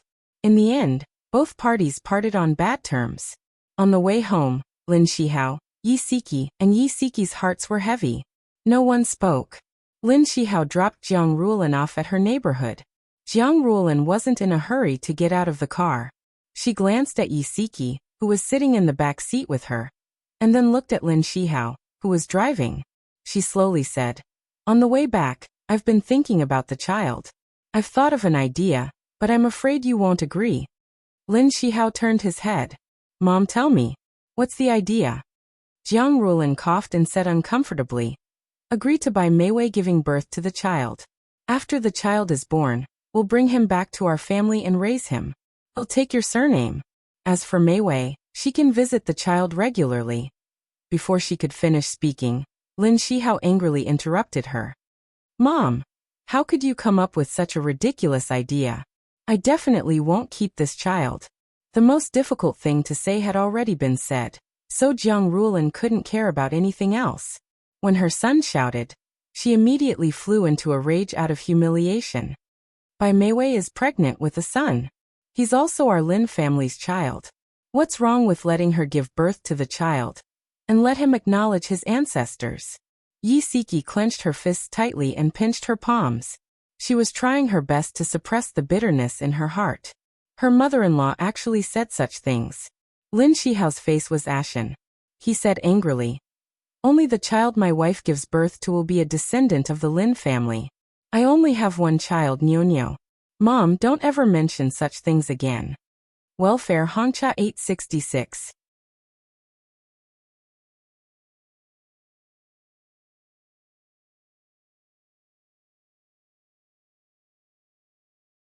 Chapter 429. In the end, all three parties were defeated. Because of an unborn child, their familial ties were trampled and torn apart. Yi Siki was physically and mentally exhausted. She leaned her head against the seat, and didn't look back even after Jiang Ruolin got out of the car. Lin Shihao looked through the rearview mirror, and saw Yi Siki's curled-up figure in the corner. His heart ached. It was all his fault that things had developed to this point. If he hadn't gotten drunk that night, and that incident hadn't happened, their family of three would still be living happily. How great would that be? Unfortunately, there was no medicine for regret in this world. Bai Meiwei refused to compromise. He only had a glimmer of hope left, and that was to find Director Bai and ask him to stop Bai Meiwei. Lin Shihao was already prepared for the worst. Even if he was sued and had to bear the legal responsibility, he would be willing to do so. Bai Jiyao was the director of the People's Hospital in the city. He was highly respected in the hospital. He was in his 50s and was kind. Although he was in a high position, he never put on airs. Lin Shihao had always admired him. Bai Jiyao only had one precious daughter, Bai Meiwei. He hoped that his daughter would become a phoenix and paid great attention to her education since she was young. After she graduated from university, he specially sent her to the United States to further her studies for 2 years. He hoped that his daughter could inherit his legacy and become a good doctor with superb medical skills and noble medical ethics. By family study, when Lin Shihao told him everything that had happened between him and Bai Meiwei, Bai Jiyao couldn't take the blow and almost fainted. His face was pale and his finger trembled as he pointed at Lin Shihao's nose. "Why, you're telling the truth?" Lin Shihao said in a low voice. "Director Bai, it's all my fault. I'm here today to ask for forgiveness. I'm willing to accept any punishment." Bai Jiyao fell heavily on the sofa and stared blankly at Lin Shihao. He still couldn't believe what he had just heard. At this time, he looked like an old man in his twilight years. He didn't have his usual hale and hearty demeanor. After a long time, he finally recovered from his great shock. His sharp eyes looked at Lin Shihao. "What do you plan to do?" Lin Shihao pursed his thin lips and said in a low voice, "As long as Meiwei gives up the child, I have no objections no matter what compensation you ask me to make."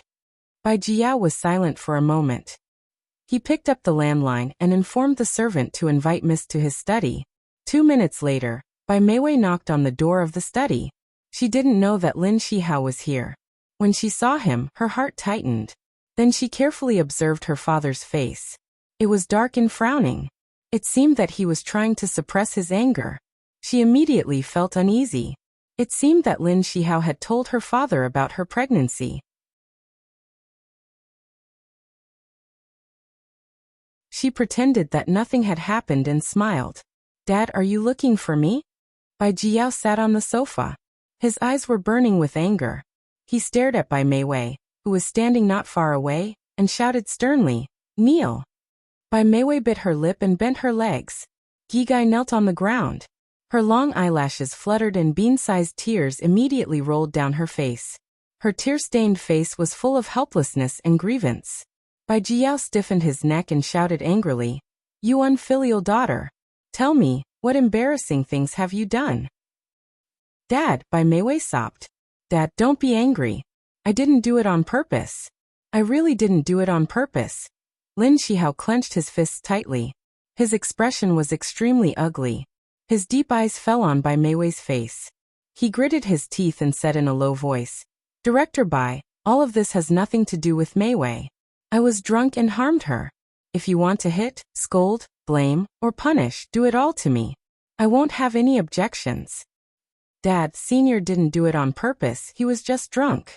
Dad, I beg you, please forgive us." Bai Meiwei knelt on the ground with both legs, moving step by step towards Bai Jiao.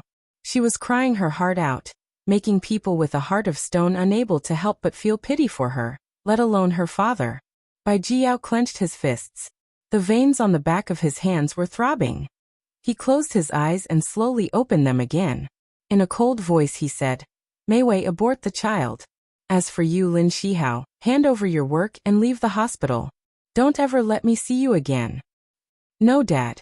Bai Meiwei hugged Bai Jiao's legs and cried, "Dad, I can't abort this child. My uterus is maldeveloped. If I abort this child, I won't be able to give birth in the future. Dad, I beg you, let me give birth to this child. Let me give birth to this child." Bai Jiao's body stiffened. It was as if he had been struck by lightning. How could this be? This child couldn't be kept. But if this was the only child in his daughter's life, how could he take it away from her? Lin Shihao had already expected this to happen. He said slowly, "Director Bai, I've studied this kind of case. After treatment with traditional Chinese medicine, even after an abortion, there's still a 20% chance of pregnancy." Bai Meiwei cried and shook her head. "No, there's only a 20% chance of success. What if I fall into that 80% chance? Dad, I beg you, let me give birth to this child. If you think I'm embarrassing, I'll go to America to give birth. I'll stay in America in the future, and never come back to embarrass you. Dad, I beg you." Bai Meiwei cried bitterly and shook Bai Jiao's legs. Bai Jiao's temples throbbed and his head hurt. On one hand, it was his daughter and the Bai family's reputation. On the other hand, it was his daughter's right to be a mother. His daughter was right. There was only a 20% chance of success. No one could guarantee that his daughter would be able to give birth in the future. Bai Jiao looked at his daughter who was crying like a baby and found it difficult to make a decision. Suddenly he seemed to have aged 10 years. He waved his hand and said, "Get up first. Let me think about this matter." Because she had knelt for too long, her legs were a little numb. When Bai Meiwei stood up, her legs were still trembling. She wiped the tears from her face and sobbed softly. Bai Jiao's face was cold as he ordered his guest to leave. Lin Shihao could only follow the servant downstairs and leave. In the following week, Bai Jiao seemed to have forgotten about this matter. He didn't do anything, nor did he force Lin Shihao to hand over his work and resign. Bai Meiwei also went to work as usual. The difference was that she didn't deliberately approach Lin Shihao. Even if they met in the hospital, she didn't look at him sideways, as if she didn't know him. Lin Shihao didn't understand what the Bai family was up to. He was secretly anxious. During this period of time, he and Siki were still as loving as before in front of Niu Niu. But behind Niu Niu's back, they were actually respectful to each other. They were as polite as strangers. There was no love between husband and wife. If he wanted to break the barrier between them, He had to get rid of the child in by Meiwei's stomach as soon as possible. Otherwise, the gap between him and Siki would only grow wider. Lin Shihao was suffering, and Yi Siki was also suffering. She was even distracted when she was working. When she was researching new dishes, she added half a spoon of salt. Uncle Yu had always been strict with her. He scolded her with a fierce face. Yi Siki hung her head and let him scold her. The chefs and helpers around them turned to look at her from time to time. They couldn't believe that she would make such a low-level mistake. There were also some who were jealous of her. They silently watched the show. After being scolded, Yi Siki smiled. Uncle Yu, don't be angry. I'll make another serving. Uncle Yu snorted coldly. Yi Siki immediately ran to the kitchen and washed and cut the vegetables again. It was in full swing. Uncle Yu, I'm done. Please have a taste. After Yi Siki finished cooking, she brought it in front of Uncle Yu again. Uncle Yu tasted it and said calmly, This time it's a pass. Thank you, Uncle Yu. Yi Siki grinned.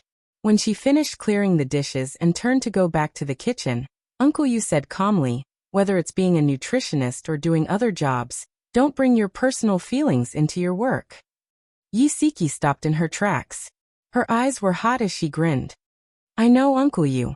In the bathroom, Yi Siki looked at herself in the mirror. There was a stiff smile on her face. It was as ugly as a mask that was about to crack. She turned on the tap and splashed cold water on her cheeks. There were people walking towards the bathroom from the corridor. The two of them were still chatting. One of the women said, Isn't that Yi Siki very capable? How come she doesn't even know how to add salt when cooking? The other woman laughed. Are you jealous that she has a backer? She became Uncle Yu's assistant as soon as she came in? I'm jealous of her. I just can't stand her. Just because she has a backer, she doesn't follow the rules and regulations. She takes a week off as soon as she asks for it. Senior employees like us can only take a week of annual leave after working for a full year. She just joined the company and... The woman's voice stopped abruptly. She had already walked to the bathroom door and saw Yi Siki standing in front of the sink. Yi Siki acted as if she hadn't heard or seen anything. She continued splashing cold water on her face. Then she looked up at the mirror and calmly wiped the water off her face. The two gossipy women's faces turned red and white as they stood awkwardly at the door. Yi Siki calmly walked up to them and said calmly, Please make way. The two women hurriedly moved aside, and Yi Siki calmly walked past them. In the corridor, Xiao Tianxing crossed his arms and leaned leisurely against the railing. There was a faint smile in his deep eyes as he looked at her quietly. Yi Siki walked up to him and asked, What are you doing here? Xiao Tianxing raised his eyebrows and said, There are too many people here. If you don't want others to say anything nasty, follow me. With that, he walked towards the elevator. Yi Siki laughed self-deprecatingly. What other nasty things could they say? They wouldn't go so far as to say that I'm your mistress, right? Even though she said that, she still followed him into the elevator. When the elevator doors closed, only the two of them were left in the narrow space. He smirked and chuckled. They wouldn't go so far as to say that I'm their mistress. They trust my judgment. Beauty novel Xingwu 799. That you're tuning in to the Li Mei's Wuxia Whispers YouTube channel. We're so grateful for your support, and don't forget to subscribe to join us on this incredible journey through captivating stories. Your generosity through donations truly makes a world of difference, as it's the primary source of revenue that allows me to expand and enhance this channel for you. Thank you from the bottom of my heart for being a part of this adventure.